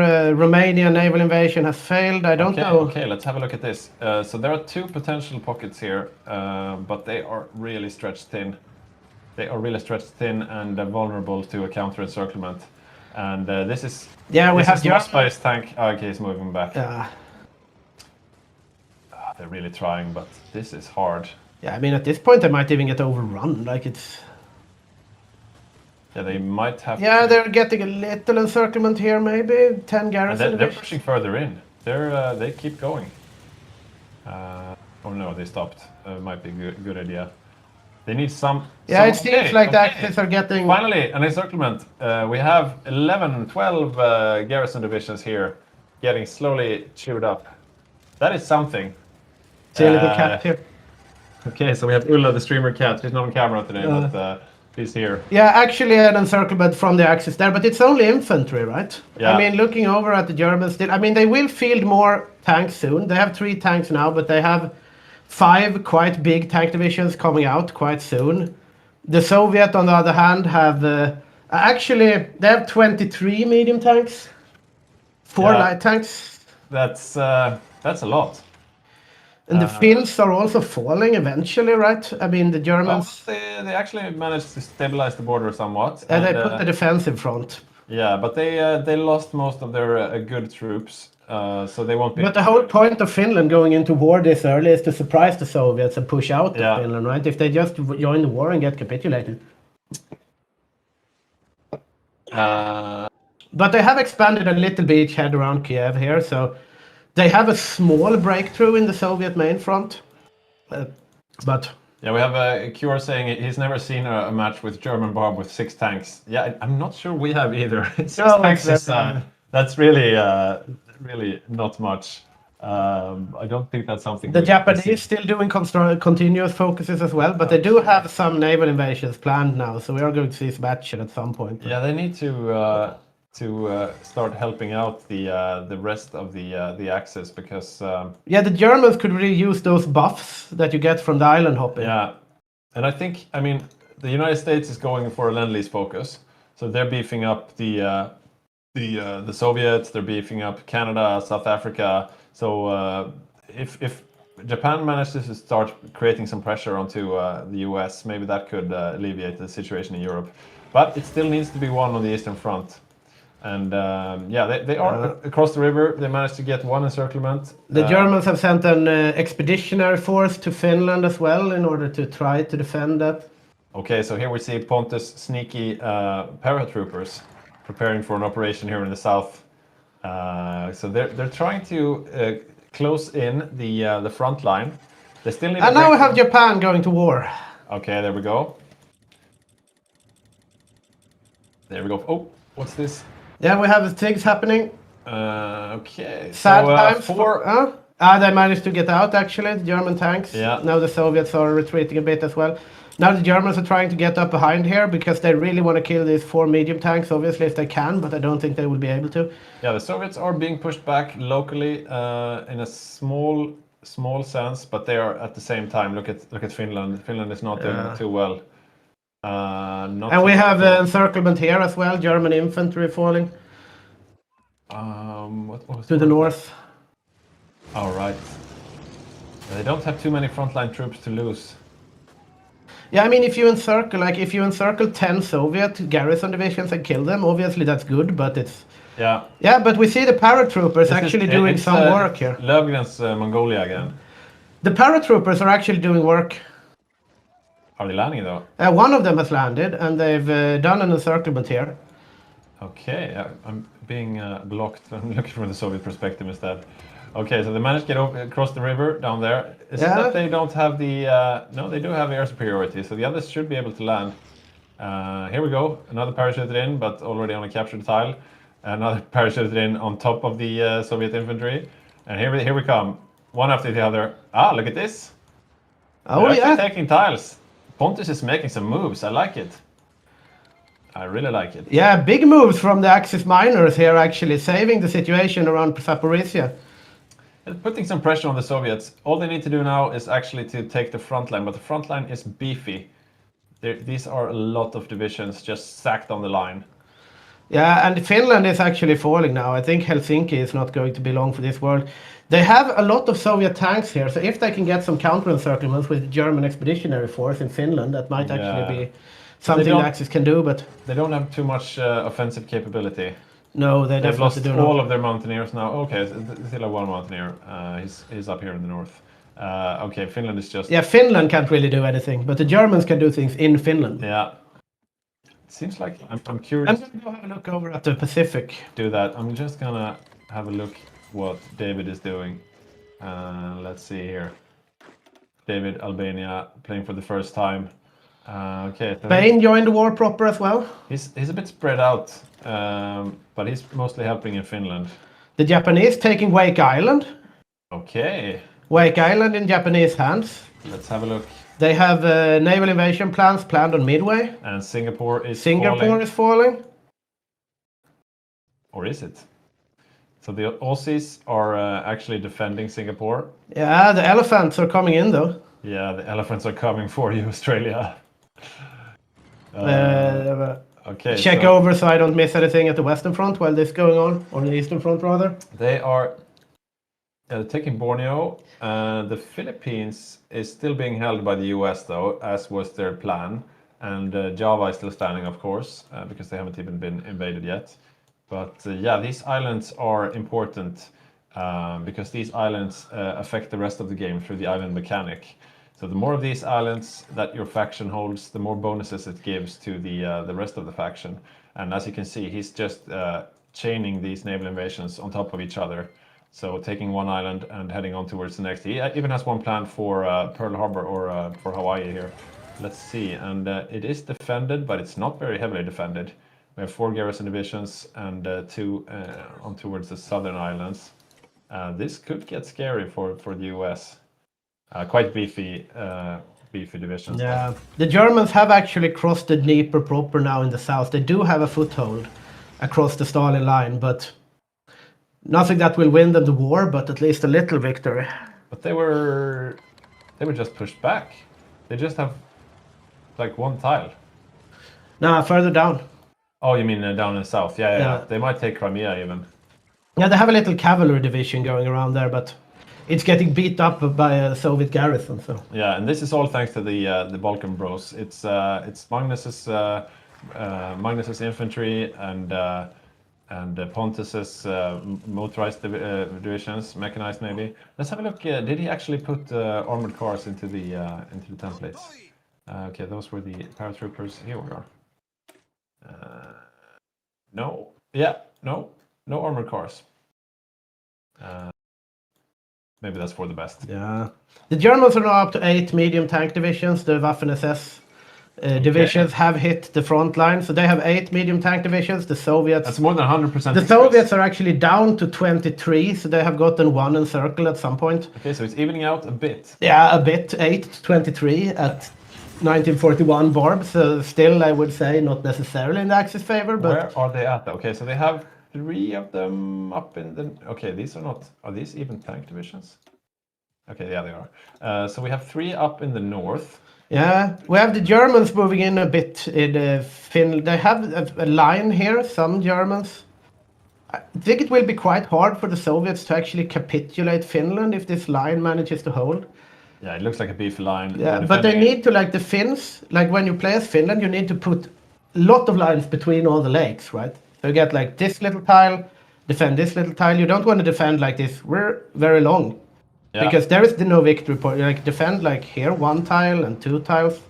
Germany actually transferred 1 tank division up into Finland, and they have 2 more up here in. They are trying for they an have 2 more encirclement up here here. in Estonia. Look around Kiev. Yeah, that's where the main gathering of tanks are. The rest of them are down here. The 5 German tank divisions, the bulk of their forces. The Germans are really trying for an encirclement here of the Soviet tanks in Kiev, but they will not be able to, it seems. No, it looks really rough to break through this meat wall. Meanwhile, the Balkan countries are really fighting down here. I'm having a look over at the island hopping. We still have Midway in American hands. Philippines seem to actually be holding still, so they have managed to succeed in that.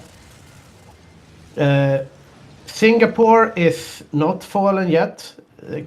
Trying to cycle this, I guess, but Singapore holding. We have, though, Borneo has fallen. So Java will be troublesome to hold in a later stage. Yeah, Borneo was not really defended, I think, so that was to be expected. Yeah, the big trial comes later if they try to attack the Philippines or Java. Let's see. And Java will be defended by Adam. Yeah, the Americans are actually here. They are actually planning a naval invasion onto Sumatra once Sumatra is lost. So preemptively getting ready to reclaim it. Also, Norway is back in Allied hands, it seems, for some reason. Oh, there you go. Does look like it's only AI. You see here, this is interesting. We have Bulgaria planning to do more daring paradrops. Oh, I love this. Behind the lines. This is their Hail Mary to try to get the medium tanks. This time it's actually in support of the German main attack. So this could actually do something if they manage to pull it off. They have air superiority, so they can just send them. They do. I really like this from Pontus. Yeah, these paradrop plays can actually be what saves the Eastern Front at Yeah. this point. But they don't want to get pushed out too far, though. And they seem strong enough. I mean, earlier he was dropping them directly onto Soviet infantry, and they still won the fight, which is quite significant. There's a lot of them coming in here. So okay, so 7 para divisions, but they need to be timed perfectly, and they need to be synced with the rest of the armored advance here. Yeah, and they need to do it now. Well, Or quite soon, at least. yeah, well, they need to time it whenever the Germans attack with the tanks. Okay, so the Hungarian tanks are actually making a breakthrough now, and this could be a good time for it. This could be a good time for it. Are you planned? Are you prepared? They are. Okay. Let's see, it's Still Bulgarian, right? preparing. Still preparing, but okay. So okay, I'm gonna change perspective. These are blocking the view. Yeah, the Bulgarians are still. He can send it, I think, now. Mossberg and his Hungarians are attacking on their own. The Germans are still in the back line, defending a bit. But Mossberg does not have any numbers. He's only got, let's see, 2. I think he should send the invasion. We have a question from the Paradox Twitch. Is there a place new users can go to see rules or how you guys play? That's a good question. If we can see the rules anywhere. Do you know the answer to that question, Badger? I don't think it's publicly available, but we can of course make it publicly available at some point on the Patreon or on the YouTube wall later. But Yeah, it's, yeah. the rule set is basically historical timeline, war declarations, and then we have some template rules and so on. So Sorry to interrupt you, but the paratroopers are going. Yeah. Here comes the daring paratrooper invasion. Will it be enough though? He's jumping straight into battle. They are immediately being encircled as they land. At the same time though, the tanks... They are making a little break here around Poltava, but they're getting retreated. No, probably won't be enough. Yeah, this could be the last para invasion we see from the Bulgarians. Because they will need to be evacuated from there if they are to... They are getting a little encirclement here, though. Maybe, just if they get this tile. They are messing up the supplies of the Soviets. If you look at the Soviet tanks, they are down to red supplies, some of them, but yeah, they're being cleared out. They are getting a little encirclement of garrisons here. 16 Soviet garrison divisions. It's not too bad considering the circumstances. No, definitely. They will take anything they can get. Yeah, so 16 garrison divisions being encircled, and at the same time Pontus is following up his para invasion with his motorized, and they are actually doing some work.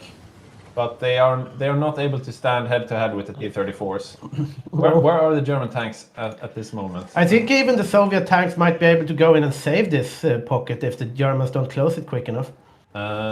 Yeah. Okay. So the main a small encirclement by the Germans up there. Nothing major, it looks like. The main bulk of their forces are still down here in the south.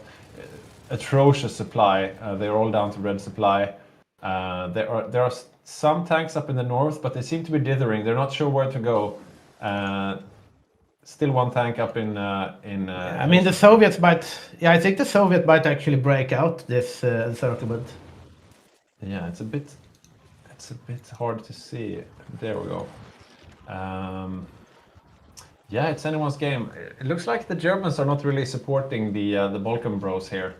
The Balkan Bros are making moves, but the Germans are making their own moves. And yeah, they're under supply right now, so the German tanks can't really come in to help. Will they be able to hold this out for long enough? Looks like no. There we go. Actually, they won one more tile.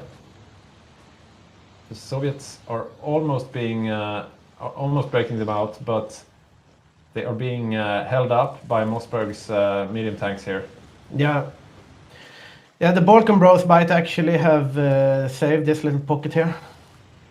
Yeah, we'll see. Maybe it's gonna be close. Yeah, it looks like it. Looking from the Soviet perspective here, some green bubbles where the tanks are trying to break through to the pocket, but inside the pocket, of course, Red bubbles and tears. Indeed. Mortal Vision says, I read the rules before. They must be up somewhere. Yeah, probably, I guess. Yeah, we should make a HyggeHoy webpage. Yeah, for sure. Whoever uses web pages nowadays, though, I'm not sure. The Germans are trying for some encirclements here, but the medium tanks managed to get out. But to answer another question, to see how we play, if you go to our YouTube channel, youtube.com/HyggeGaming, you can see all our previous streams. So there's a vast library of streams to see how we play. Yeah, they managed to break out those garrisons. So they might have not, though. Or not, yeah. They will actually die, it seems. It's a hard slog here on the Eastern Front. Very close, though. The Soviets almost saved them. But it's just garrison divisions. I mean, the Soviets have, like, looking at garrison divisions, the Soviets have 288 garrison divisions. Yeah. So, I mean, yes. Yeah, a dozen less. Oh, the fall of Leningrad. What happened here? What happened here? I was looking there like 30 seconds ago. The Finns took Leningrad. Well, this is an interesting development. I mean, either the Russians, they moved back a bunch of troops, or they lost a bunch of troops. I'm really not sure. Yeah, what the hell happened in Finland? So they're up to 1 million losses. Yeah, the Germans are almost also up to 1 million losses. Okay, I'm really curious what happened here in Finland, because it looks really grim there outside of Helsinki, and now suddenly they're in Leningrad. Okay, so this will mean that the Soviets will need to shift troops up to the north, and they are not reacting as of yet. Okay, so still just a cavalry division in Leningrad, so nothing too threatening. But the Germans now up to 10 medium tank divisions, and the Soviets down to 17, so they must have lost quite a lot up in Finland. Yeah. Okay. So the Germans are actually... They're evening out the odds. Evening up. We have a quick analysis from Badger. Maybe he knows what happened in Finland. Okay.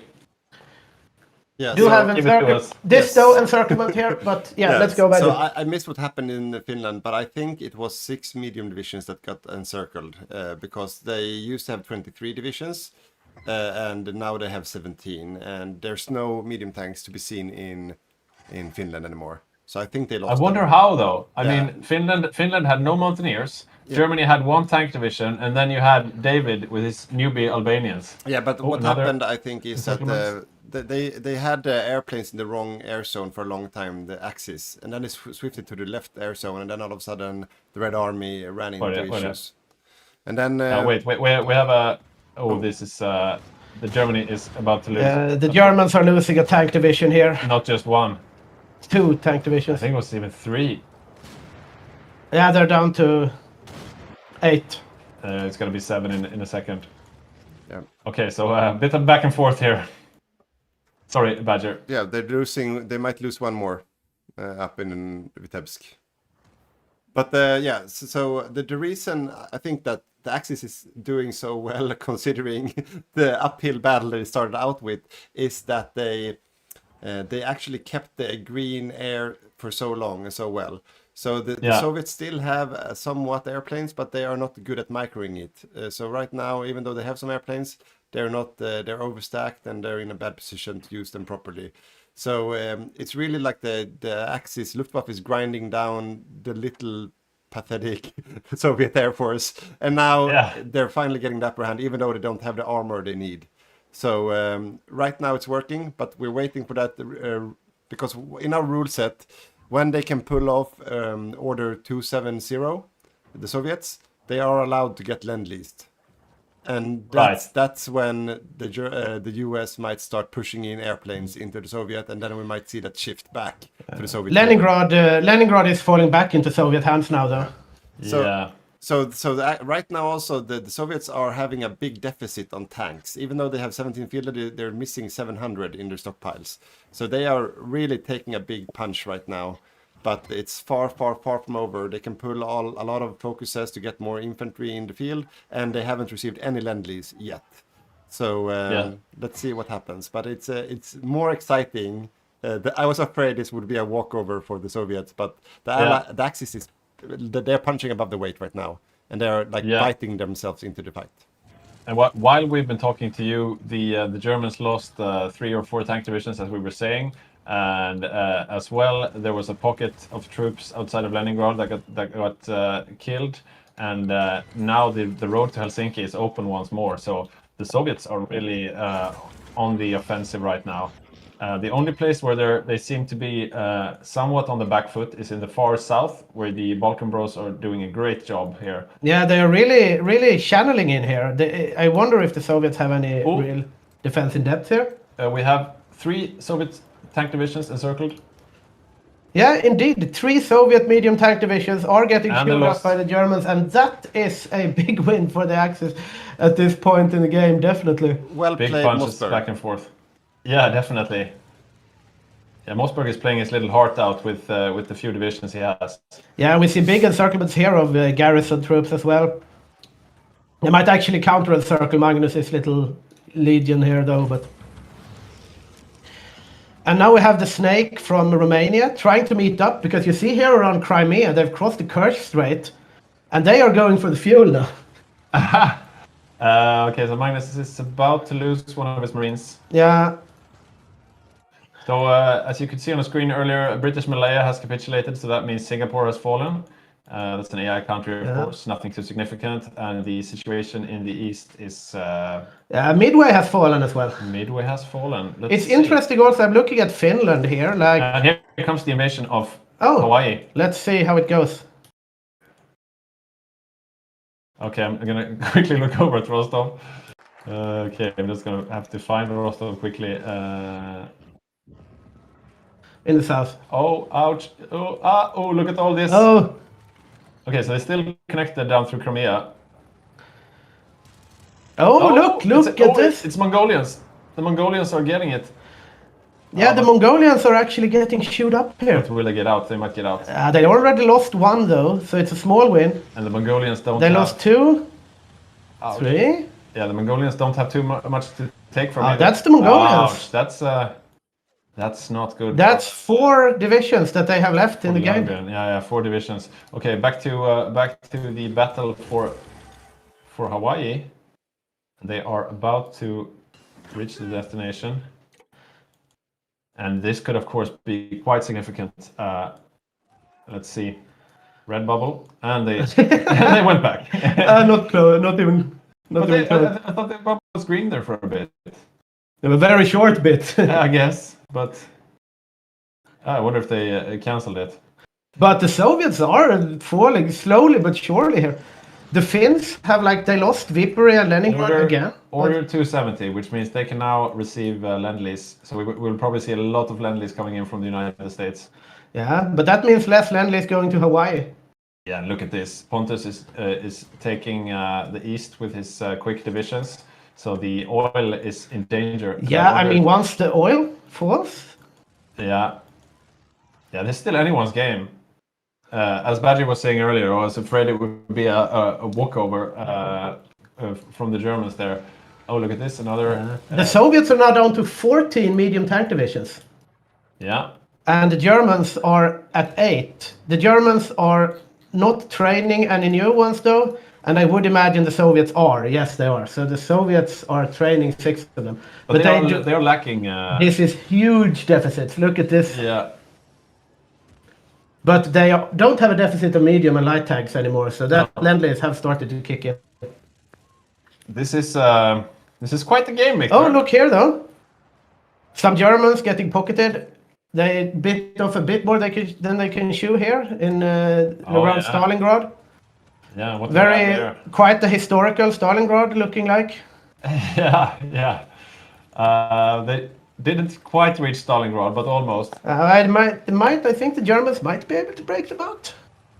Still, the Mongolians they're fighting. If they just click a little, click here, they're getting a bit greedy in the south, I think. Yeah.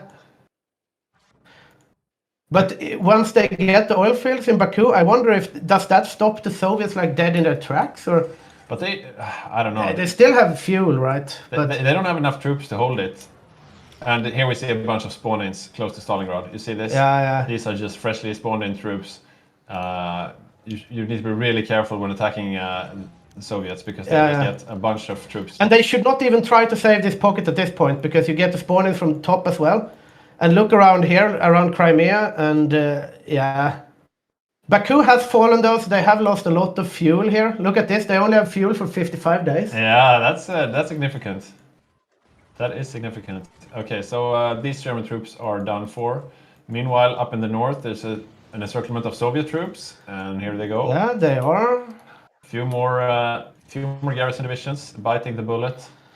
Yeah, and the Finns are pushing out a bit again. Viipuri has fallen back into Finnish hands, and they are moving in on Leningrad. Yeah. So it's a coalition of Finnish, German, and Albanian troops up in the far north. The Soviets have cut off the connection over the Crimea and Kerch, though. Oh, they have. They still have the supply route through Crimea, I suppose. Yeah, I mean, they're not encircled, but they should try to form a line at some point here so they don't... Yeah, this is dangerous. It's a lot of troops. The Germans cannot really lose. I mean, if the Germans get 14 infantry divisions encircled, that's very bad for them, right? And Pontus's motorized infantry, I mean, that's his main force, and they cannot get home right now because right now the Black Sea is being controlled by the Soviet Navy. But the Soviets are running out of fuel, though. But they will probably they will be able to take Baku back very soon.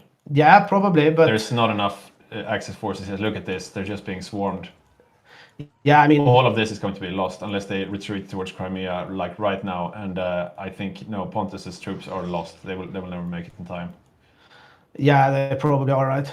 Let's see. Could they do something sneaky? He's trying to do a little paradrop on the line there, but what's that gonna do?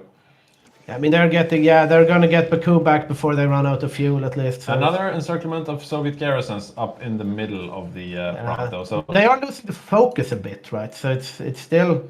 Germany is leaving the Axis miners there on the south to fight for themselves, and they are losing now. They will not be as big a threat in the moment because they're losing most of their forces. It looks like Mossberg is still keeping his medium tanks alive, though, which is a good news for the Axis.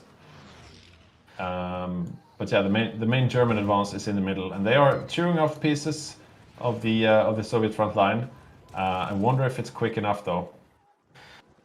Yeah, the Finns are snaking a bit there, trying their best here, but... Having a bit quick look at the losses. They're not getting encircled, at least, up here in the south of Ukraine, but it's... Yeah, how do the losses look? 700? Yeah, I mean, the Germans have clawed their way back quite respectively, but still... I mean, I was about to say, it's the Soviets have lost more than the Germans. These are, of course, both the wars combined, but these losses are nothing for the Soviet Union.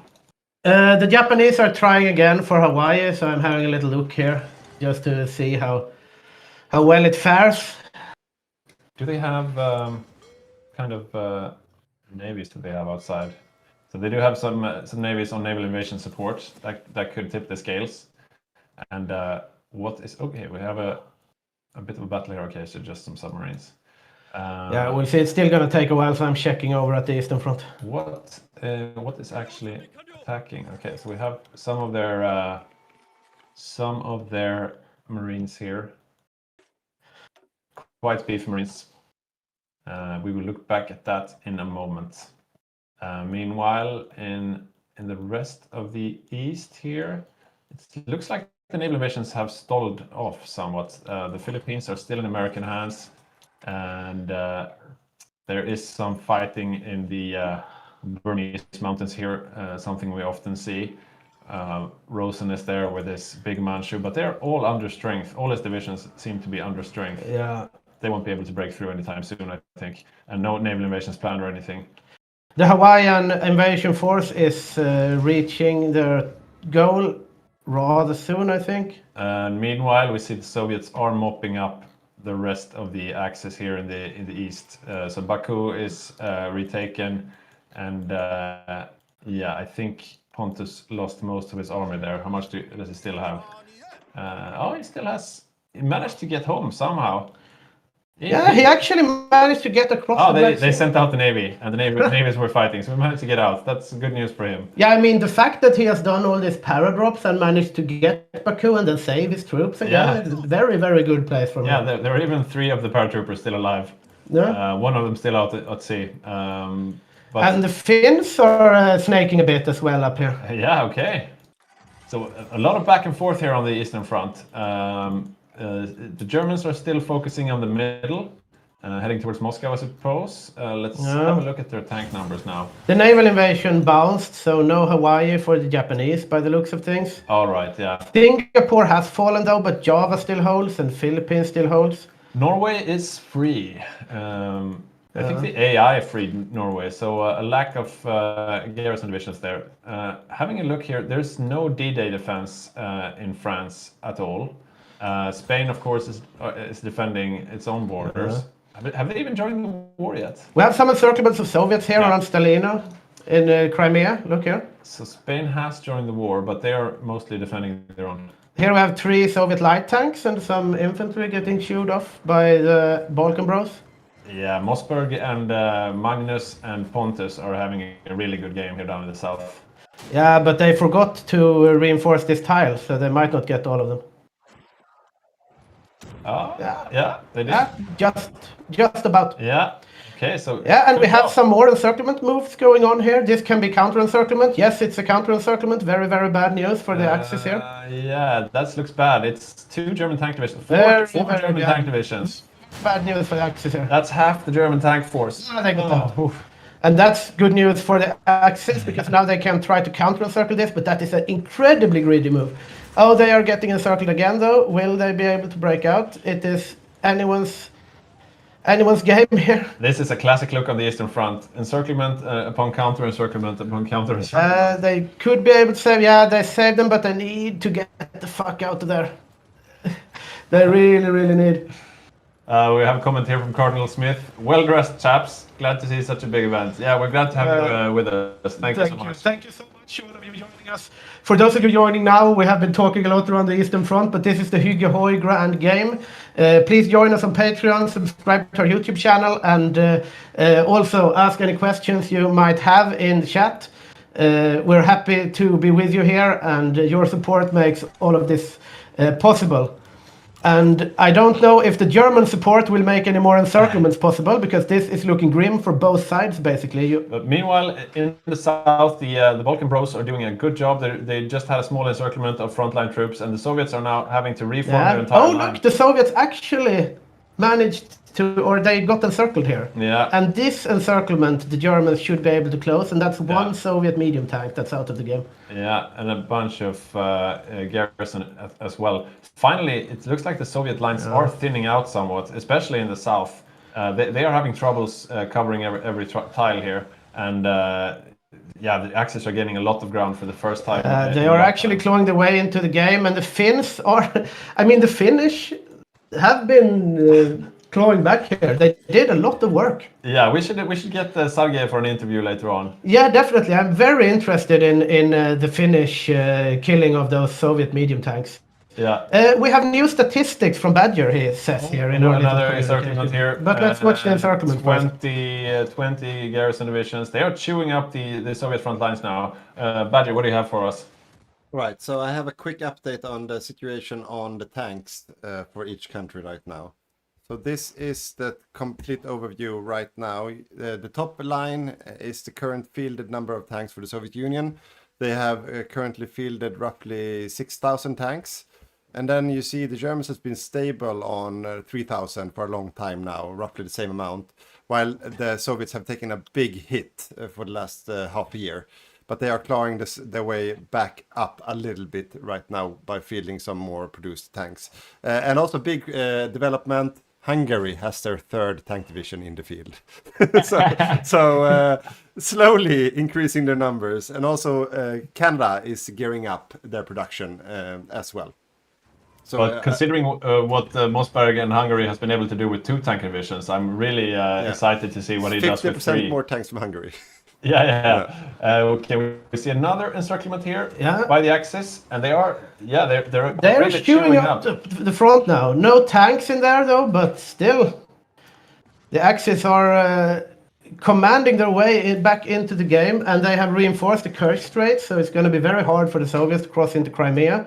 Yeah. Rostov is falling again, and Stalino might be in dire straits, and Leningrad still in Soviet hands though, and the Finns.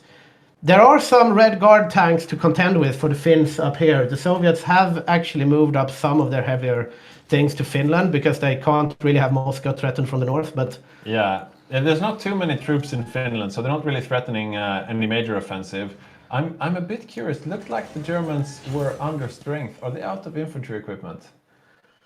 Yes, they are in a big deficit of infantry equipment, and this could be really bad in the long run because, yeah, if having a look at the frontline troops now, as you can see, that little green there is not completely full. The Netherlands have landed in Germany. The Netherlands? Yeah, they invaded Hamburg.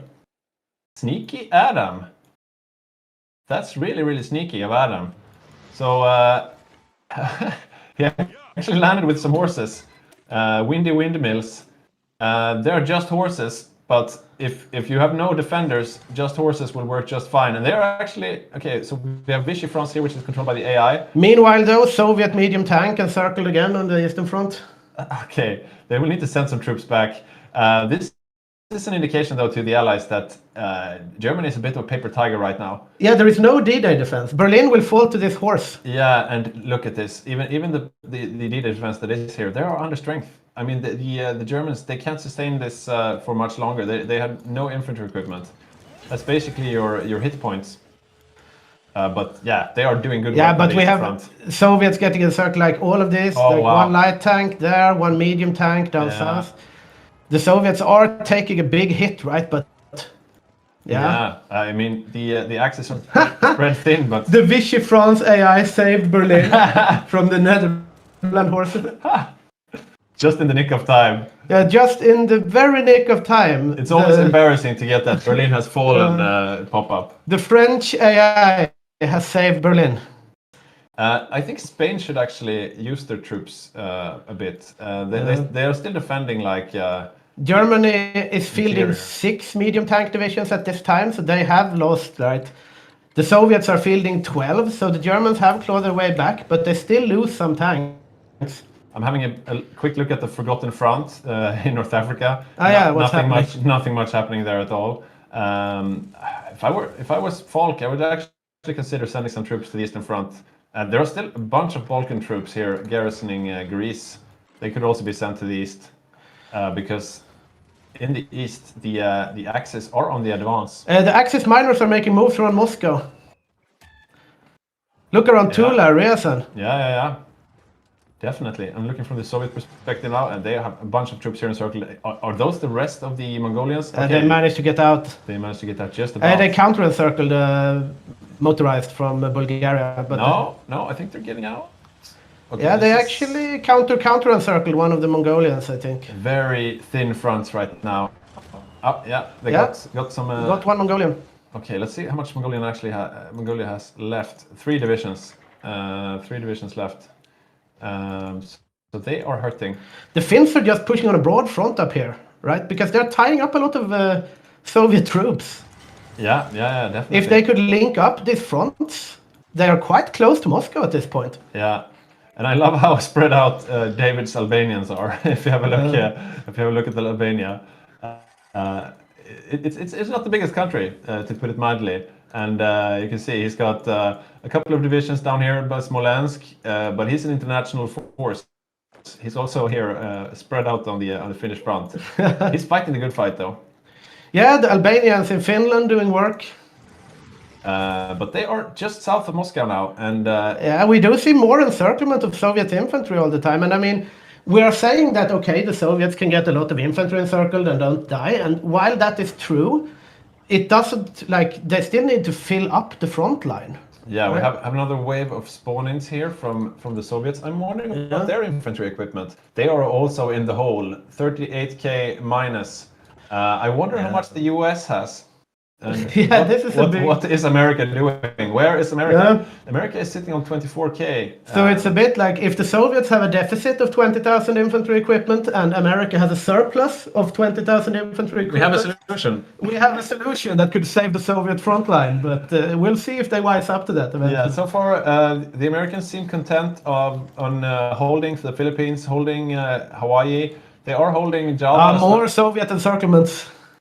Okay, so I think right about now the Soviets are jumping into the to the Allied Discord saying D-Day when? When is the D-Day? And there is no D-Day coming, not anytime soon from the looks of it. Which is a bit of an oversight because the Germans don't have anything to defend from a D-Day. Yeah, I mean even a small D-Day could do miracles. If you land like 5 infantry troops in Rotterdam or something, what are the Germans going to do? Or a big counter attack here in the north by the Soviets. Yeah, the Soviets are pushing the Finns out here. One Albanian division is getting encircled here. Sad times for Very sad. those. I think it's one of his weaker ones, though. I think the Shark infantry are the main main ones. Let's see. I think I'm hearing Badger's daughter. Yeah. Yeah, we see here a naval invasion planned by Magnus in the back by Kurch. One marine. They're not out of steam yet, the Balkan Bros.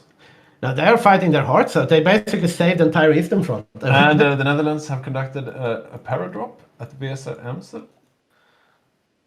But now there's a bit more D-Day defense now, mostly by the French AI.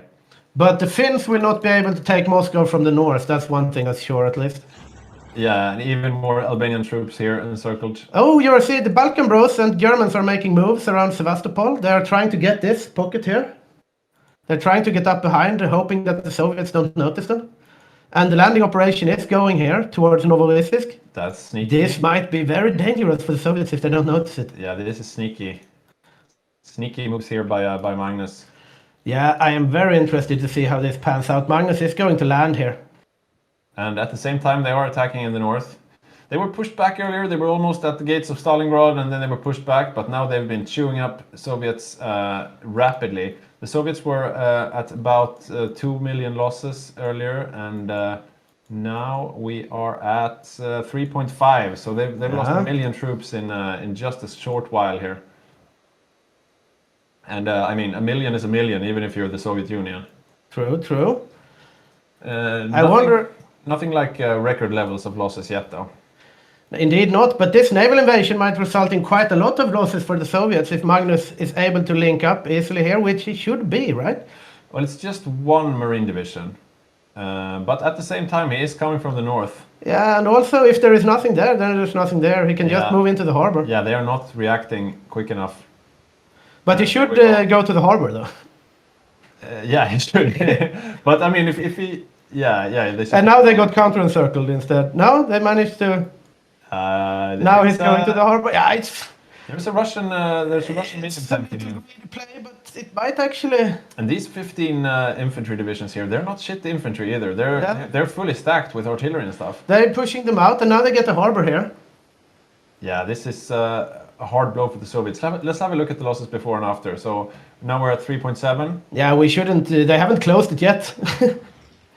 But they will. There's nothing coming to rescue them. Unless they could just break out. I mean, these 15 divisions, they're almost as strong as whatever they're facing. But now they're losing organization because they're out of supply, and this should be... if they can encircle the little medium tank in a separate pocket, that would be very good for the Axis, right? Meanwhile, Mossberg and Pontus are making small encirclements up here in the north. They're really chewing up the Soviets right now. The Soviets are doing a bit of counterattack. A little breakout in the Baltics, yeah. Because there's not enough of frontline troops. Yeah, the Germans are wisening up to that, though, sending some reinforcements. Both sides have lost a lot of infantry. Okay, let's have a look right now before 3.74. I think this is a lot of troops in here. Yeah, but I only have one division on... Another sneaky paradrop planned here by Pontus. Yeah, still, I don't know. The Soviets could just click Kerch, right? There is just one little Romanian division here. Yeah, so we're going to have a 15-minute break in about 7 minutes, just so you know. And just to note, Magnus, he's got 5 battleships as Romania. That's a sizable navy. Yeah, I would That's say so. all you need to dominate the Black Sea.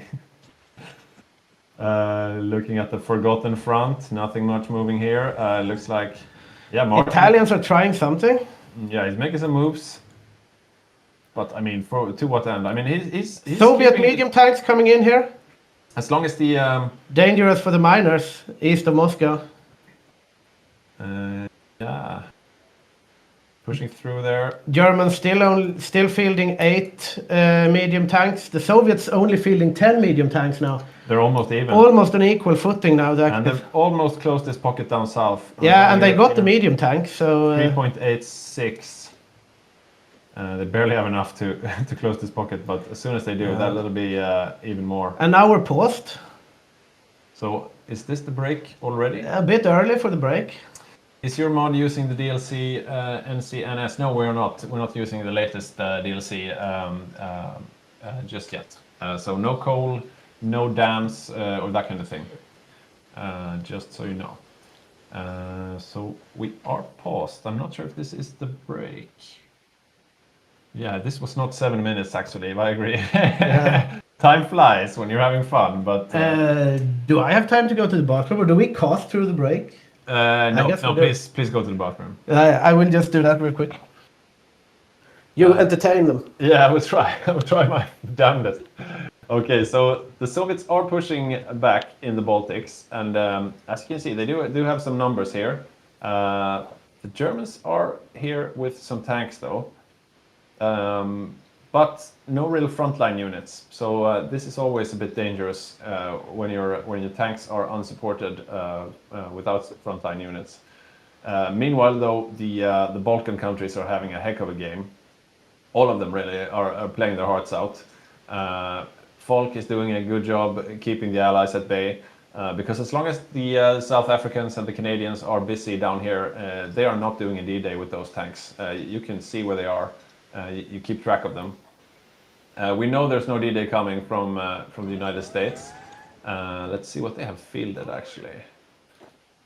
Okay, so they have some divisions now preparing to attack up here. Okay. Okay. Yeah, we had a disconnect from Romania, so that's why we're waiting. And the Badger needs to run out with his dog, so we'll keep on casting through the break.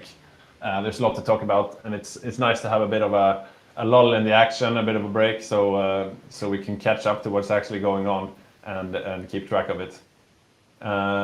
Saxley, how would you rate the performance of Albania? I mean, considering this guy has like, I don't know, 5 hours in the game, I would say he's doing just fine. Usually when we see newer players like this, they mess up the templates. His templates are just fine. Look at this, he's even got some heavy anti-tank in it.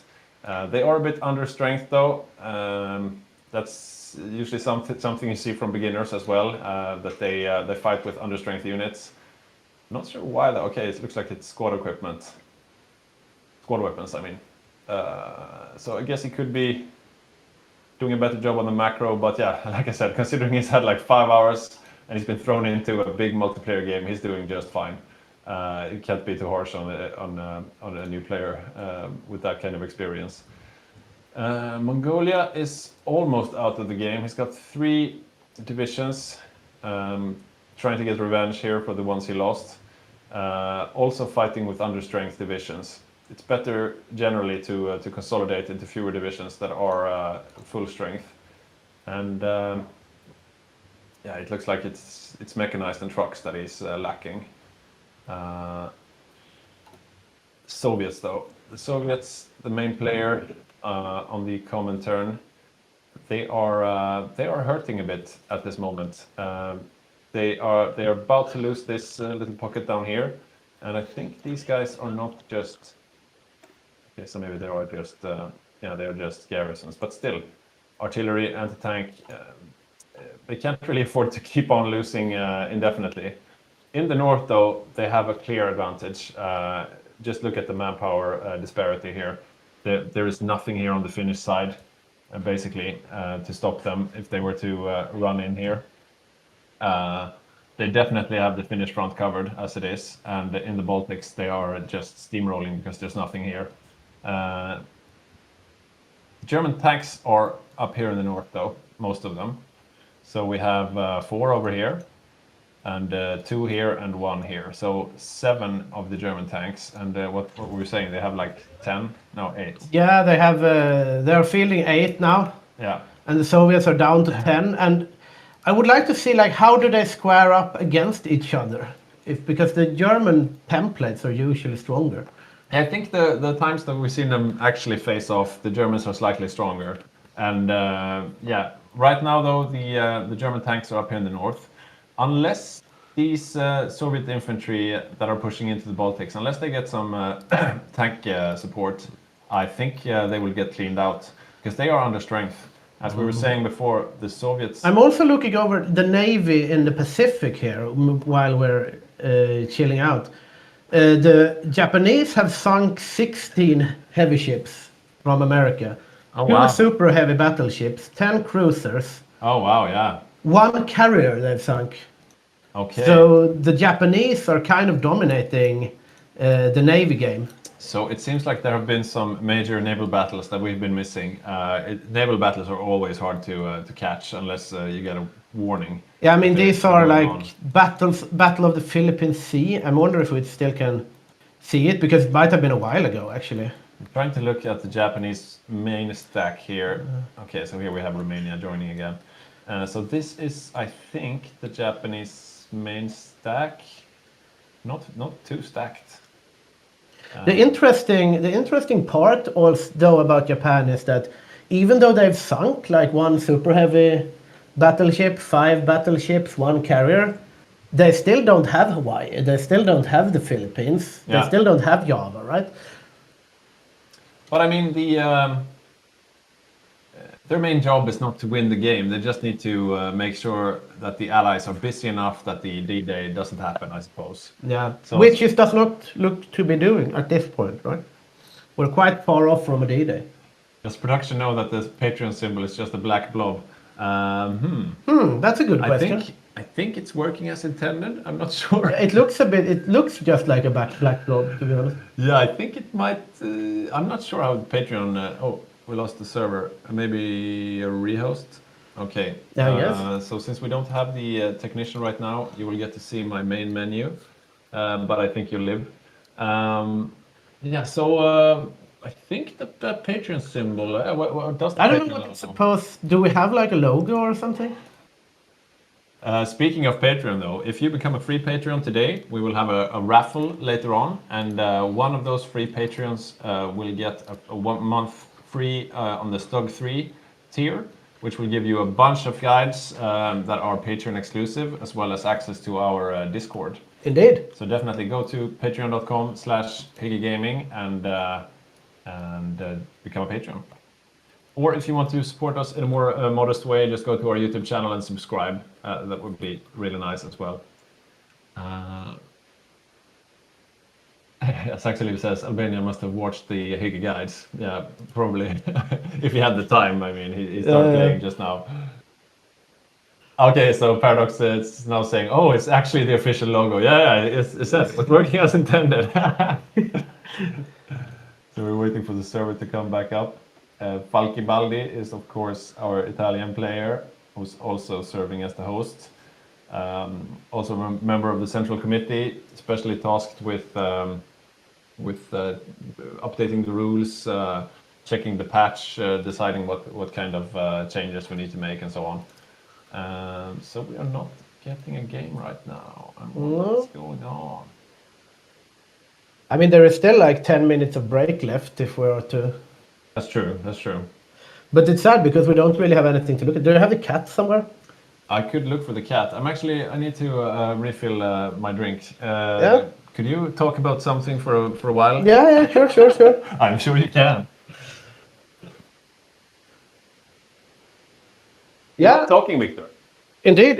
Yeah. So Well, it's so nice to have you all here. We have had a very exciting game thus far, right? We saw quite, if I'm going to recap it, we saw a very standard Spanish civil war.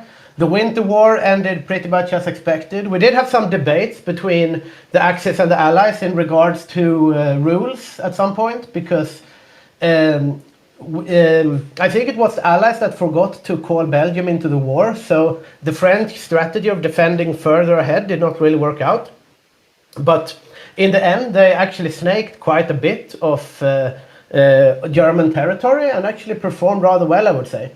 The first really interesting development we had was North Africa, where it was looking like it was going to be an aggressive naval Italy. You were going to do naval invasions and it would be fast back and forth, but then it just turned into a slog because the Axis built 4 supply hubs so that they could support a very big force at El Alamein. And eventually the Axis pushed through the Allied lines at El Alamein, but not through tactical prowess. They only had yellow air, but they just had more troops and just kept banging their head against that wall, and eventually they pushed through. But as Badger said in his analysis back then, that really cost them a lot, because at the start of Barbarossa, the Soviets was fielding almost 3 times as many tanks as the Germans were. So we were really looking at the potential of a total blowout game where the Axis don't make pretty much any progress in Barbarossa. And as was said in the chat at the time, I think it was Taxiliv that said that it's bad for the Axis when the castles was surprised by the Axis pushing in Barbarossa.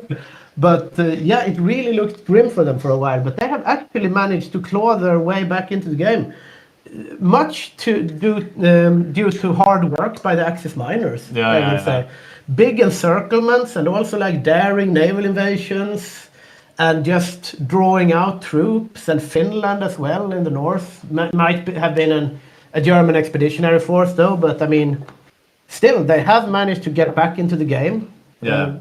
I think the real MVPs are the Balkan countries. I mean, they've all had a heck of a game.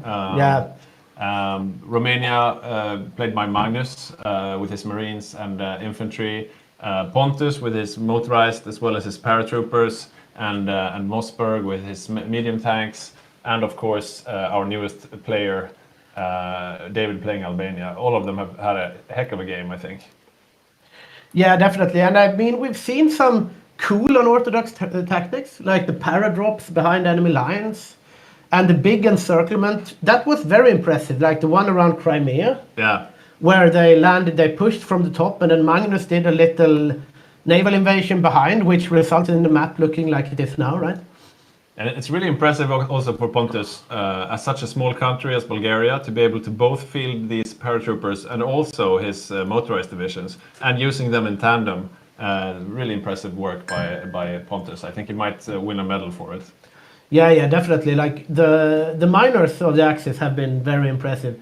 Not that Germany has been bad either. It's just that it cost them so much tactically to prevail in North Africa that they really didn't have the punching power. Yeah, and I mean the build idea was to get Panthers really early, but that's 1943 tech. Yeah. So he was aiming for a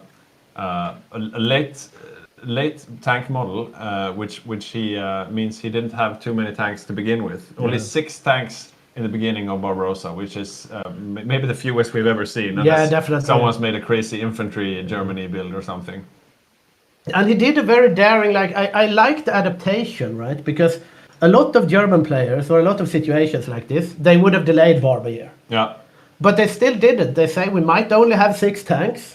We might be behind in production of air and so on, but we're going to go early Barb, because we can't let the Soviets get too far ahead. And that was the right decision, obviously, because if you're a Germany with 6 medium tanks divisions at 41, I might see the case where you say, like, okay, let's delay Barb for a year. Yeah. But if they had, then they would definitely have lost. Yeah.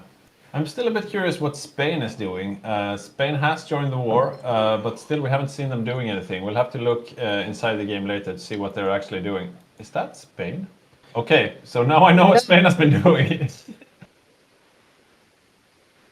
Okay, maybe it's just the Portuguese colonies. Oh yeah, right. They might get the Portuguese colonies. Yeah. They've taken Portugal for sure. Yeah, we're in the lobby right now, as you can see, so we can only see the map. So around here is where Mongolia is fighting against Mossberg's Hungarian tanks.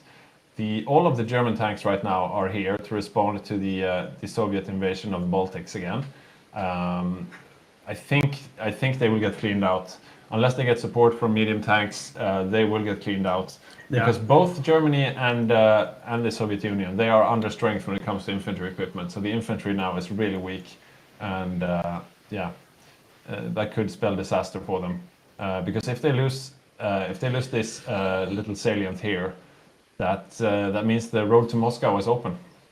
Indeed, and if they can link up with the Finns, it will be much easier to defend the front, because now the Finland front has been very back and forth, right? So Finland almost lose, so they almost get capitulated, and the Germans send an expeditionary force. They claw their way back and circle tanks, get Leningrad, then they get pushed back again, and every time you want to switch that pendulum as Germany, then you have to send troops around all the way to the sea. Yeah. Meanwhile, the Soviets can just walk there. But if they actually link up the fronts, very true, then it's going to be much easier for them to logistically close in on Moscow. Very true, and I think the Germans have a good opportunity now, because like I said, there are no Soviet tanks in this area around the Baltics. You just have the German tanks here, and they will go in pretty unopposed if they go in, which they are doing as soon as we're on pause, I think. Meanwhile, in the south, the Balkan Bros are reigning supreme. I would say in the middle, it's more even. Most of the Soviet troops are in this northern area. So in the south, right now, the Balkan Bros are just hammering the Soviets. It will be interesting to hear later on who micros what, because we've been saying Boppus and Boppus, but his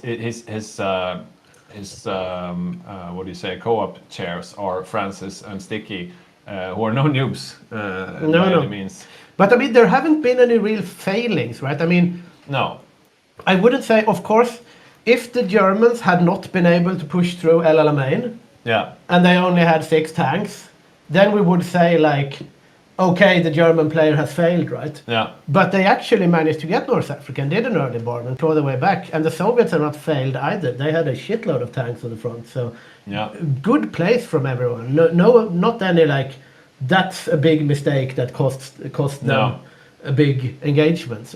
We are I mean, 30th of October 1942. So the Soviet Union is expected to hold on for maybe half a year, at least half a year, until they can expect any type of D-Day normally. I don't think there's any D-Day coming in half a year, so maybe 1 year sounds more likely. The question is if they will be able to hold out for 1 whole year. That's what it hinges on. So Badger is back from walking his dog, the rape dog, as I like to call him. Don't ask. Maybe you could give us some statistics, Badger. Yeah, let's hear it. Yes, of course. Hi everyone again. So I thought I start by sharing the current air forces in Europe. So as you can see, the Germans and the Brits have the same amount of fighters in the field right now, so roughly 5,000 each. And you can see the Soviets are just taking a heavy punch, slowly declining in their air force. But this doesn't bode too well for the Germans if there's a D-Day around the corner. But right now they have roughly the same amount, so it's still, you know, okay. And I thought that I'll just in a bit also show you the current tank production as well. Produced armor, and I'm gonna show you some interesting stuff as well.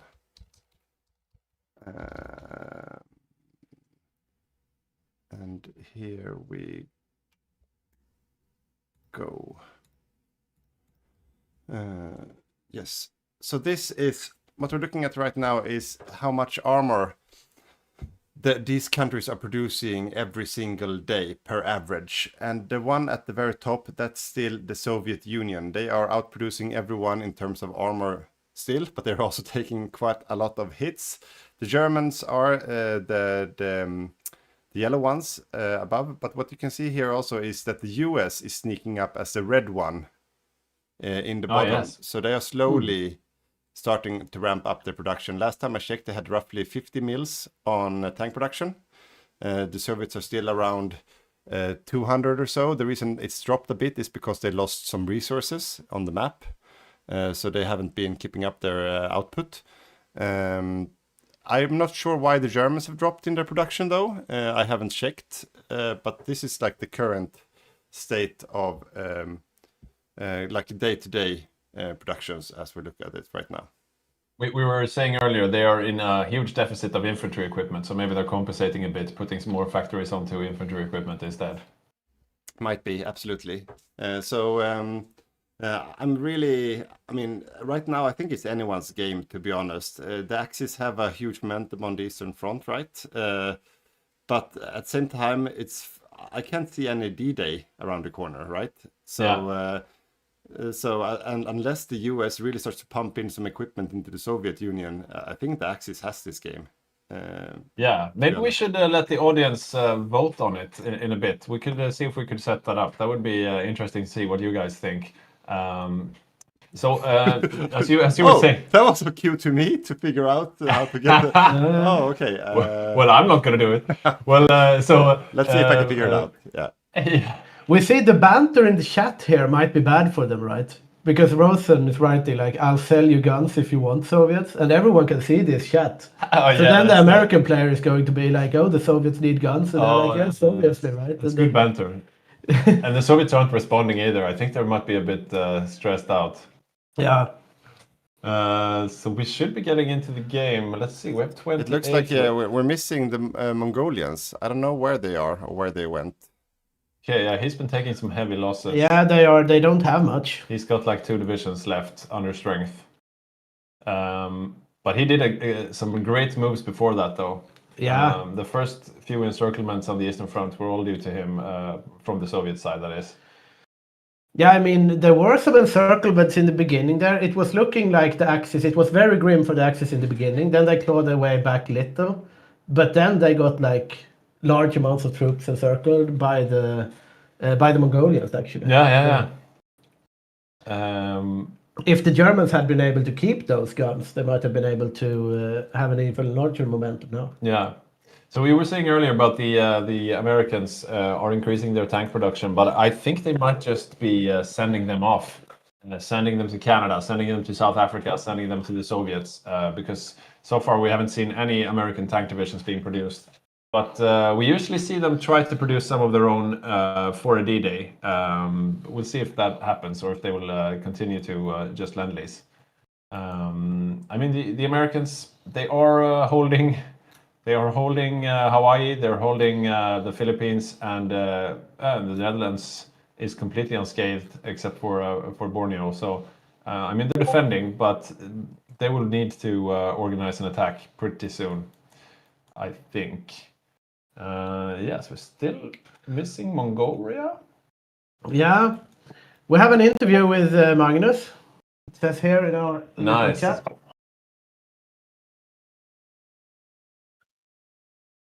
Let's hope we get a camera as well. I want to see his big smile when he tells us about his exploits. So Magnus, of course, is playing Romania, and he's had a heck of a game already. Hello, Magnus. Hi. Magnus. Hi. Let's see if I am with you. Can we get a camera as well? That would be awesome.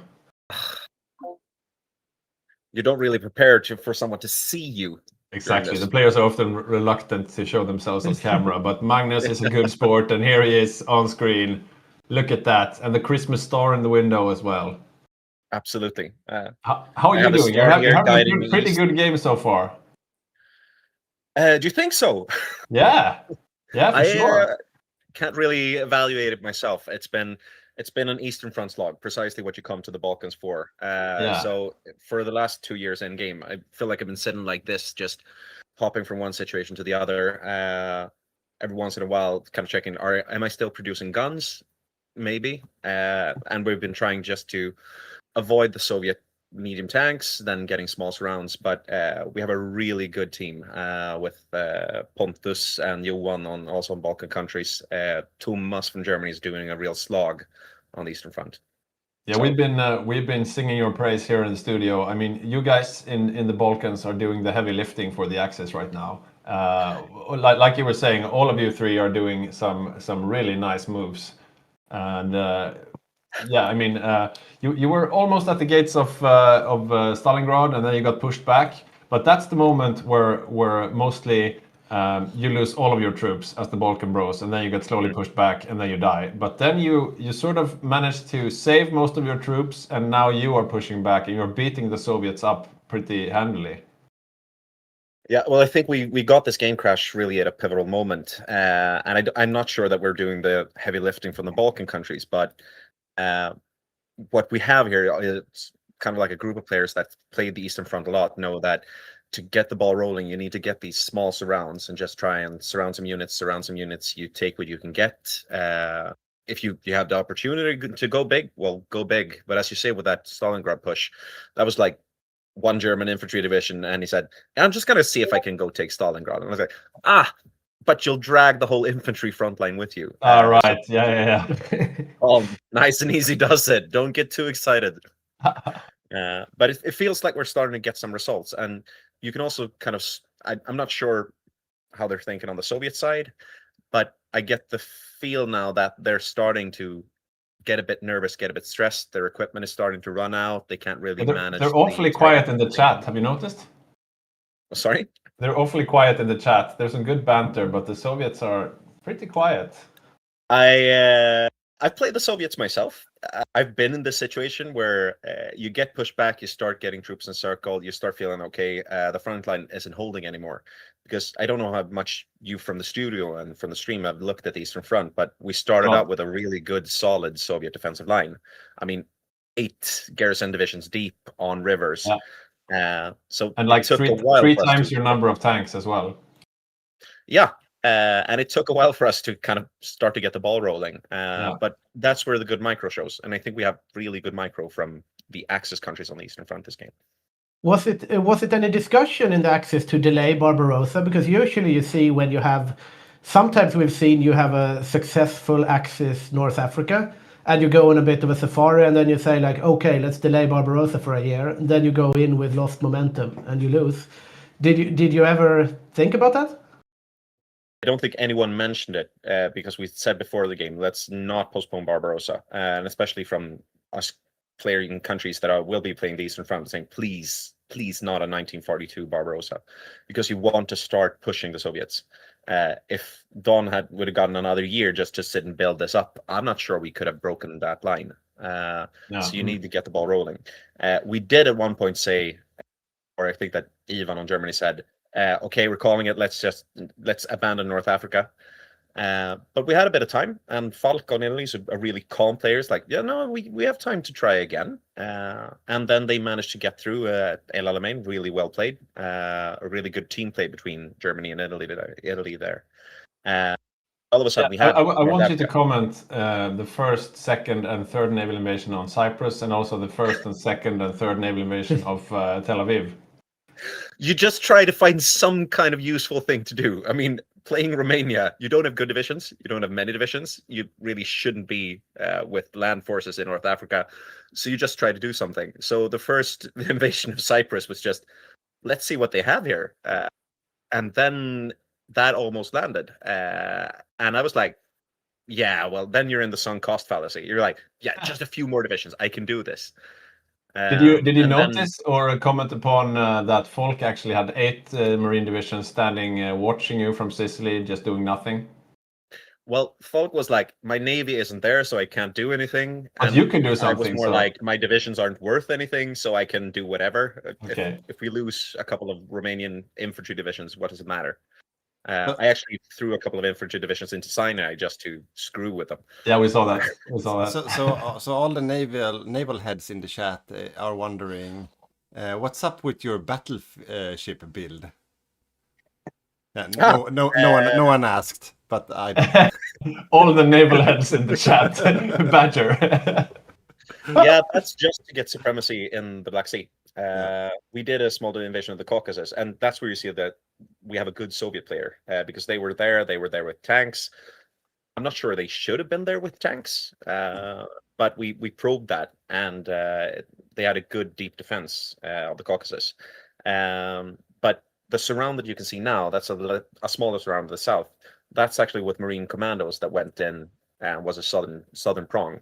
So I wanted to be able to get enough supremacy in the Black Sea to do small naval invasions, because I know that when you have this kind of an experienced Soviet player, you need to kind of push and prod them everywhere to get them off their game, to get them stressed, to make sure that they have teammates that aren't looking at the Eastern Front but are looking somewhere else. And if you're really lucky, they forget to look at the Caucasus for 3 months and everything has fallen apart. So that's what's up with the battleship build. But also it must have saved you, because when you went to the Caucasus, we were reasoning from the caster bench here that, okay, so all of these troops are going to die, right? Yeah, mostly Pontus's motorized divisions over in Baku. I was like, no, they're never going to make it out. And we looked at the Soviet fleets patrolling the Black Sea. They're dead. And then suddenly they were back home, back safe, because your fleet saved them. Yeah, but I mean, it's good to have an exit plan. Yeah. Yeah. Otherwise, you get too defensive. And I mean, we said that you can't afford to get too gung ho and try for too much too fast, but you also can't get too defensive on the Eastern Front. You can't let the Soviets just sit there and stack up. Yeah, we are back in the game. I'm not sure the battleships were worth it, but it's not bad. You have to use your dockyard for something, right? Yeah, I think we're about to start rolling again. We are, and we're looking indeed. forward to you closing that pocket down next to Crimea. Finally, after playing defensive for like 2 years. Okay, good luck, Magnus. Thanks for the interview. Thank you. Very happy, Magnus, I feel. Interesting. Okay, so we see some furious pinging straight from the start here. Okay, guys, Yeah. you have to do this. Look at all these Soviet tanks coming in. All the German tanks, like we were saying, are over here in the Baltics. They're trying to face this Soviet threat, but this threat is only infantry, and I think they will get chewed up. And They also need to balance their trade now when they've occupied Soviet territory. Oh yeah, look at that. Look at that. Yeah, look at this trade screen.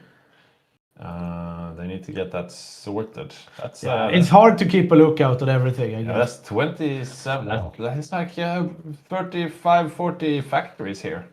Anyways, so we were saying in the south, the Balkan Bros have the upper hand.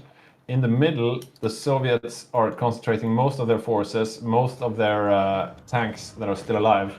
Let's see, can we find their tank divisions? Do they? Okay, so 2. Now we're going We in. have 8. Okay, so here, most of the tanks are here in the middle. So here, they do have the upper hand, I would say. You keep a lookout on the Eastern Front. I've got to check what the Japanese are doing in the Philippines. Yeah, you do that.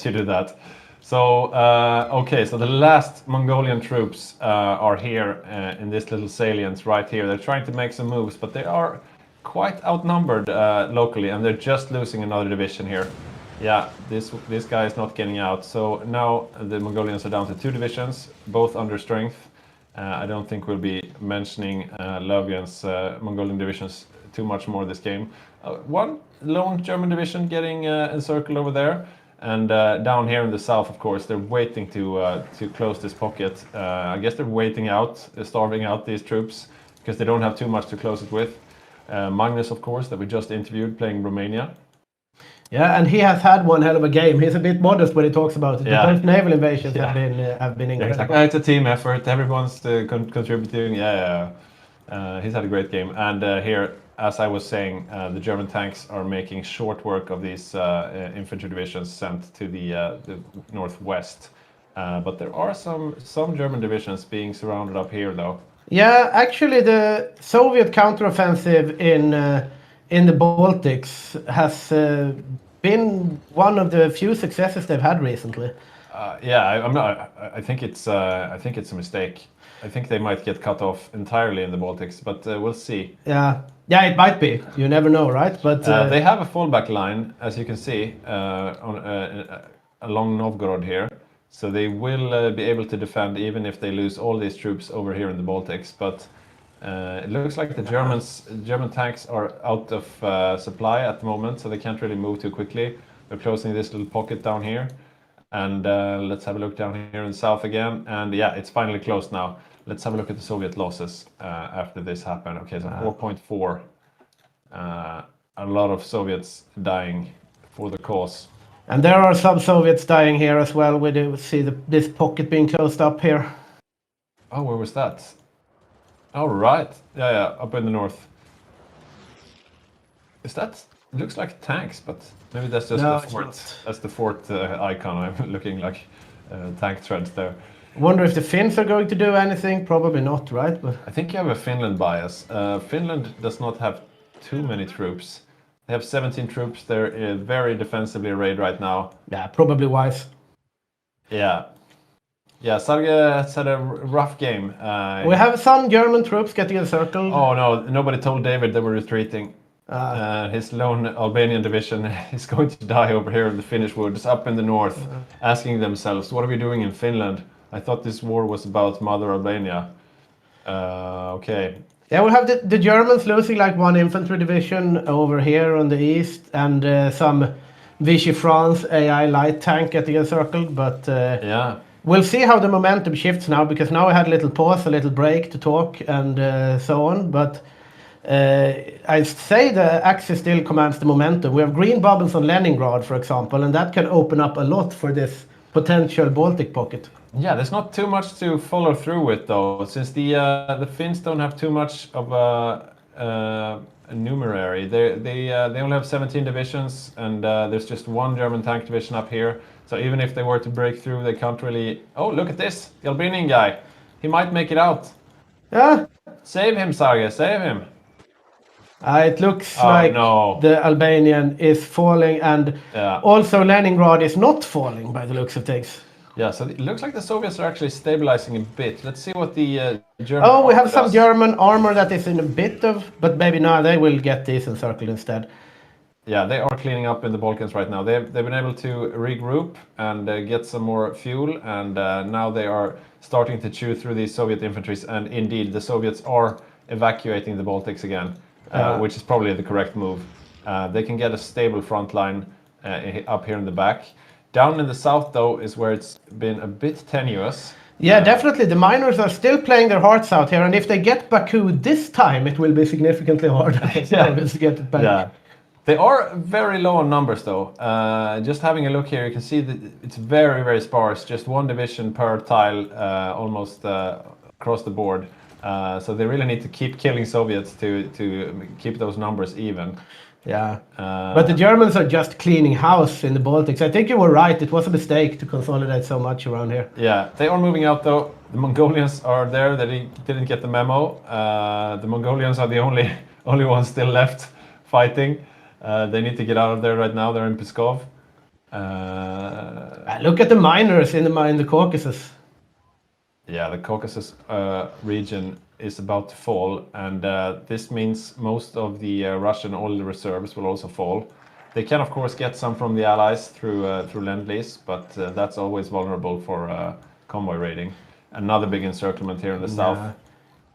And I don't know, like this Japanese naval domination on paper, it seems like the Japanese have won at sea, but I don't see that much capitalizing from it. Half of the Philippines have fallen, but Manila is still in Allied hands. Yeah, no naval invasions at all planned right now, and this is not what you want to see for Japan. You want to see them spread out like an octopus. The Indians are also pushing a bit with Canadian armor in the Ratakonosin Kingdom. All right, but that means also that the Canadians are no longer in Africa. Yeah, and it means no real D-Day coming either. Maybe they're banking on the fact that Falk is not an aggressive player. He won't dare to go too far south, so they left the Frenchman here to fight alone. It's Remafors here playing Free France.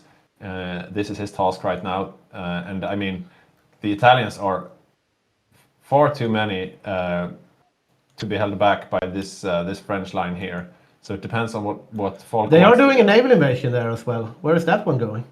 Masusawa? Okay, that's a bit sneaky. Are they actually on the way? Yeah, they are. Okay, so Martin here is making some moves. Yeah, it definitely is. And another one that's making moves is the German player towards Moscow.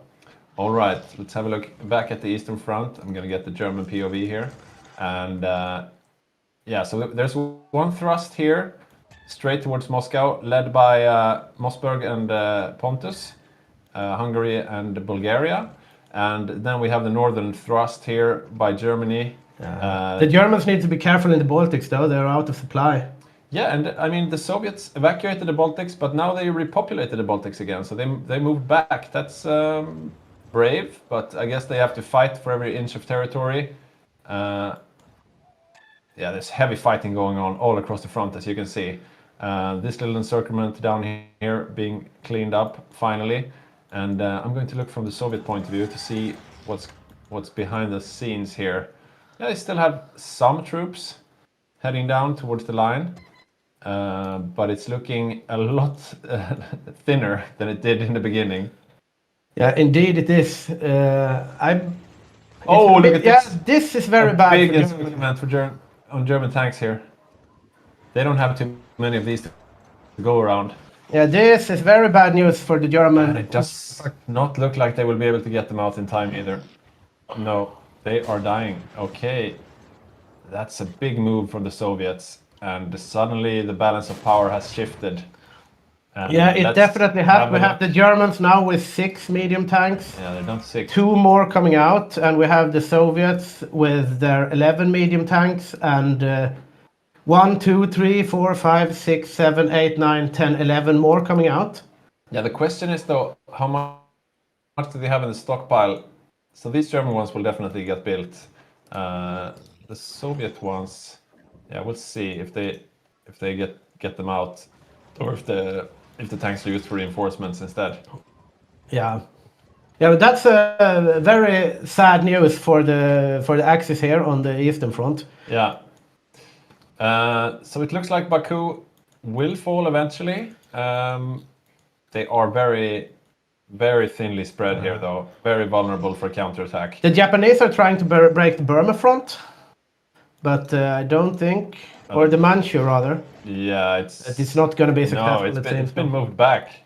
They're almost in Siam home territory now, or Ratanakosin Kingdom home territory rather. So far, Big Manchu has not proved to be super efficient. And, no, I wouldn't say so. Where are those naval invasions, Japan? Okay, we see a couple of islands being taken here, nothing major. They did not manage to take Hawaii. That would have been a real feather in their cap. And still, Netherlands... Soviet medium tanks in the Baltics now, though, but supply is still looking very bad for the Axis. Yeah. Or paused again, I don't know. So we are in the middle of winter. That, of course, affects the supply as well. But look at all these troops on the line. Everyone is under strength. Everyone is hurting. Both the Germans and the Soviets are lacking infantry equipment. And you can see it here on the frontline troops. You see the lower green bar not reaching all the way to the right there. And let's see, down here in the south, we can take stock of the situation. Magnus is making some brave moves here with a Marine. This looking a bit hairy, to be honest. It might be a bit too brave, and just looking at this amount of Soviet troops, I think this might stall out the invasion here in the south. The Balkan Bros are divided, so down here in the south is only Magnus fighting, while Bulgaria and Hungary are responsible for this mid-thrust here. Looks like it was the German main controller reconnecting. Yeah. And this used to be, this is quite nostalgic, because when we casted games or played games in the past, we had a lot of disconnects and rehosts and that kind of thing, but this game has really gotten a lot more stable. Yeah, and also I think our computers have also gotten successively better, right? Because when we played like first Berg or Hof, people were playing, I remember someone had like a 3-year-old MacBook and they're like, oh, I'm getting desynced. Wow. Stefan's classic. Yeah. So we have a comment here from Rosen in the in-game chat. The war is not necessarily going in the Qing Emperor's favor. Yeah, I would say so too. They're being pushed back now. This is looking. Yeah, we have an analysis again. give us the 101 here, Badger. All right. So the quick status on the east, not Eastern Front, but on the east, is that Rosen and the Manchu and Siam has been fighting with no air for a very long time, which is not that fun. So I don't know why they didn't produce many fighters, but all the fighters that Japan has, they are dedicated to the sea, the naval front. So that's why they're being pushed back, and Canada has 6 tanks just pushing them back slowly and steadily with Roche.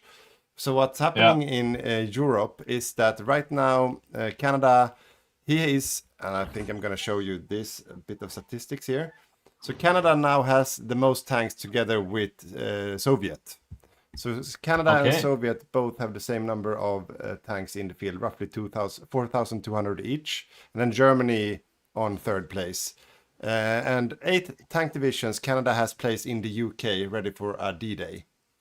Together with some American Marines and British Marines. They are preparing now for a D-Day. Yeah, there is a D-Day coming, finally. And there is not much there to stop them from the looks of it. So even though it's hairy on the Eastern Front for the Soviets, the D-Day is around the corner.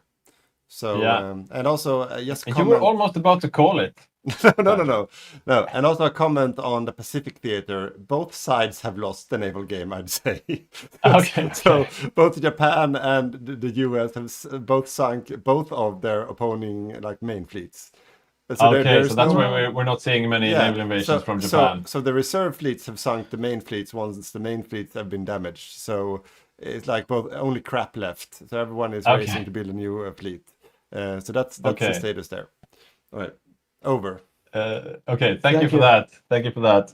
And we're still seeing moves on the Eastern Front here from the binders. They are doing work in the south around Stalingrad.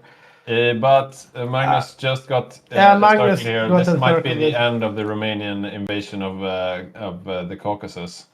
Yeah, it might actually be. I don't see how he is getting out of this one. I don't think he is, and that means the Germans. They are also getting pushed. The Finns and the Germans in the north. We see Soviet medium armor really committing here. That's dangerous for them. But the only place they're making gains right now is the Baltics. Maybe a bit of ground being taken. Otherwise, the Soviets have really stabilized, and this is bad timing because, as you just saw, the D-Day is coming. And this looks actually very hairy for the Axis.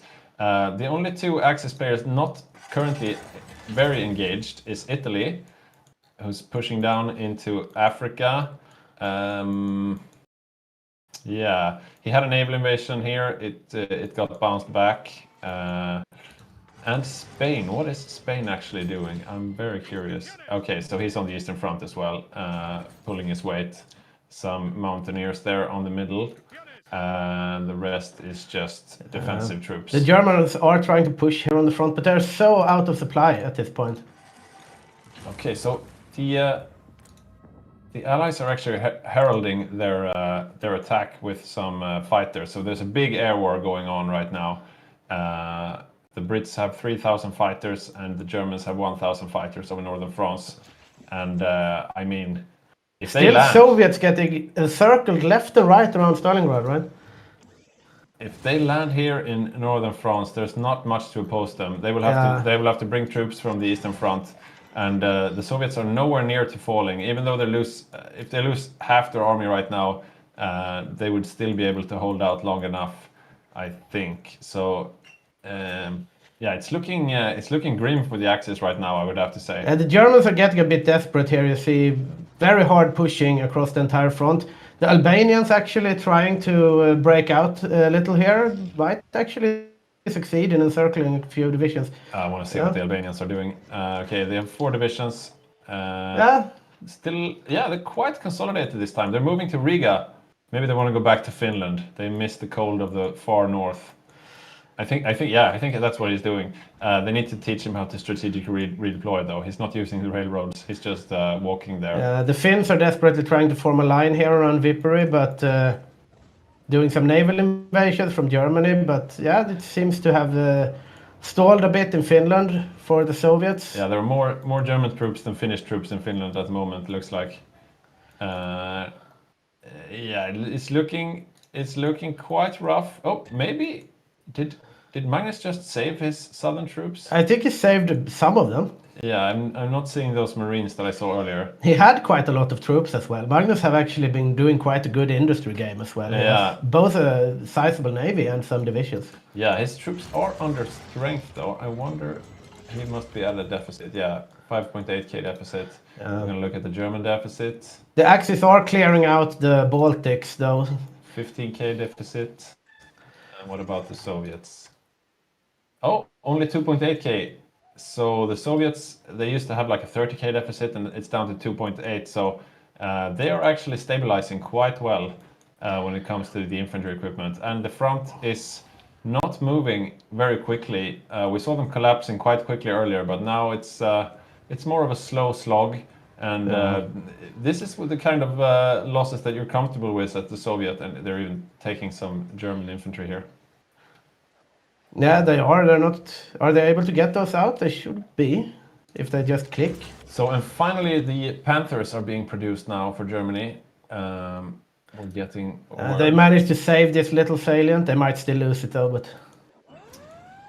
You can see him not having time to name the tank variants very creatively. Yeah.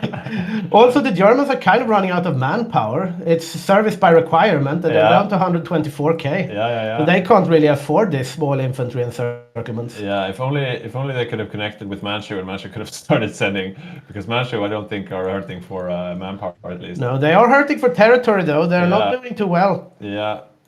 They're slowly being pushed back due to the lack of air support, as we heard earlier. The D-Day has also landed now, so this is going to be a deciding factor. Oh snap, it's on. Okay, so I'm looking at, let's look from the German perspective here. And yeah, there's not too much here to defend. It's not too much landing either though, to be honest. There are 2 German tanks here, ready to counterattack. Where are those Canadian tanks we heard about? Okay, so some of them are still over in Britain, and lots of Americans landing though, and some French here. And Force wants to reclaim Free France, and yeah, they got green bubbles. Yeah, they are linking up. This might. Italy is here as well. Folk is hurrying to defend.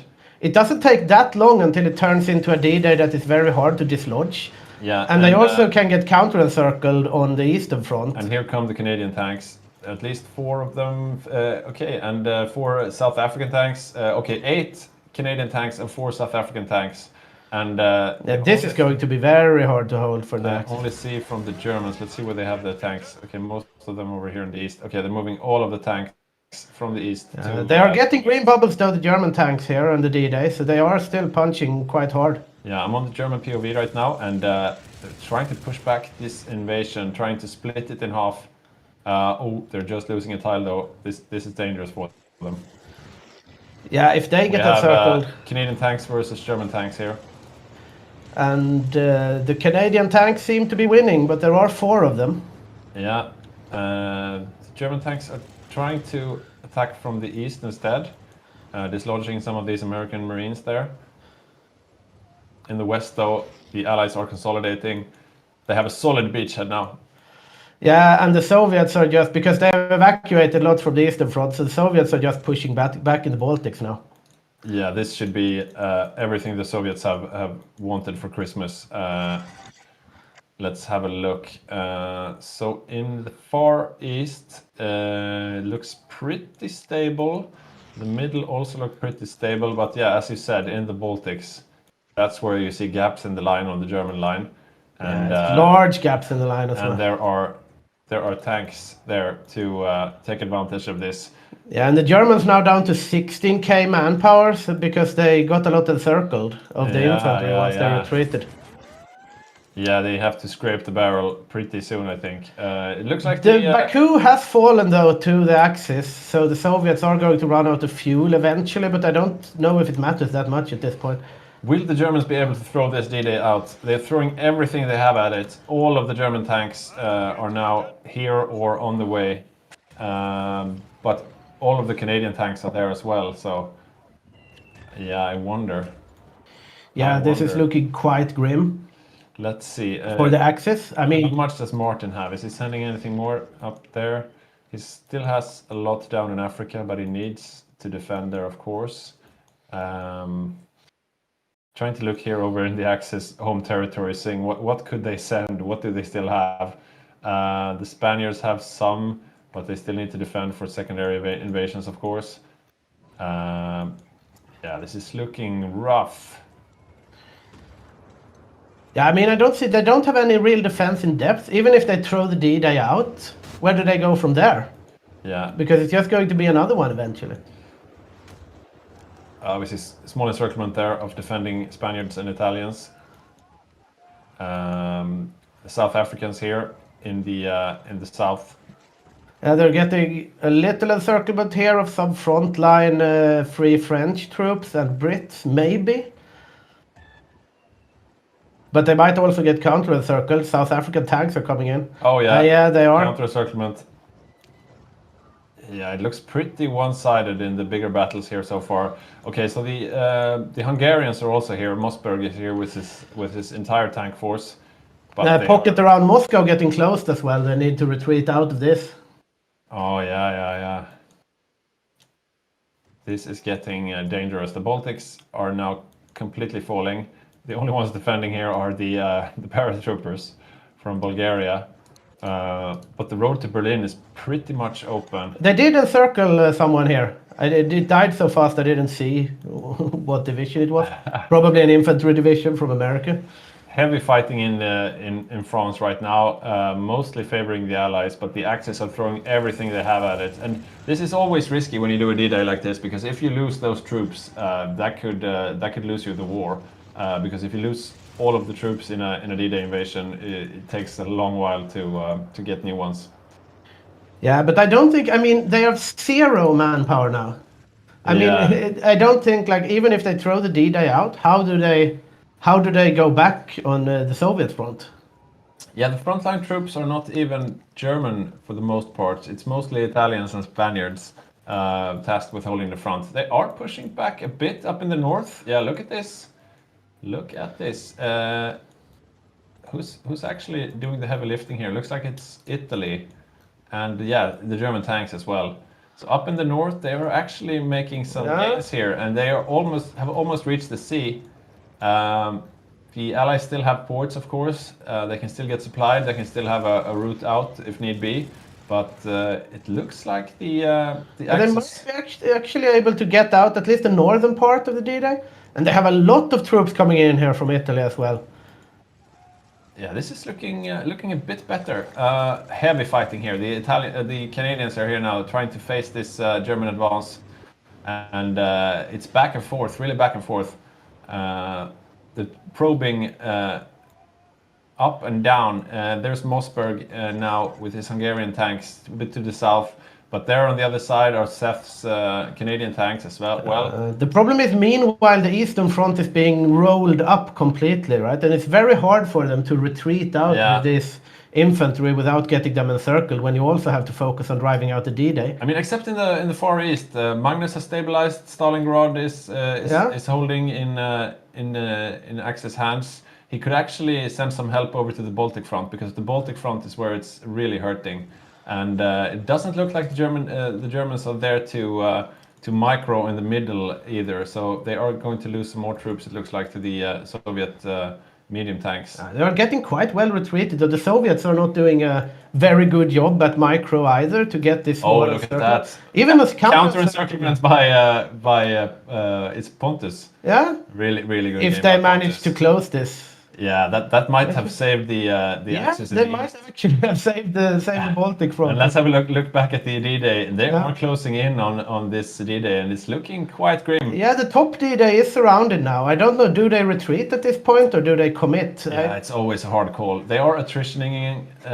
They're lacking supplies because they've pushed in a bunch of troops into this little pocket and this little salient, and as it's closing in again, that same number of troops are being supported by a much smaller area, so it might be hard for them. So now they are split in two. Yeah. Okay, yellow air now. Favoring the Axis. I can't really see it on this screen. Yeah, it's buggy, I think. Yeah, let's see if I can. Yeah, it's definitely it's so many fighters in there. We have fighters and bombers. Like over 1,000, 1,400 bombers, 3,600 fighters. Yeah, this is a big air war. Look at this. So this is from the Axis point of view. The Allies are still outnumbering, but still yellow. They did air. connect up the things again. So the Okay. pockets are now connected once again. So they have supply. This is a hard slog, but look at this now. The Axis have quite a thick front line behind the lines here. It's been shored up by Italians, by Spaniards, and it looks like they will hold at least. The question is, will they be able to throw out the D-Day completely, and will they be able to kill a bunch of troops while doing it? Yeah, Badger is writing here that the Allies didn't have any CAS until now. Oh wow, that's a mistake. That's a mistake from them, but considering how they performed when they didn't have any CAS, it's looking quite grim for Germany. Yeah. Meanwhile, in the east, Pontus is making moves with his 7 mechanized. He's completely fearless, just plunging into the Soviet lines. Look at this. He has nothing to lose at this point. I don't know. He's got all his motorized to lose. I crashed. Oh, you crashed. But you keep on, and I will just rejoin. Hot join. Do you not have all the DLCs and stuff? I think. Meanwhile, in the south, Magnus is also making some moves here, doing encirclements pretty much on his own. We have some infantry here from Mossberg, but it's mostly Magnus doing the heavy lifting here on Romania. And there's still some German troops fighting in the east. The Soviets are doing their damnedest to fight. Do they even have fuel left? Yeah, they still have fuel. They have fuel. So that's not it. Seem to be hurting in supply though. Let's go back to the D-Day invasion here. It looks like the fronts are sort of stabilized a bit. Most of the Axis infantry are down here in the south, from Tours down to Bordeaux. But up here in the north, the front line is a bit more sparse. And here in the middle is where all the tanks are, all the German tanks, all the Hungarian tanks. Just trying to push, trying to find some hole in the line to exploit. You can see another tile being taken there by the Hungarians.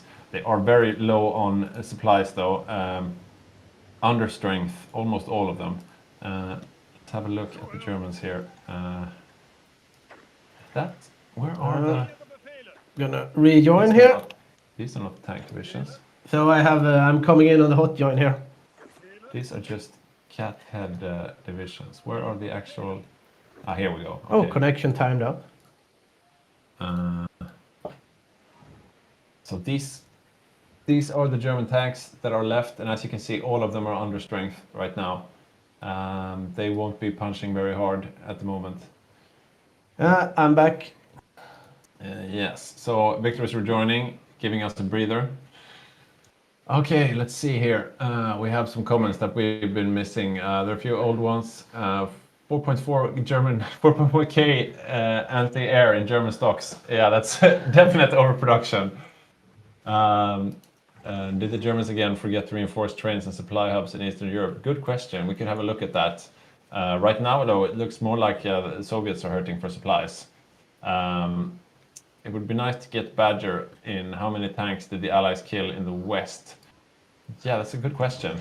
I think we could get some stats on that, but now the game is getting back up. Indeed. But we'll get the Badger in soon to give you guys the numbers of this. We still haven't seen the conclusion of it though. But I mean oh look, the Axis are actually cleaning here. No, wait. The Canadians are counterattacking, and they are full strength. All the German tanks, all the Hungarian tanks, they're under strength. So this could be a disaster for the Axis. Yeah, that might be very bad for them. In the Baltics though, we have some Bulgarians doing work. Yeah, it's Pontus doing work there. Pontus is doing God's work in the Baltics. No big encirclements on the D-Day yet, though. I mean, both sides are playing it pretty carefully. No the Axis extension. were a bit lucky there not to get encircled because they were quite deep into the lines while under strength. Then came the counterattack. Meanwhile, in the south, both Falk and Eric. Calais is actually surrounded. Oh yeah. Yeah. That's true, and it's Italy doing the work here. Yeah. So this is why Folk is such a feared opponent. Even Oh, no. Okay. he has the port, but Even trade. he has the port. They almost got 1 marine and they almost lost 5. He's moving But out they again. got Calais, so now they can push. Yeah.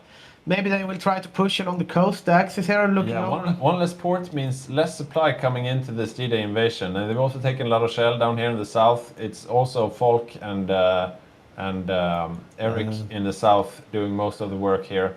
The tanks are in the middle, but they are recuperating right now. They need to recover. Both the Germans and the Hungarians are out of steam. The Canadians are also waiting for the next move. It looks like they're trying to break through, and they found one gap here. Let's see what they're able to do with it. The German tanks are waiting for them, though. Let's have a look over in the east. What's going on? Nothing too furious exciting. pinging. We have some. Yeah, this is a dangerous encirclement for the axis, but It's a potential bad one. Yeah, that's bad news for the That's axis. a lot of frontline troops that they cannot afford to lose.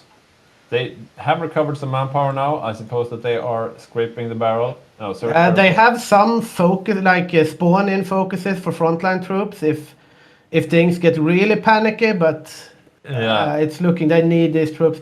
They might be able to break them out for a very short while, but... Yeah, it looks like Pontus is the fire brigade here on the eastern front, so he's moving his... yeah, they troops actually down. managed to break out the pocket, but it's not over yet by any means. It's going to be very hard to get these troops out. They have nothing on the front line. We have to have a look here at Calais, what's going on here. And the Germans have taken Calais.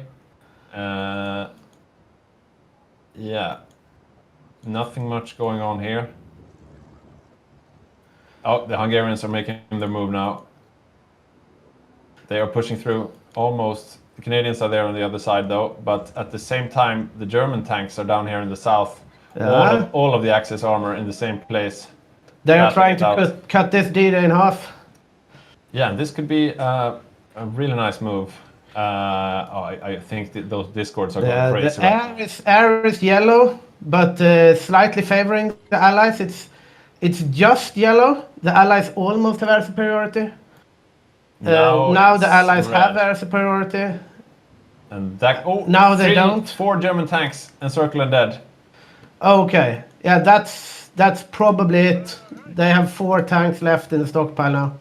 Yeah, and let's see, here are all they have left. So it's... They are producing 4 more tank divisions, but that's going to take a long time to hit the field.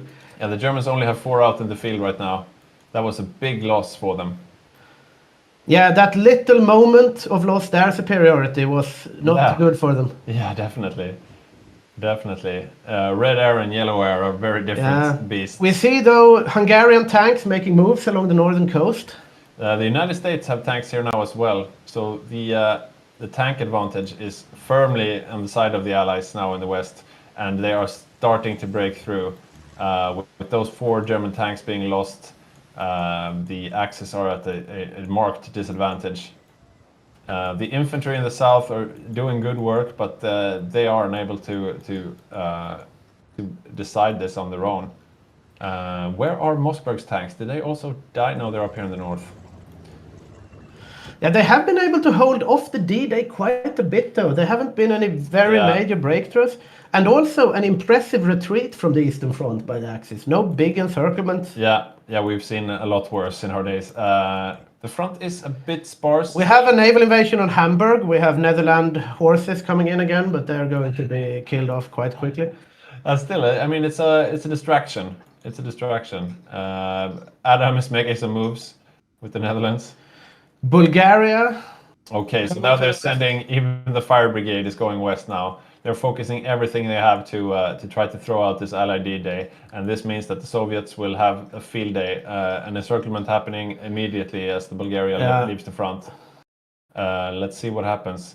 So the front line is sort of stuck. Yeah, Calais is firmly in the hands of the Axis. Bulgarians are reaching the front now, but let's see what they can do. I mean, they shouldn't be able to fight the tanks head on, but if they find a place where it's just infantry, it looks like they are moving to the middle, maybe to the south. Hard to see, actually. So much stuff going on now. Yeah, they are in the middle, just southwest of Paris, just recuperating a bit of organization before they make their move. But on the other side, facing them, are 4 Canadian tank divisions, 3 American tank divisions. Just south of that, 4 South African tank divisions. All the Marines you could ask for. Let's see what happens. Okay, so the Germans are trying to make a move without the Bulgarians. Yeah, we have a Netherlands horse closing in on Berlin again. Okay, so we're getting information that these Bulgarian divisions have actually 300 heart attack per division. So yeah, look at this. They're throwing away the American tanks immediately. Pontus is having the game of his life here. I mean, Pontus is no crappy player by any means, but this is probably the best game I've seen out of Pontus. He's made so many awesome moves, not just with his mechanized, but also with his paratroopers. Netherlands might be making a mistake here, because once they take Berlin, then Germany can go Volkssturm. Okay. So Adam is trying to give the middle finger to Germany, but he might actually be helping. Oh, look at this encirclement. Oh no! That's the Bulgarians. That's the Bulgarians. That was the last Oh, one. they actually managed the same. That was pretty close. That would have been the game. That was pretty close. Are you calling it early, Victor? Yeah. At this, it's not looking good for the Axis, but they are playing their hearts out when it comes to holding off. I mean, they managed to retreat quite well from the Eastern Front without losing too much. And once again, this D-Day is split in half, and this northern half is collapsing. Look at this. No organization on any units. They are about to be killed. And all of them. Will the F fall?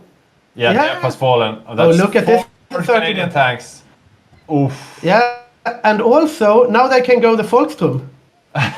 So they get 1% recruitable population, 10% division attack on core territory. Adam, no! 10% division. Adam, no! You helped him.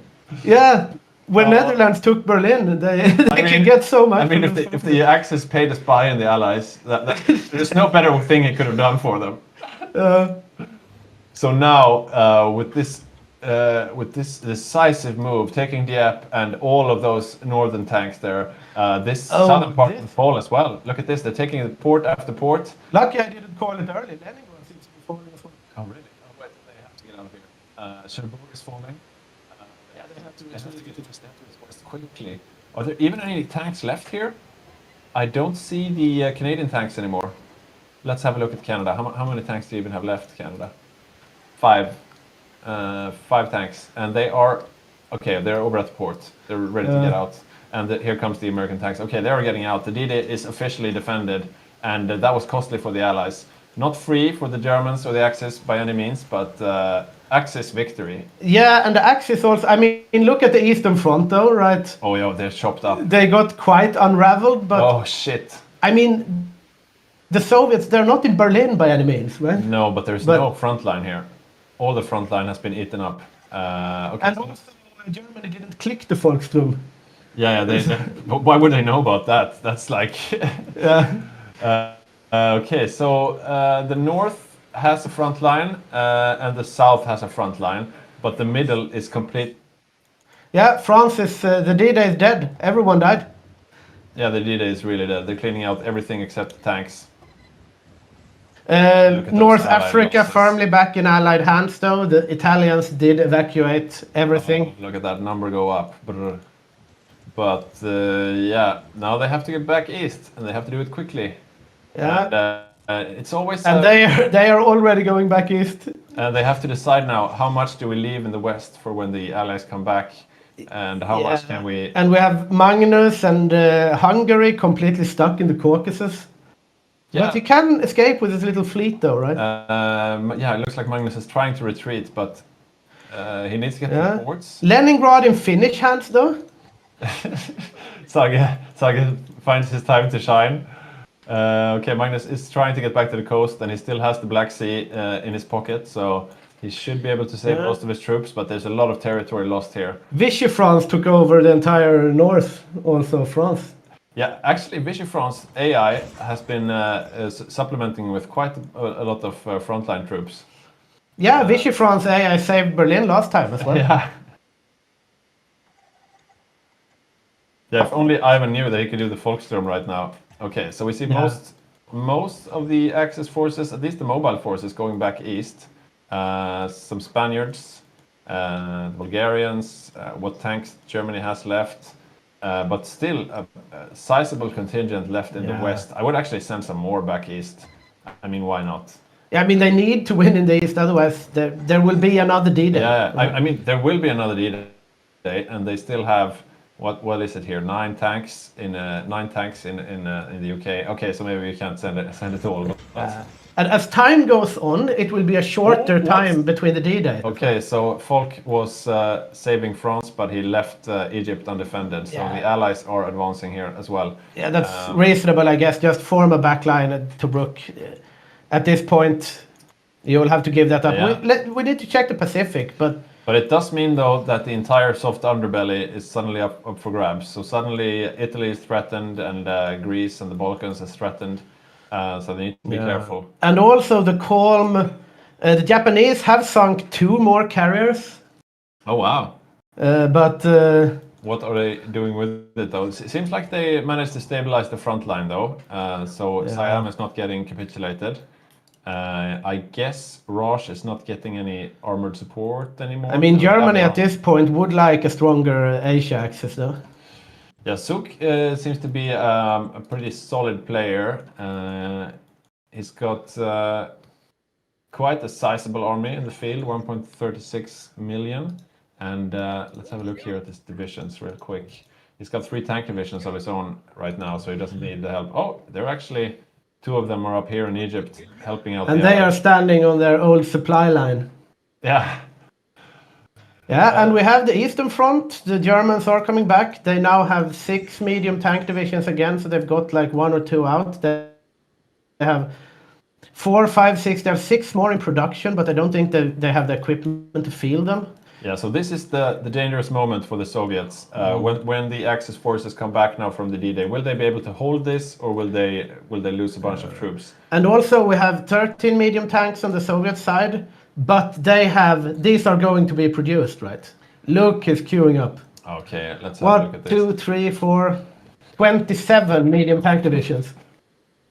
Okay. In production for the Soviets. It looks like they found a bit more in the stockpile there. He needs to train them, though, and he's encircled in Kiev. Okay. Yeah, so the Baku oil fields are still being held by the Romanians, but they not for long. No, they've moved back towards the coast just to consolidate, and let's see how the German. But the Germans are right back to making big encirclements on the Eastern Front. Yeah, and this is Mossberg doing this one. Mostly infantry being lost, though, but they're making some moves. Where are the German tanks? Not too many of those left, but I can't even find them. There's so few. We have a fight between Soviet and German fleets in the Baltic Sea. Oh, really? But you don't see this every day. Nothing too exciting. Okay, just some submarines and destroyers. But still, the Soviets are out to fight. Okay, so here comes the German tanks, and this is the key moment here. Will they be able to make some decisive moves? Yeah, this is going to make or break the game, definitely. So in about 5 minutes, we're going to do a raffle among our free patrons, and that could be you as well. So if you join us on patreon.com/HyggeGaming, just sign up for free. Just a little sign up, nothing sticky. And then you can be in the running for 1 month of paid Patreon membership for free. Yeah. And let's just say if you sign up now, your chances of winning are quite good. Yeah, your chances of winning will be 25% if you sign up now. Yeah. And then they will get reduced to 12.5, I guess, and then incrementally from there. Look at that math. Okay, so here comes the German counterattack, but they are very much out of organization. They were a bit too eager to do it, but up in the north here, they are making some moves. Yeah. Magnus is going to get cut off in Baku, though, by the looks of things, so he may be able to hold out. Yeah, he still has his port. They're still holding Novorossiysk there, and they're actually moving back through Crimea. They might get a counter-encirclement in Crimea even. We have a big Soviet salient peeking out here around... Yeah, that's another little encirclement. Oh yeah, and encirclement here by the Germans in the middle of the front. So this is the big counterattack from the Axis, and have they? It looks like the Soviets are under strength again on their infantry equipment. Yeah, I think the Americans lend-leased them a lot of infantry equipment, right? But then they kind of lost that in the D-Day. Yeah, that would be interesting to see. I mean, let's look over at Japan now. Japan has actually managed to land on the Philippine mainland, but they have gotten pushed out again, or they are getting pushed out at this moment. Shit. I wonder if they're able to hold this. Yeah. Yeah, I heard Badger here in my. Saying something. Okay, so let's see here. The counterattack is still coming. Okay, we have a hot joining player. We have an interview with Boppus. Yeah. Excellent. I think he's still confident. Yeah, I would say so. With 26 tanks in production.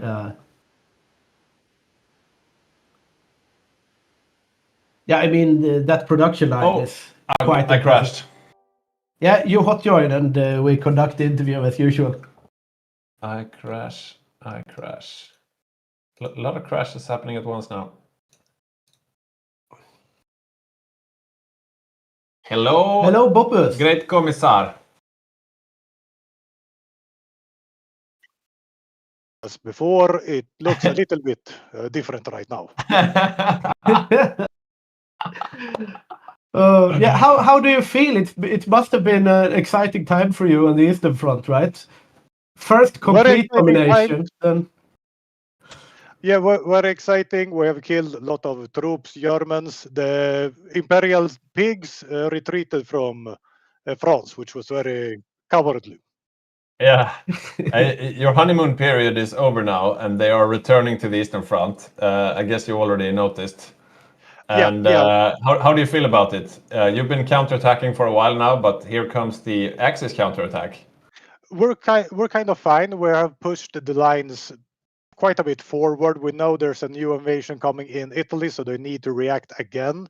We have a lot of tanks. We have a huge stockpile of medium tanks. I have miscalculated the build, so it was good in the beginning, but now we have like 4,000 or 5,000 medium tanks.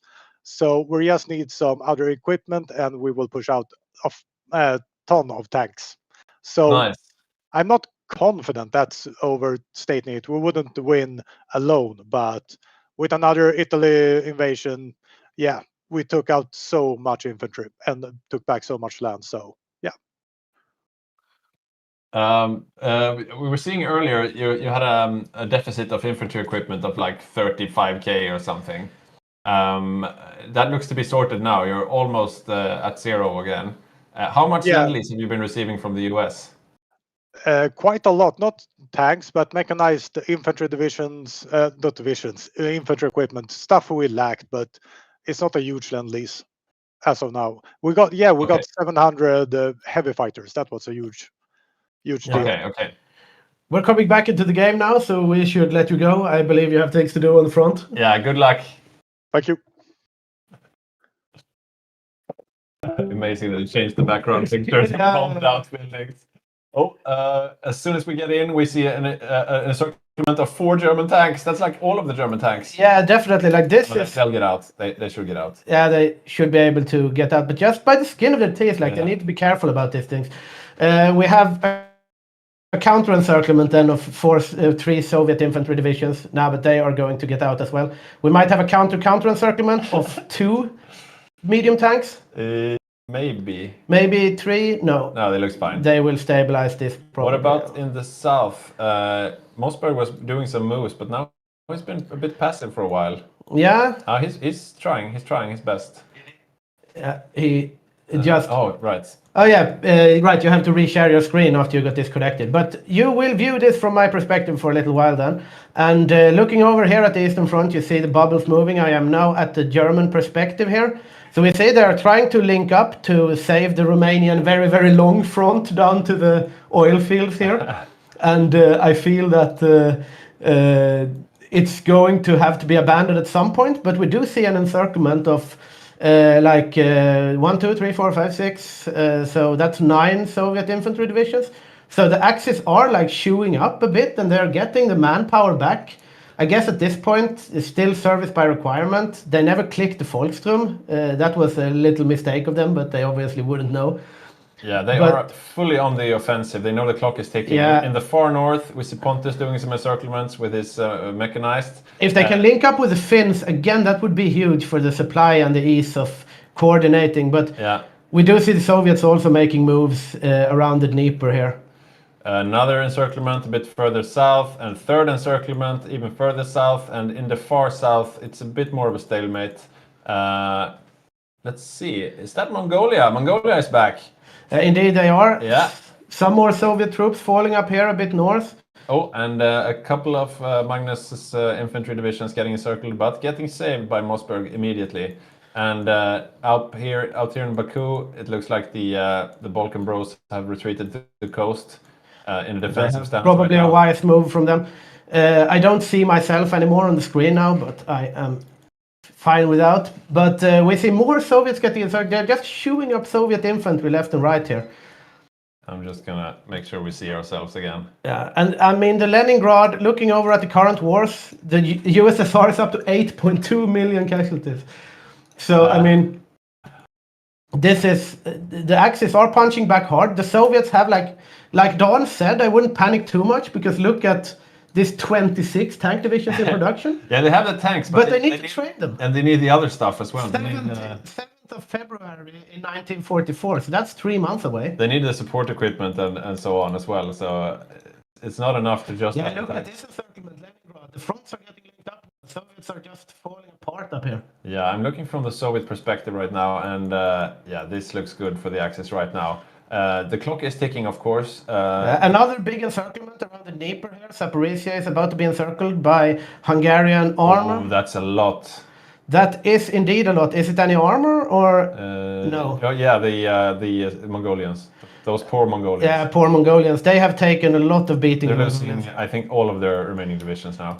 But the Soviets at this point, I mean, they have 3 million manpower left, right? But they are getting chewed up a bit on the front, and they don't have that many focuses left in the barrel. No, and if you just look at their amount of armies, this used to look so full, so many troops. The Germans are now fielding 8 medium tank divisions. Meanwhile, the Soviets are standing at 18. So they have started to get those out. The first ones are now trained. But the rest will wait until the 15th of February in order to be trained. You have T-34s coming out, so they will have 1 or 2 more tank divisions in a timely manner. So we will see like 20 Soviet tank divisions against the Germans' 8 quite soon. So the Soviets are clawing back their advantage, but they are getting chewed up meanwhile. And this pocket will actually lose them some Mongolian motorized as well. Yeah, they do have some troops down in the Caucasus that are moving up to plug the gaps after this great encirclement down in the south here by the Balkan Bros. We'll see if that's enough to hold the line. It looks like the Axis have just eaten and they're just digesting their food. They're getting ready for their next moves. But Pontus is not slowing down. The Bulgarians are hungry as ever, and they are definitely on the move. Yeah, I'm looking at the. I have a question here from Mortal Vision. Will this be a definite Axis comeback? I think he's goading you into calling it. I won't call it this. I'm looking over at the naval situation in the Pacific, and there has been no real noteworthy things happening. We did see during the current year, we're now in December of 43, we've had 2 carriers of the Americans being sunk and 11 cruisers. So the naval game, but as we said before, pretty much both sides have lost the naval game. The Japanese have lost 8 carriers. The Americans have lost 21 battleships, 3 super heavy battleships. So there is like nothing that exists. The Japanese, though, down to 0 convoys.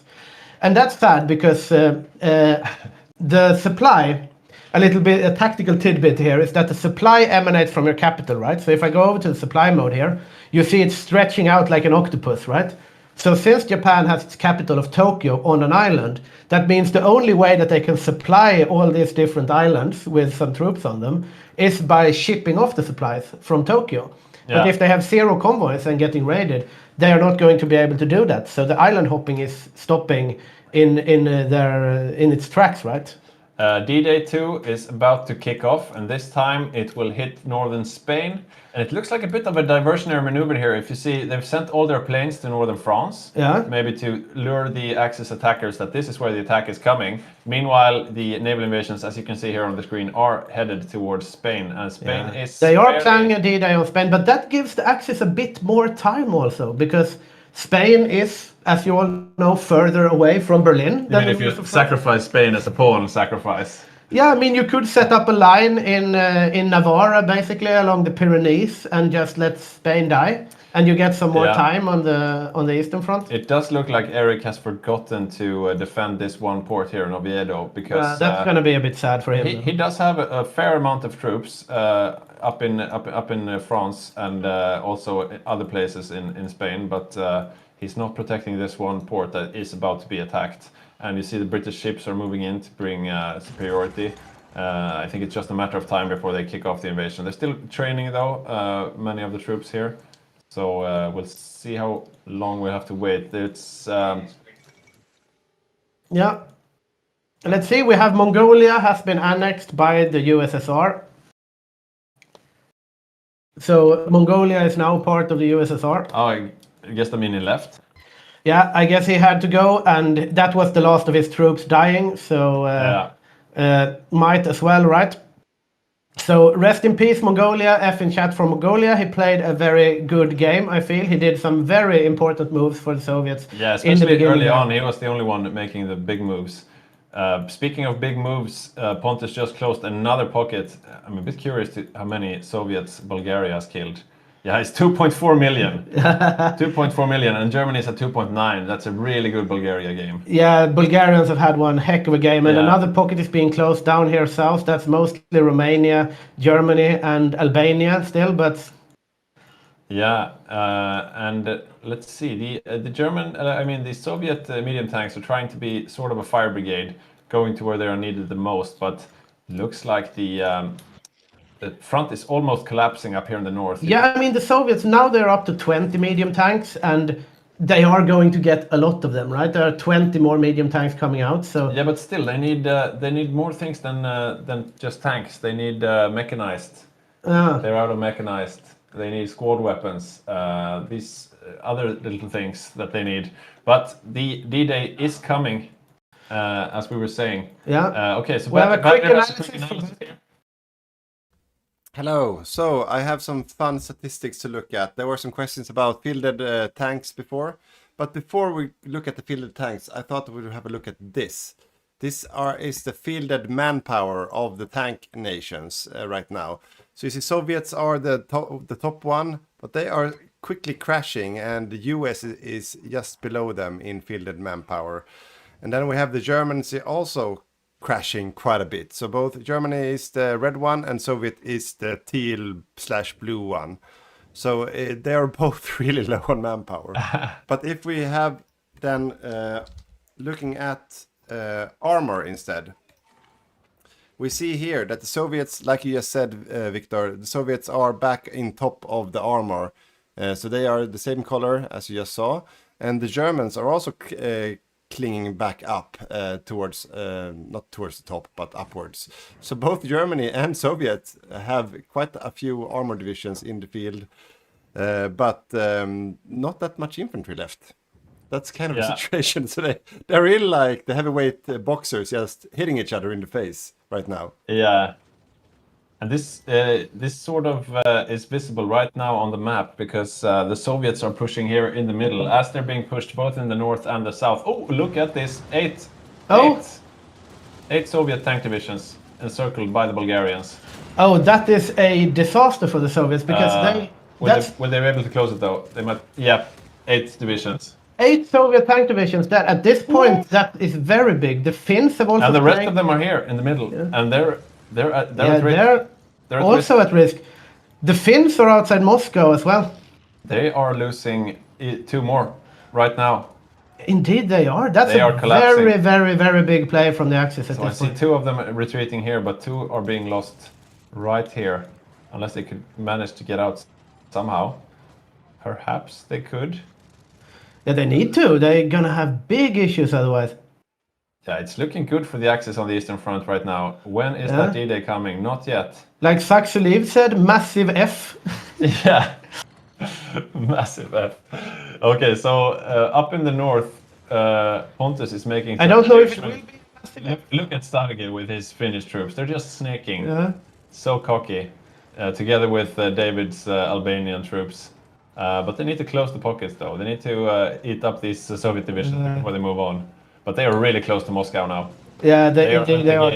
And we have 2 more Soviet. I'm gonna check the numbers now. The Soviets are down to 8 tank divisions now. And it's still 1 month before all of this hit the field. And in other news, the Philippines finally capitulated. And there you see those 2 Soviet tank divisions finally dying. They're not stopping to close the pockets. They're just moving on. They're just pushing on towards Moscow. They really want to kill the Soviets. Yeah, they need to, because they have, I mean, in this queue, 20 tanks will hit the ground very soon, right? Yeah, yeah. And a few of them just hit the ground, I think. Yeah. Where They definitely did. We have 11 medium tanks now in the Soviet arsenal. They are right next to Moscow, immediately being thrown into the fight. Yeah, the Germans they are going to try to push out here from Moscow, but I mean, the Germans have the lines. You have to consolidate your lines as well, right? It's not enough to just have a lot of tanks. You need to have them at the right place, and it takes time to move them. Yeah, yeah. The Germans do not have a lot of tanks, though. Let's have a look. They do not. They are producing 4 of them, but they are lacking radio equipment, infantry equipment, and light tank. D-Day. We're getting the word, and here the invasion is going.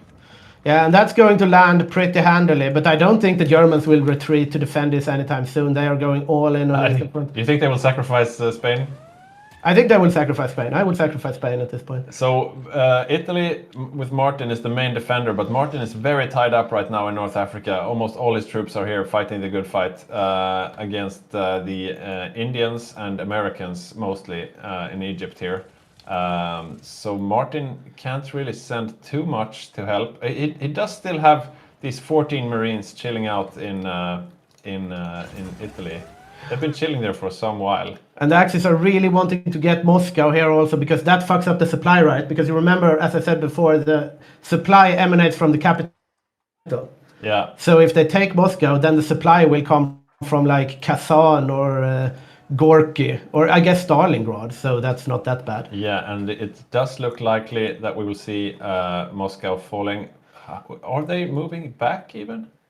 I don't see... Okay, so the Bulgarians... Yeah, they have 14 tanks deployed right on Moscow now. The Bulgarians are moving down towards Spain. Yeah, the Spanish did not that much landed yet, but this is going to be... The Spaniards are rushing to defend their homeland here. Falk has 14 Marines that I was talking about earlier, hanging down in southern Italy. They are moving towards Spain. Still just a small salient here on the D-Day. I wonder, did they not send all their naval invasions? Because Oviedo was completely open. They just took 1 port so far, but there are of course more ports available. Porto is empty. Yeah, now they're just walking into Oviedo because it was not defended, so they could have landed on it, but they can also walk to it, right? Yeah, the Spaniards are here now to defend, so they're not walking in unopposed into Spain. And there are reinforcements coming. Let's see how much the Allies can fill up with. Meanwhile, yeah, Falk is not abandoning North Africa. He's still fighting as hard as he can here, but he's all on his lonesome, and he's being pushed back slowly. Let's see if he can save these troops even. He should be able to. Let's have a look at Moscow again. Yeah, it's almost surrounded at this point. Because Boppes has placed all his tanks in Moscow, so he has 11 tanks in Moscow. Which I guess is good if you don't want Moscow to fall, but it also takes a lot of supply, and they are all very concentrated. But yeah, it will be very hard for Germany. Can't click Moscow at this point, right? They can't take Moscow when they. And now that Pontus and his Bulgarians left for Spain, there's not much offensive power left on the northern front. The German tanks are still here around Moscow, but they're quite under strength and out of supply. Yeah, the Bulgarians can't really be everywhere, but they are just making encirclements everywhere. The miners, just like Magnus said, they're biting off this like small encirclements and just like chewing up the front line. 3 encirclements on screen right now. We do see Spain is getting completely rolled up by American armor, though. No shot of defending this. Yeah, let's see. The Italian Marines should be the first on the field to defend here. Where are they? Let's see. Here we are. Okay, let's see how they fare against tanks. He's going straight for the ports in the north, but yeah, Snistan and Yuri are going straight for Madrid. Yeah, I mean Spain. They can't really. If I was Bulgaria, I would probably not try to save Spain even. Maybe if the Americans overextend, the Bulgarians can get some tanks and stuff, but they're also risking them, right? Yeah, but I mean, this is a risky moment for the Allies because they haven't been able to get too much infantry in yet. So the Asia axis is also... The lines are still quite vulnerable. Falk, though, being conservative as usual, is moving back, leaving Pontus to fight alone. And there's around Madrid. The Bulgarians are doing so much work this game, it's insane, actually. Yeah. If only Falk's Marines could have been further south. Okay, but the Axis troops are filing in now. They should be able to save Spain before it capitulates. Pontus is going to lose 3 of those motor... 4 mechanized. 4 mechanized. Yeah, that's what I said. It's so risky for them to go in here because... Yeah, he was alone. But he looks like he might get out. It may be, but that's... One of them in the south there. That's also by the skin of his teeth in that sense. I mean, if he can get the counter encirclements here, but it's a very risky move. Yeah, he's getting he's getting them out, right? But it's so risky at this point, right? They can get the encirclement on Madrid. It would be nice to kill the American tanks, but... I mean, if Bulgaria loses their heavy hitters at this point, then you then you have a problem at the Axis. Yeah, that's sort of the main weapon of the Axis. He's been doing so much work, but they seem to have the Axis seem to actually have another encirclement proper now. Another encirclement here, facilitated by Pontus. Two U.S. tanks and British Marine getting killed. Yeah, this is getting closed off, and that's medium tanks that they cannot send to the Soviets. And what else do we have? Let's have a look from the Allied point of view. Furious pinging here. We have to defend. Canadian tanks are still on line. 8 of them here, and no 10, and 3 U.S. tanks, so 13 in all. But the Axis are fighting back, and here the German tanks are as well. Yeah. So both German tanks and Bulgarians working in tandem. And I think this is where the German Panthers start kicking in. They have the superior equipment. I think we could probably get a deeper analysis of that. Yeah, definitely. In a while. And we would love to hear a deeper analysis at some point. But right now, Moscow is almost surrounded by Axis troops. Yeah, indeed. Indeed, they are. And as I said before, I mean, obviously the Spanish D-Day is going to be very hard to kick out, but Spain is a long way from... The Germans are significantly closer to Moscow than the Americans are to Berlin. Yeah, I think, though, that the Soviets should be able to break out of this. I don't really... Okay, so there are still some German tanks here in the east able to keep fighting, and the Balkan Bros are doing a great job again, rolling up the southeast. Probably the 3rd time in this game. Yeah. Yeah, this is the key moment. If the Axis are able to hold off the Soviets while also holding off the D-Day, that's a really good sign for them. And they are indeed holding off the D-Day as it looks right now. I'm going to switch over to Spain's point of view here. Yeah, they're getting another encirclement of British Marines this time around Salamanca. Yeah, it seems like the Bulgarians and the Germans, they just have better equipment than the Allies do. They're getting the Soviets' medium tanks are pushing out from Moscow now, though. They got an encirclement of a German infantry division here. The Germans are still only fielding 12 tanks, and the Soviets are now up to 26 medium tanks. The Bulgarians could be in danger. They were a bit eager moving into Portugal. 3 of them right now in Portugal, cut off from the rest of the Axis. They did manage to. They are microing so good. The South Africans are here as well. It's tank versus tank, and anyone could be killed at any moment. There is a port here, but I don't think that favors the Axis too much. Okay, this is really. Yeah, they might lose. I think the Bulgarians are going to lose 1 here. Yeah, it looks like it. if they manage to close that pocket, but they don't really have anything to close that pocket Oh. with. Now it's gone. And from the south, we have Mossberg's tanks coming in as well. Yeah, the Bulgarians are just showing insane levels of micro here. Yeah, he has 9 lives really. He manages to stay alive so many times. Yeah, this is really hairy.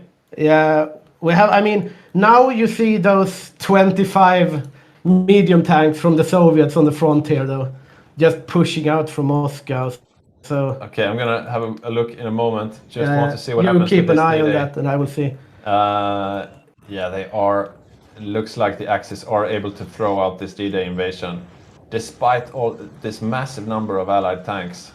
This is a heck of a game, Victor. Yeah, definitely. Very exciting game. We haven't seen this in quite some time. Yeah. But now we have Axis encirclements in Moscow. They bit off more than they can chew here. Might be very, very dangerous for the Axis here. Oh, yeah. Oh, it's all the German tanks left in the east. If the Germans lose this, they might lose the game. But I don't think they will actually lose this pocket. Doesn't look like it at the moment. It looks like the Soviets are wrapping. Yeah. Okay. They actually managed to get out just about. Okay, green bubbles from the Axis perspective. Yeah, they've been able to push out from Moscow a bit, like you said. There have been so many times when they almost gotten everything encircled and died, right? And then they just get out. I mean, as long as the Axis don't lose too many troops now, they could have the game, because the Allies lost so many troops in this D-Day invasion. And it will take a while for them to prepare for another one. So the next time the Axis forces go back to the east, that should be the end of the Soviet Union. But I mean, the Soviet Union's medium tanks, it's 26 of them fielded now. But they are not producing anymore at this point.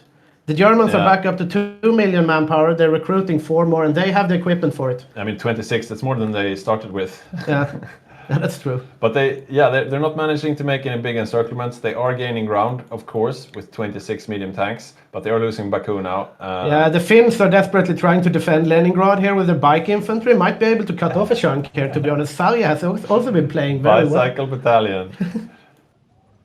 Yeah, Sarge has been doing a lot with a little, really. Just killing some Soviets with few Finnish divisions. Look at them. So lonely.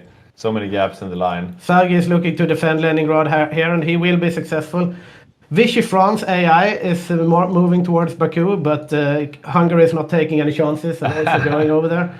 And the Spanish D-Day pocket is closed out. And that's it for the D-Day of 1944. Yeah, and they managed to kill some American tanks there on the way out. Let's have a look at what actually survived, because that will determine the likelihood of another D-Day. Okay, so we see the 10 Canadian tanks made it out. The 4 South African ones made it out. 2 American tanks here. So there's still a threat from the Allies. Still a threat from the West. So it's not over. Yeah, this is bad for the Axis. They have a big encirclement here. Axis medium tanks just falling. Wow. Yeah, that's all the Axis armor in the east. Pretty much all the Axis armor in the east. They have 11 medium tanks divisions. Yeah, but in the east, they're not getting out. Yeah, so they have 8 medium divisions left. Germany. So it continues. The Soviets have 26, but there will not be another D-Day. Not yet, at least. Not in a while. And now we will. Oh, look at this! Another encirclement from Finland. I'm not calling the game, but I do call that. I mean, either the Axis will lose the Eastern Front and the game, or they will take Moscow and the game, right? Do you think we will have another D-Day before anything happens? Oh yeah, they have to make a last-ditch attempt at least. I mean, they can't just sit around on the British Isles. So they will be preparing another D-Day. Finnish troops getting encircled here. Sad for Finland, but not the most impactful. Yeah, not too many either. But it looks like the Soviets finally have some time to breathe now that they've killed the German tanks that were present. Let's see how much stuff they send back, though. At this point, they should send a lot. If they have a lot, though, they don't have that much. Yeah, mostly infantry lingering back in Spain. And we see the railway here towards the east. Yeah, the Bulgarians are coming back, of course. The Germans are coming back. Let's see how they fare. So this will be a face-off between these new Soviet tanks. They've spread out a bit. not clustered around Moscow anymore, but splitting up into north and west. So down here we have about 11, 12 of them making some moves, cutting up the front lines. And the front lines are undefended now. Baku has also fallen again, but I think the Soviets have enough fuel to sustain for a while. Yeah, they seem completely fine on fuel. They're probably getting it from the Allies. I wonder how Yeah, we do raiding like game has the been Soviet medium tanks are just encircling infantry here as well. Yeah, They are holding a bit, but and now the first German tank divisions are reaching the line, but still heavily outnumbered. they're gonna need those Bulgarians. They will need those Bulgarians indeed. Let's have a look again at how many he's actually killed. We can look at UK troops. Oh yeah, he's number 2 there. We can look at US troops. Okay, not. The Axis are making a big encirclement here. They're trying for something here. Oh yeah. Indeed they are, but that's just infantry. Yeah. That's brave. It is, but we have tanks coming in from the north, from Tula now. Okay, yeah, that could actually work. And how many? Ooh, that's a lot of Soviet tanks at risk right now. Because, yeah, could they close it?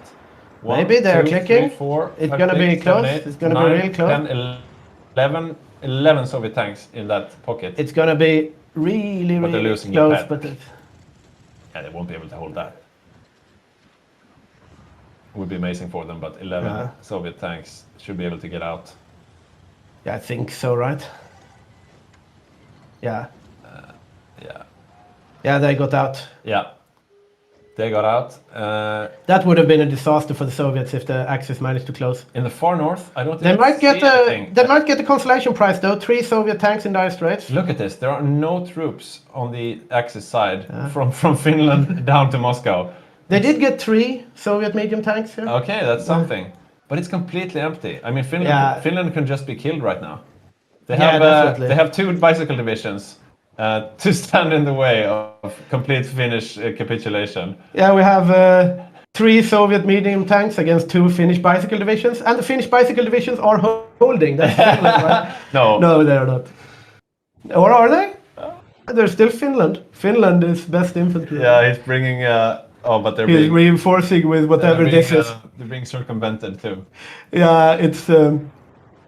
They are performing surprisingly well. I mean, what is this? Why does this bicycle division have 450 defense on non-core territory? Yeah, that's pretty crazy. And there's nothing crazy in here either, just bicycles.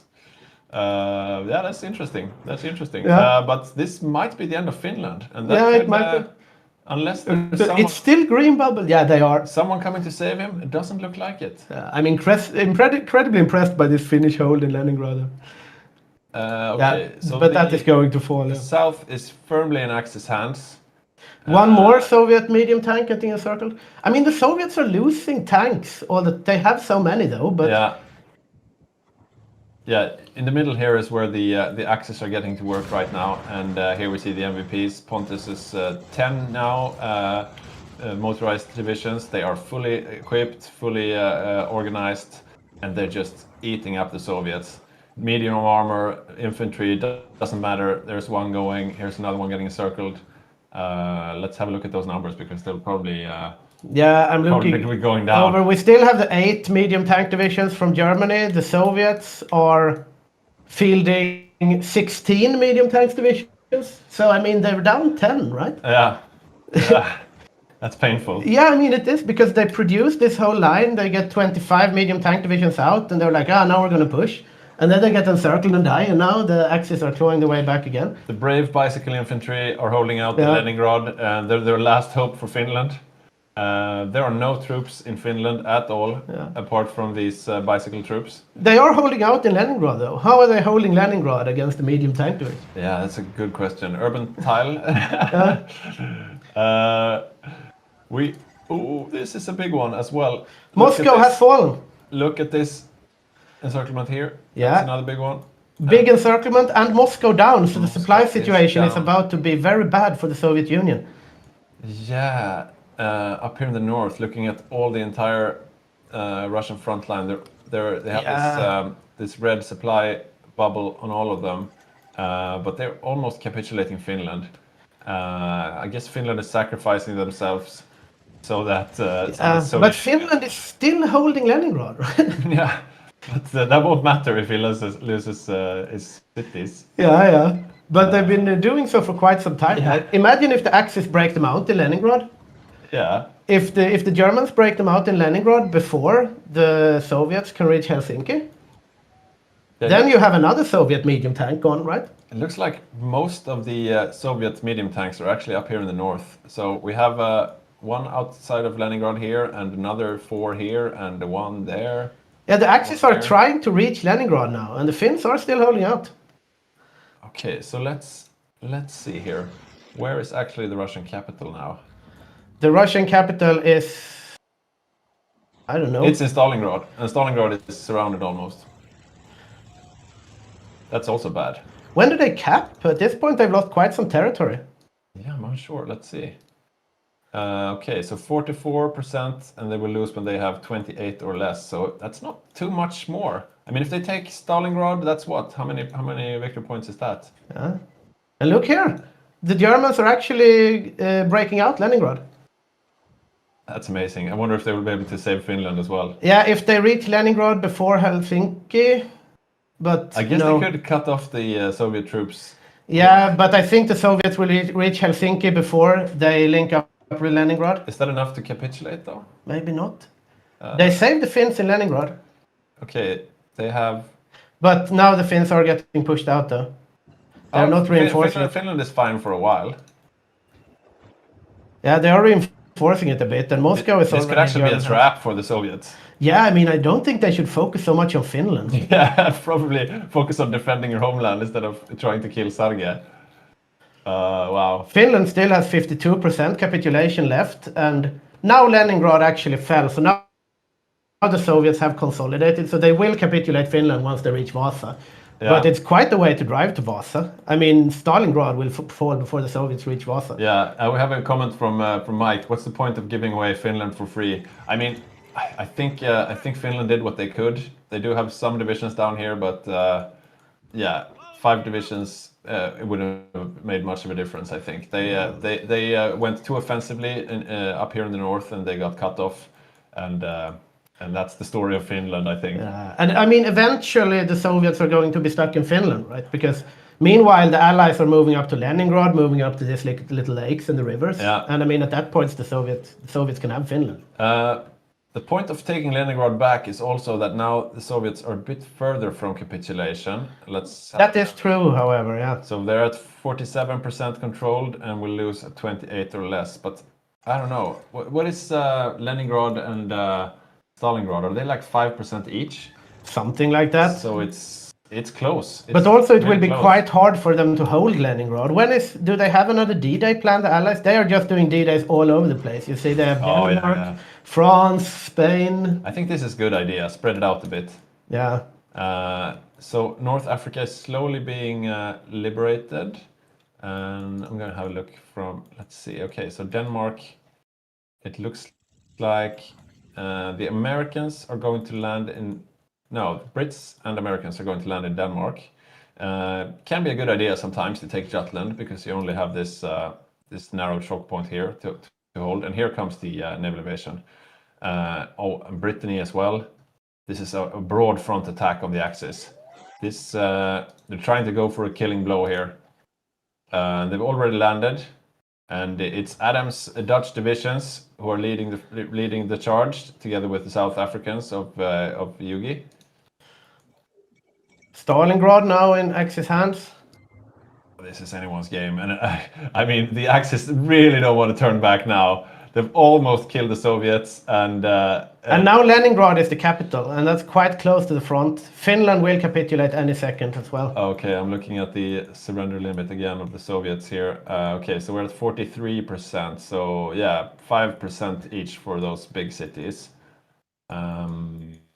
Okay, yeah, they're not going to capitulate the Soviets very quickly, but they really need to go back to defend. And who is going back? Hungary is going back, and Germany is sending most of their tanks back. What is Bulgaria doing? Okay, and there's Sarge finally capitulating. Yeah, F's in chat for Finland. He played a hell of a game. Yeah, F's in chat indeed. And this is, we don't usually see Finland capitulating when the Soviets are also about to capitulate. It's really a really weird game. Okay, so it looks like Bulgaria is actually staying on the Eastern Front to try to finish the Soviets off. Meanwhile, the Hungarians and the German tanks are moving back to defend.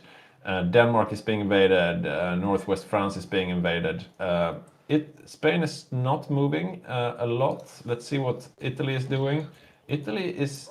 I'm checking what's happening in the Pacific for a little while. Yeah, Italy is not moving either. So this might be a good idea actually from the Allies. They are splitting up the Axis defenders. Italy is trying to defend in France, but they are quite alone there. Okay, so India has tanks here now as well, and that's Denmark gone, occupied by the United States, not liberated. Denmark is also close to Berlin. Yeah, Denmark is really close to Berlin. Okay, so the German tanks are just about reaching the line, but there's no infantry here. But the Germans have not done the Volkssturm yet either. Yeah, they really should. Because once they do the Volkssturm, like if the Allies take a bit more territory... Suddenly they're fine on manpower though. They have almost 2 million manpower. Yeah, because like if they do the Volkssturm, they get 10% bonus defense on core territory. Yeah. So as soon as they get 10% surrender limit, they can just click that button. Yeah, and it will be very hard. This is looking really dangerous for the Axis. Once again, they are split up. The Americans and the... Yeah, Paris has now been liberated by the Allies. Yeah, it's going quickly because the tanks are not there. Okay, finally Spain is moving.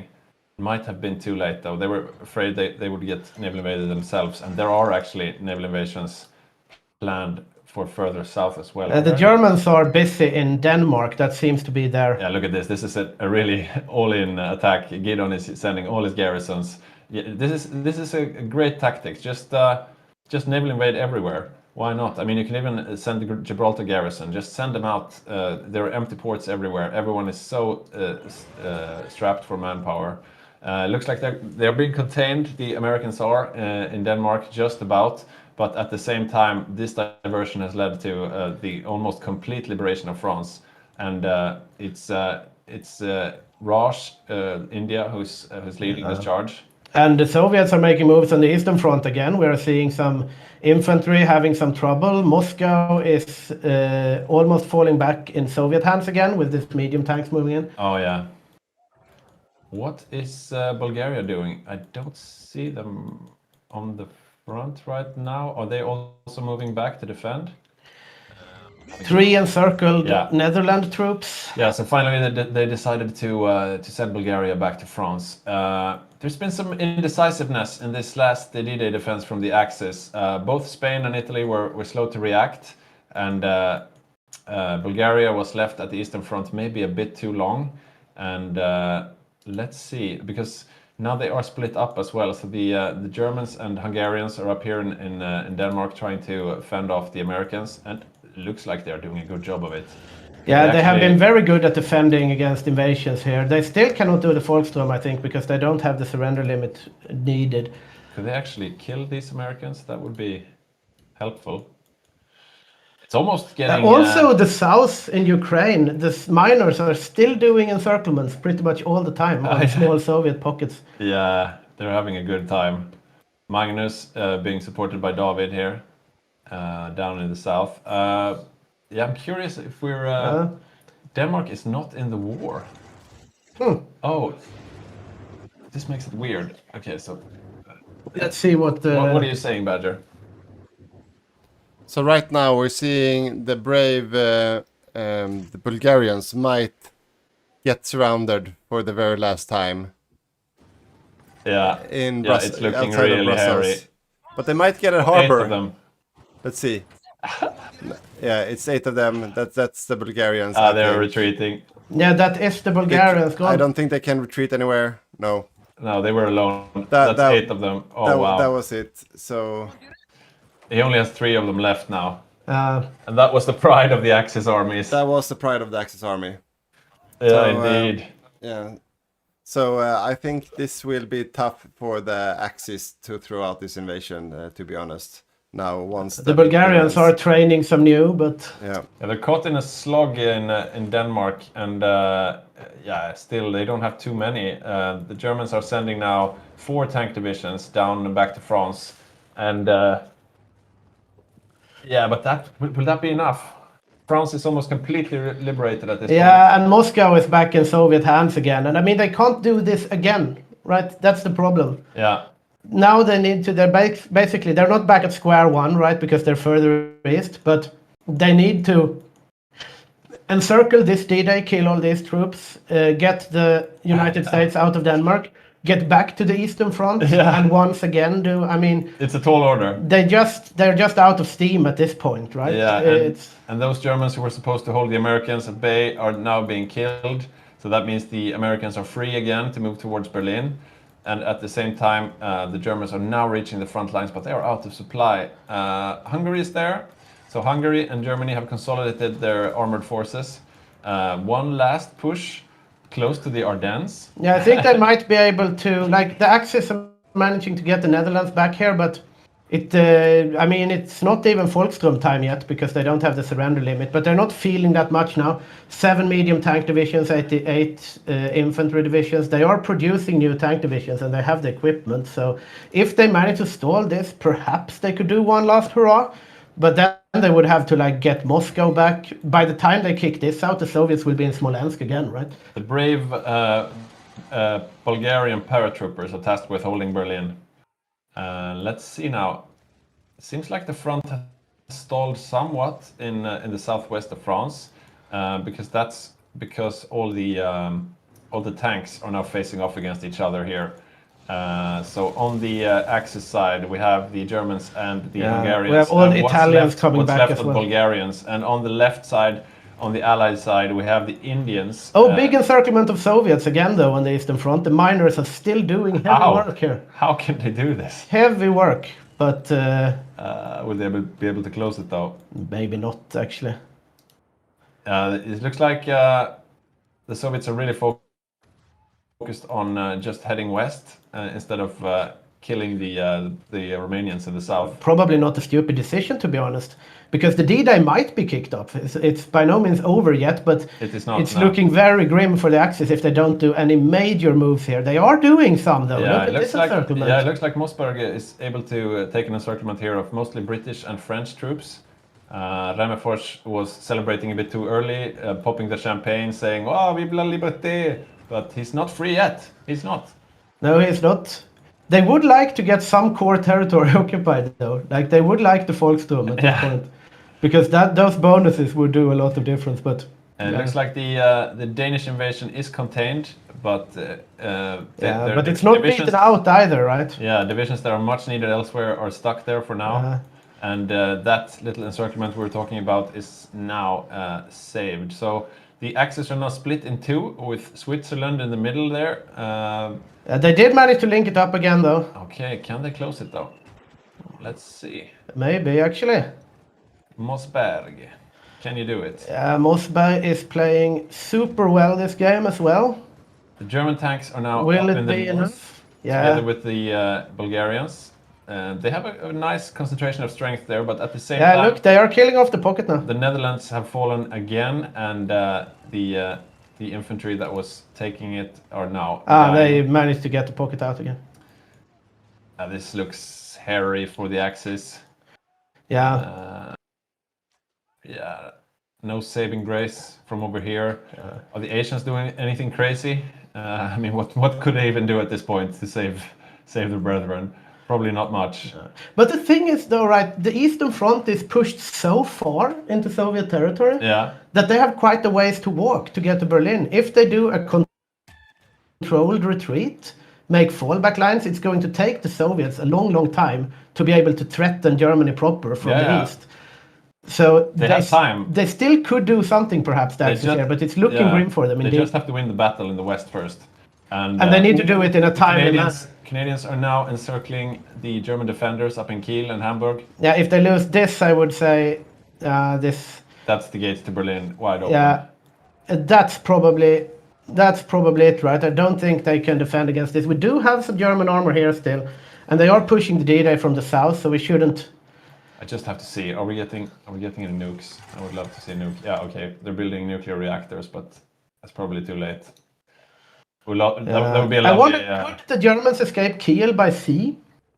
They should be able to, yeah. Because they could ferry their troops back to Berlin, maybe, because they don't want to lose this tank. Yeah, they are ferrying out the tanks now. So the Germans are not going to lose their tanks in Denmark. So they will live to fight another day, but they might only live to fight just another day because they are just getting eaten up now on the Eastern Front. Even if it's far to Berlin for the Soviets, but eventually they'll get there. Yeah. I mean, it seems like the pivotal thing was they were not able to finish the Soviets that last time around. That could have really sealed the game for them, but now it's looking really tough, and I'm ready to call it. I think the Allies are winning this game. Yeah, now they are doing their focuses now, like Totale Krieg and Volkssturm and everything, but it's probably a bit too late. Okay. And yeah, it looks like I can't even see the Bulgarians anymore. Berlin is falling, and that should be it, right? I don't think they're up a bit on the surrender limit. Berlin is surrounded, and the only ones holding are the Bulgarians, and they are being taken. So that's the fall of Berlin. And yeah, I don't think they will capitulate, but I think they have lost. If they need to do something incredibly drastic to save this, but yeah, there is an attempt here by Mossberg. He's snaking into France towards Paris. Yeah, trying to make some moves. They still have a huge number of troops down in France, and nothing in Germany almost. Could they make a move big enough to rescue this? Cutting off the D-Day from the left, I think that's a tall order, right? Yeah, it's doubtful. It's really doubtful. They are making their way to the sea, though, but they need the infantry support. This snake is going to have its head cut off quite quickly. Yeah. It's going to be cut in half. There is infantry enough to support it, but it's looking really hairy. And here are Indian tanks cutting off the head of the snake, as you just said. Yeah, they are encircling 2 South African tanks in Dresden, but they managed to get them out just in the nick of time. Yeah, and that should be the surrender quite soon, right? Because let's have a look at the surrender limits. Yeah, there are no collaboration governments and stuff like that, but they need. Once they reach like Nürnberg, München, 26%. Yeah.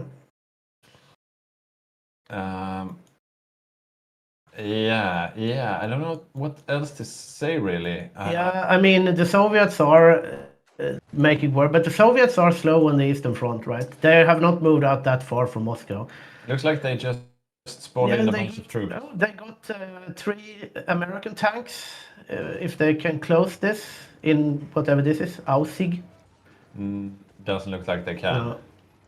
They're constantly on the retreat. And I mean, if they can't close out these types of pockets, then they can't really win either, right? Yeah, another pocket here of German troops, 2 German tanks. They're being stuck behind enemy lines, and things are wrapping up. Yeah, definitely. Calling it as well, Axis victory. I wonder if you called it before I did. Probably. I was a bit reluctant to call it too early. Yeah. Now they are done with their Totale Krieg focus, but I don't think it will make any difference at this point. What does it give? Like some... Yeah, what a heck of a game. Factory output. Yeah, it's been an amazing game. Badger, do you have some thoughts? We'll keep watching the action while we discuss this, but it seems like a foregone conclusion now. Yeah, I think that the main issue of the counterattack of the Axis has been the overstacked air bases. So they've been fighting under red air for a very long time. So no one of the German players paid any attention to it. So once they got pushed back from the west in France, they have been fighting with overstacked air bases and basically fighting with no air ever since. If they have because the retreating planes, exactly. The retreating planes overstack the airports. Correct.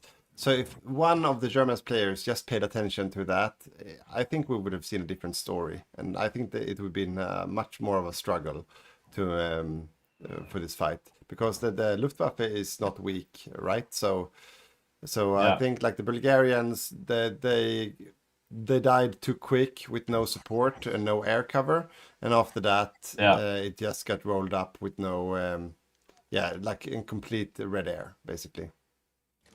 So that's case in point here, we have an airport here. 300 is the limit, and they have 2100. It's been like that for a couple of months now. So ever since they crossed the Rhine, like the not so call it like the not Rhine, the Rhine, the Rhine, yeah, exactly.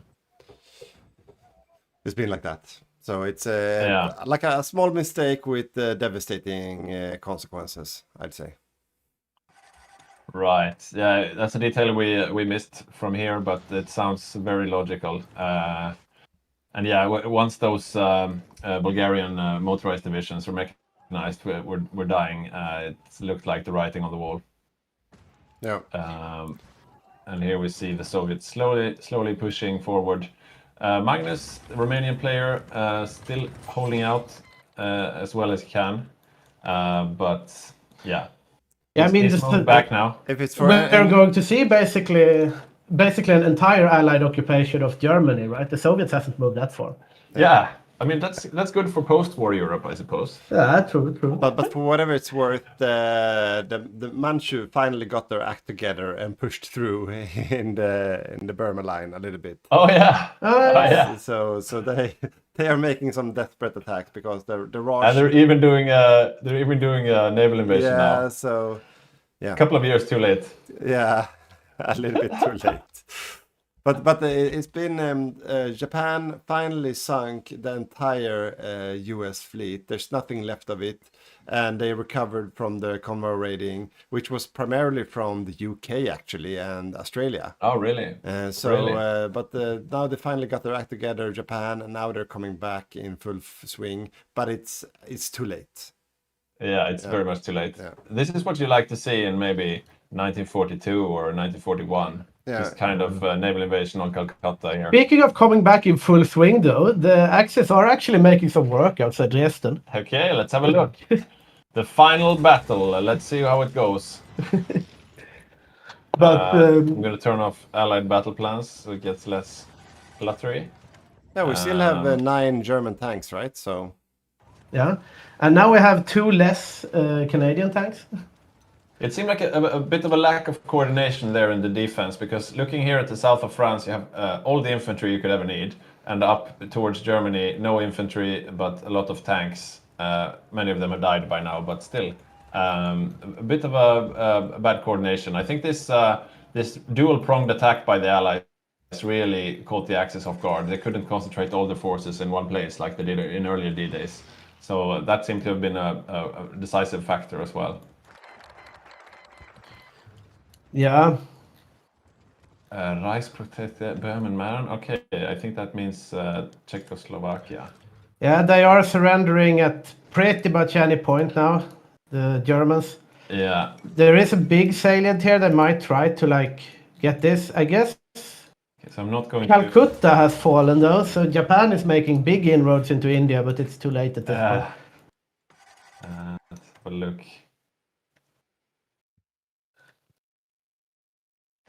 It's nice for Manchu and the Japanese to get this moral victory in the end, I suppose.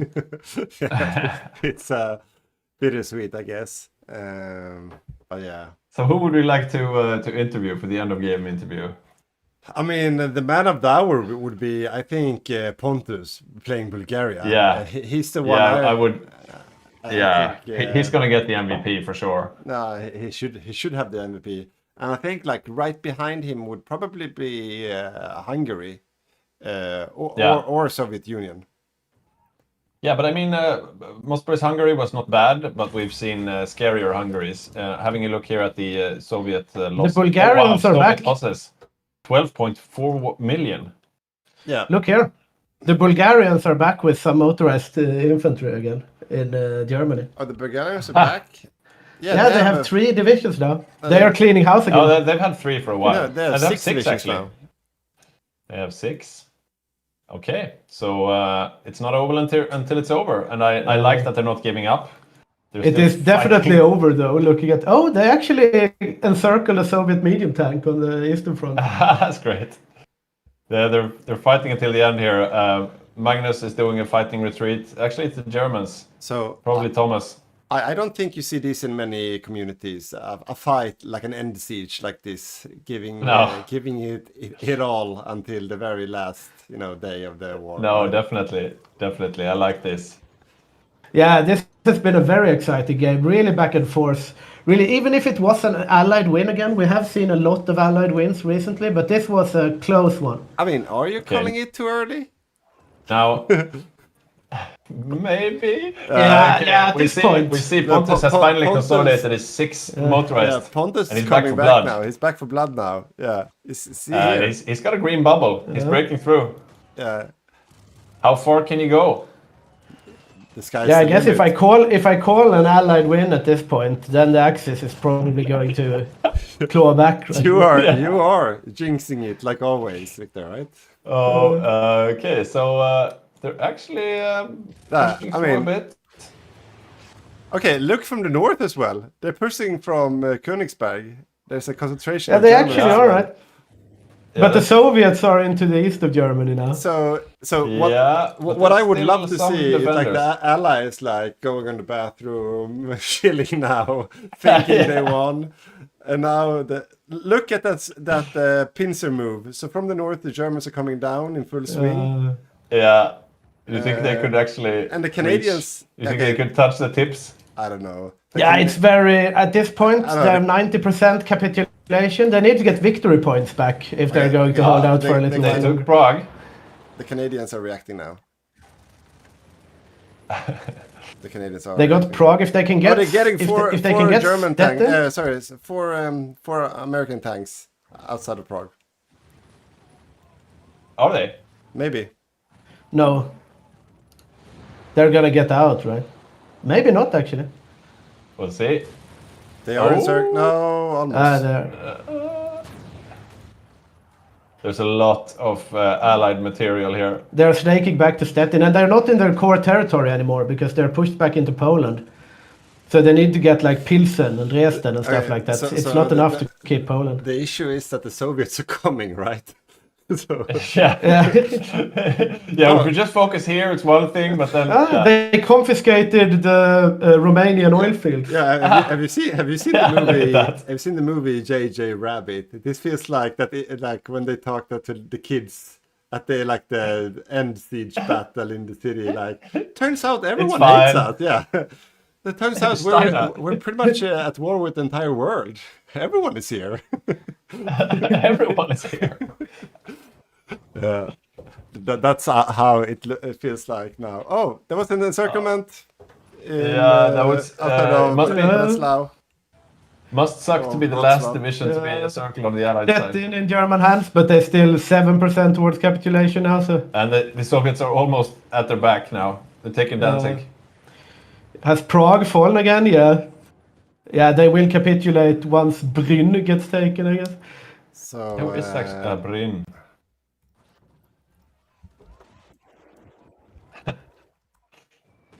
Now they are encircled up here as well, so that's the last.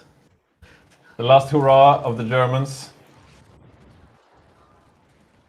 But what do you think about Ivan and Thomas about their war efforts?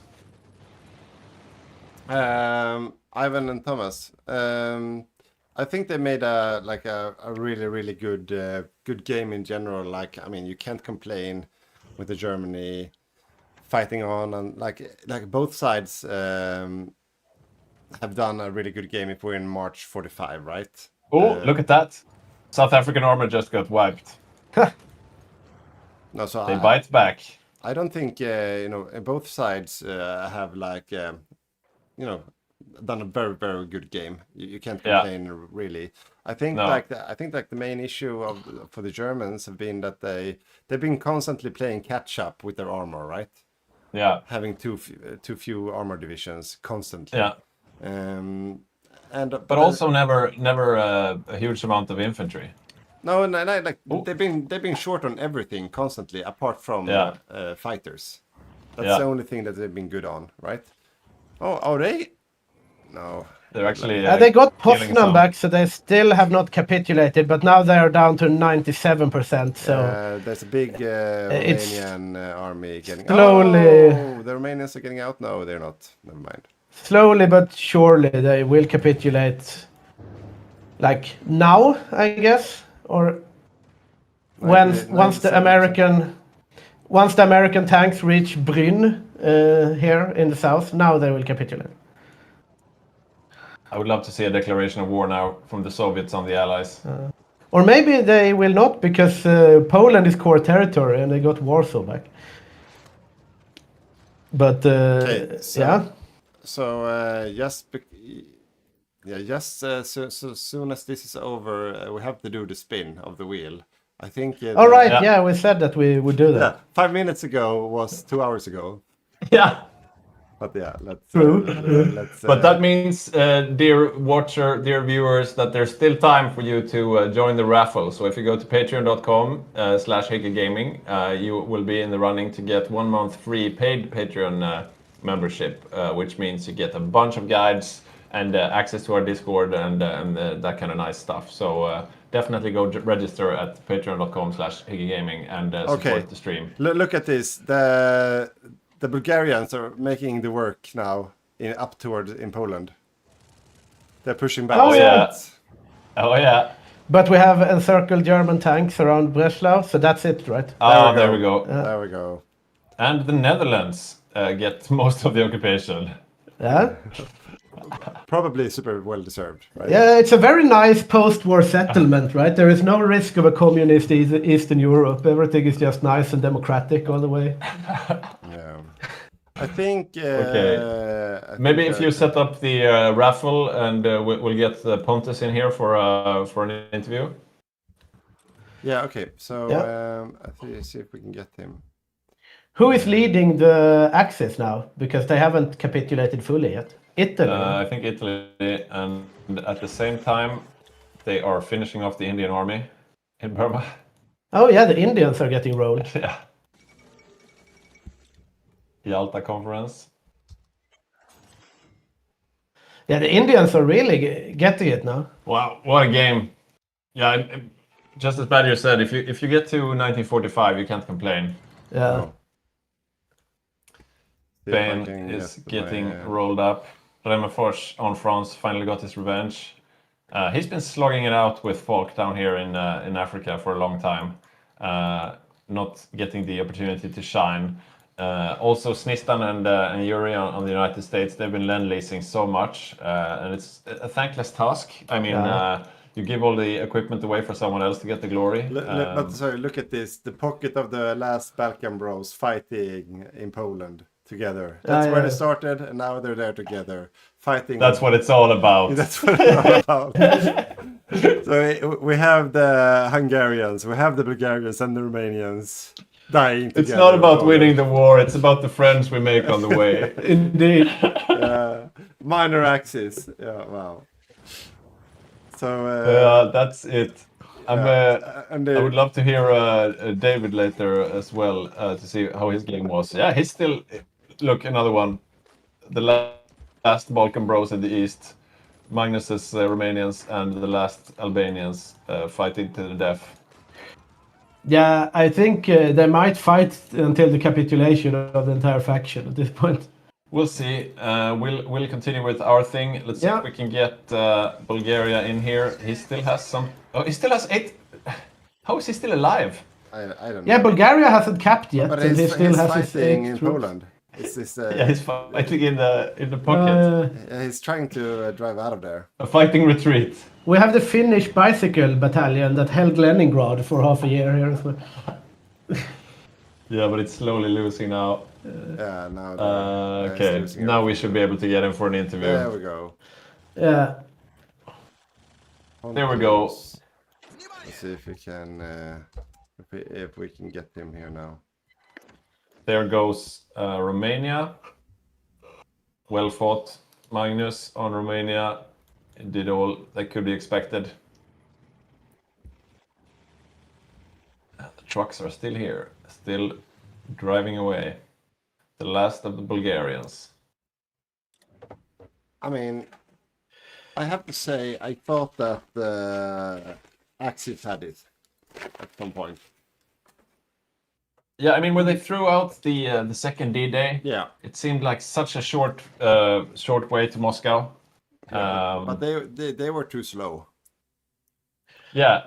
Yeah, and eventually and I the think- Soviets got out there like 25 medium tanks, and they got like one encirclements of like 3 or so German medium tanks, so that Yeah. kind of killed the momentum.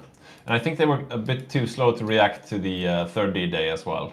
Yeah, and they came in. They didn't come as a group. They came like one at a time. Yeah. That was a bad coordination in the team. The fall of Rome. Yeah, but I mean, it's hard to kick out 3 D-days, right? If you are an Axis player and you get a third D-day, then you're generally on the losing side. Yeah, but you need to decide. Just be decisive. Maybe Denmark first, throw them out, and then head west. Yeah, probably. Like I said, that Spain is so far away. So... Yeah. Yeah, Spain wasn't even attacked. Oh yeah, right. That was north of France. Now my headset got out of battery. Oh, really? Sad. So I can't hear Badger anymore. Probably turn this up a bit. Yeah, can I hear? If you put up the volume, Okay, then we can I have. hear Hello. Oh wait. Hello, Pontus. Put on the camera, Pontus, as well, if you have one. Yeah, let the viewers see you. Behold the face of a hero. Hey. So Pontus, I was saying before, like you're not a bad player by any means. You've had some good games, but this was probably your best game I've ever seen. Thank you. That was intense. Would you agree? I think so. Yes. You killed 3.1 million Soviets. Yeah, But, and quite I a few. saved the first D-Day, I think. Yeah. With a little bit of a Hail Mary. Yeah. But then Belgium collapsed around me, so I got surrounded without getting surrounded, or if that makes any sense. So I lost all my divisions in one go, which was sad. Yeah, we saw. You were a bit alone over there. The northern flank on the third D-Day didn't have too much infantry, so. Yeah, and you also had bad air cover when you counterattacked at that point. Unfortunately, it was a bit of bad coordination from your teammates for the counterattack, I'd say. Right, but it was a fun game. Oh wow. Yeah, really fun game, really even game, I would say. Yeah, very well played. Thanks. So another thing, aside from those really strong mechanized divisions, you also did some paratrooper micro as well that had some really nice effects. I mean, we've seen some people dabble in it, but you kept going with them, and they really made a difference. Yeah, it was fun to play with. It was a bit hard to do it at the same time, but a couple of times I managed to like get it together in one go. So that was fun. But yeah, they died in the end. Yeah. In Germany, together with the rest of the Bulgarian mech. Yeah, it how was, did you was feel a like good game. on the Eastern Front? What were your feelings like? Because it was at first it was a slog, and the Soviets had a big advantage in tanks, and then eventually you gained your momentum. Then you had a D-Day. Then you came back. Like, what were your feelings on the Eastern Front? It was never-ending Soviets. It felt like. I killed probably 20 tanks all in all, but they kept spawning. So, but yeah, I agree. When it was very hard to break through at first, but then when we broke through, it went quite quickly for a while. And then I think the Soviets overextended a bit or lost a bit coordination when we won the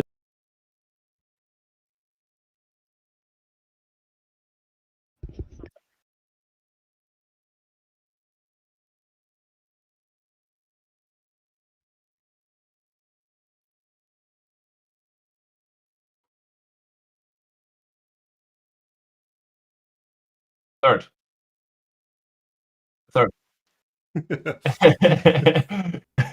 Yeah, when we threw out the second D-Day, we were like, okay, we didn't call it, but it looked like you were about to win.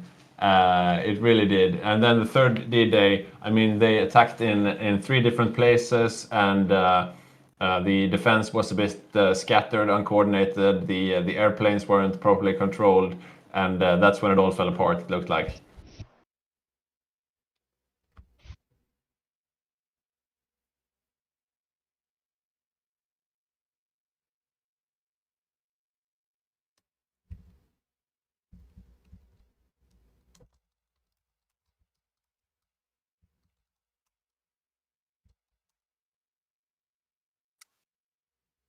Yeah, they managed to conserve most of their tanks, at least.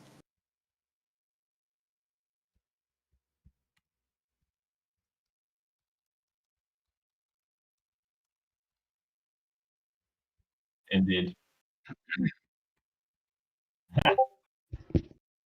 So, anyways, really good game, Pontus. I'm sure you're gonna win a medal or 2 from this game, and I hope you're not too disappointed that you didn't win in the end.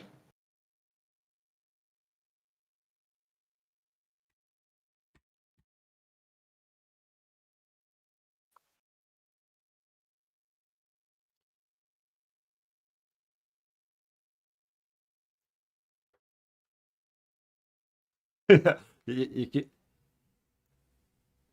yeah, you can Yeah, I see hope you will. afterwards. Yeah, we have a next person coming into the interview. Thank you, Pontus, so much. Pontus playing Bulgaria. Yeah, thank you so much. Thank you. Well Well played. played. Next up, we Yeah, have well done. the US. Yeah. Okay, so Yuri, how was your game?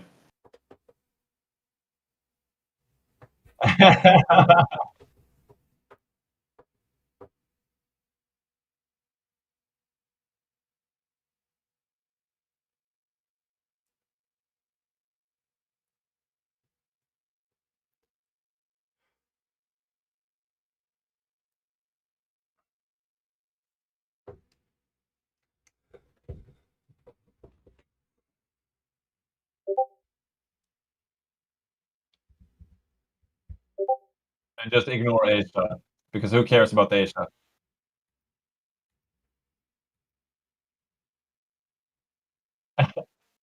Yeah. We seem to have some problems with the sound for the interview here. Okay, maybe Badger could fix that. We have some problems with Pontus' sound. Maybe keep talking, Yuri, and we'll see if the sound comes I back. think the sound is okay.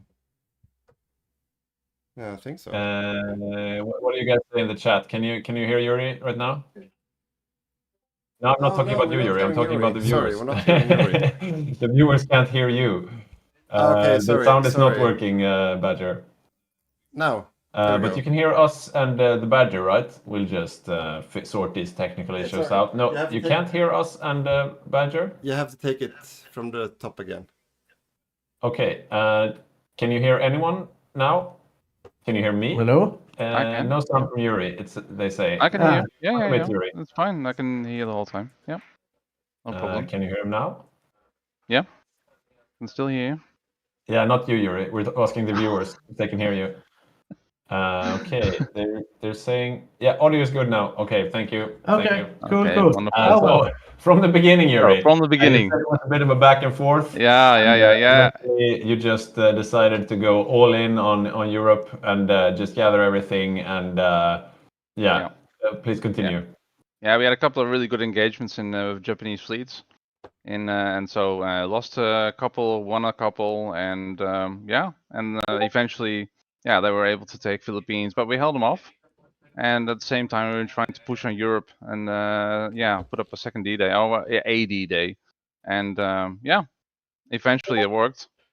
So yeah, glad about that. I think ultimately the Allied production with so many tanks, so many infantry, and Soviets held on for a really long time. So yeah, congrats to them for holding on so good. And we also sent a lot of Lend-Lease I don't know if it was enough, but Yeah, that was part of your strategy to lend lease most of your production. Like how much did you send, like in percentage wise? How much of I have your no stuff? idea. Yeah. I don't know. But in the beginning, we sent everything to the miners so that the tank miners, SAF and Canada, could get way more tanks out than normal. And we still lost Africa, so well done, Axis. And yeah, and later sent a lot of planes to Soviets. Yeah, and info equipment, horses, yeah, everything. But yeah. But that was part of the strat to give a lot of lend lease to to the miners and to offer and to the Soviets. Yeah. And it seemed to have been working out in the end. Yeah. So what? Exactly, How close were you to dropping the bomb in the end? I saw you were building nuclear reactors, but we didn't see much more. Yeah, I don't know. I think we weren't really looking at it. So I think a half year or so. Okay. Yeah. But it was possible to get it in like 44. But yeah, we are just concentrating on getting the second D-Day. I mean, 1 or 2 bombs wouldn't have made much of a difference anyway. So Did you plan on doing any like island hopping? I didn't see that much going on in the Pacific. Like no, we were trying to hold on, and we were a bit on the back foot, but mainly because we had so much lend lease, and our production was skewed to that, and also the fleet, so fleet and lend lease. We didn't have that many really good infantry divisions, and so yeah. And I was trying to get the land cruiser to defend the islands, but they took the islands before we got a chance to put in to get the land cruiser itself. Just it takes so long to research. Yeah. But, Cool. Well, yeah, so we kind of held on in Japan and against Japan, but yeah, the game's always won against Germany. Yeah. Or lost. Yeah, and I mean, you held on to Hawaii, you held on to Philippines until almost the end, and you held on to Java, and India Sumatra. managed to survive until the end as well. So I mean, that's the strategy, and it worked. Yeah, well, that was the key to hold on to Sumatra, Java, and the Philippines as long as possible. Because if you lose that, then also Australia is under threat, and India. So this way we were able to help India if possible, and yeah, so a good strat, I guess. Okay, well, congratulations on the victory, and yeah, thank you for playing. Thanks. Yeah, congratulations indeed. Okay, see ya. Take care. Okay, so that was Yuri, the main controller of the United States, who just won the game. As you can see on the screen, it was an Allied victory. Yeah, very exciting game though. A lot of things happened, a lot of back and forth. We will get on fixing the Discord sound for the next game, Saxo. I don't know how many interviews were actually not working, but I think the Magnus one was. Yeah, it's been feeling a bit random. Like I don't know. Yeah, I hope it works. Strange because our sound also comes through Discord, right? Yeah, but it's probably because we have each other muted since Bergod Hof, right? If you were sitting next to someone else playing, you might have muted them on Discord. Yeah, okay. Yeah, but Badger shouldn't have muted me, so yeah, I don't know. I don't know. See. We'll see. Anyways, we're going to do our raffle now, guys. So if you haven't signed up, we're going to do the... You have some statistics on the screen. I just want to mention since Yuri left, but you see this is the total number of ships between the major naval powers we see on the screen. So the only one keeping on, so the only one keeping on to a big fleet at the very end is the top one. That's the UK. So UK had a big fleet with over 300 vessels at the very end. But you see the red one is the US and the blue one is Japan. So you see in April 44, that's when the US took the last heavy hit from Japan, getting down to almost no ships at all. So that's when Japan came back into the game in April 44, and then that's when they were able to start being able to naval invade again. So just like a quick analysis. But we're doing the raffle, I guess. Yes, let's. Okay, so let's see if I can get the raffle up. So the Hearts of Iron official says they're pretty sure they know the issue, so they can tell you when you catch up with them, Badger. Okay, but we have 3 different persons. Wouter, we have I can't see what the name is, but let's spin it, right? Waiki? Ernesto Fabal. Yeah, okay. I would have to say the win chance is pretty high. Yeah, very high win chance. Okay, I'm spinning it. Yeah. Spin that wheel.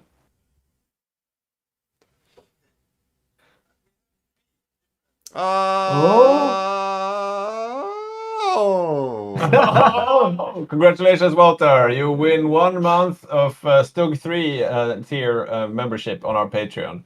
And yeah, congratulations. Congratulations indeed. And okay, let's do one more. Okay. Let's do one more. Okay, let's do one more. Okay, now the win chance is really good.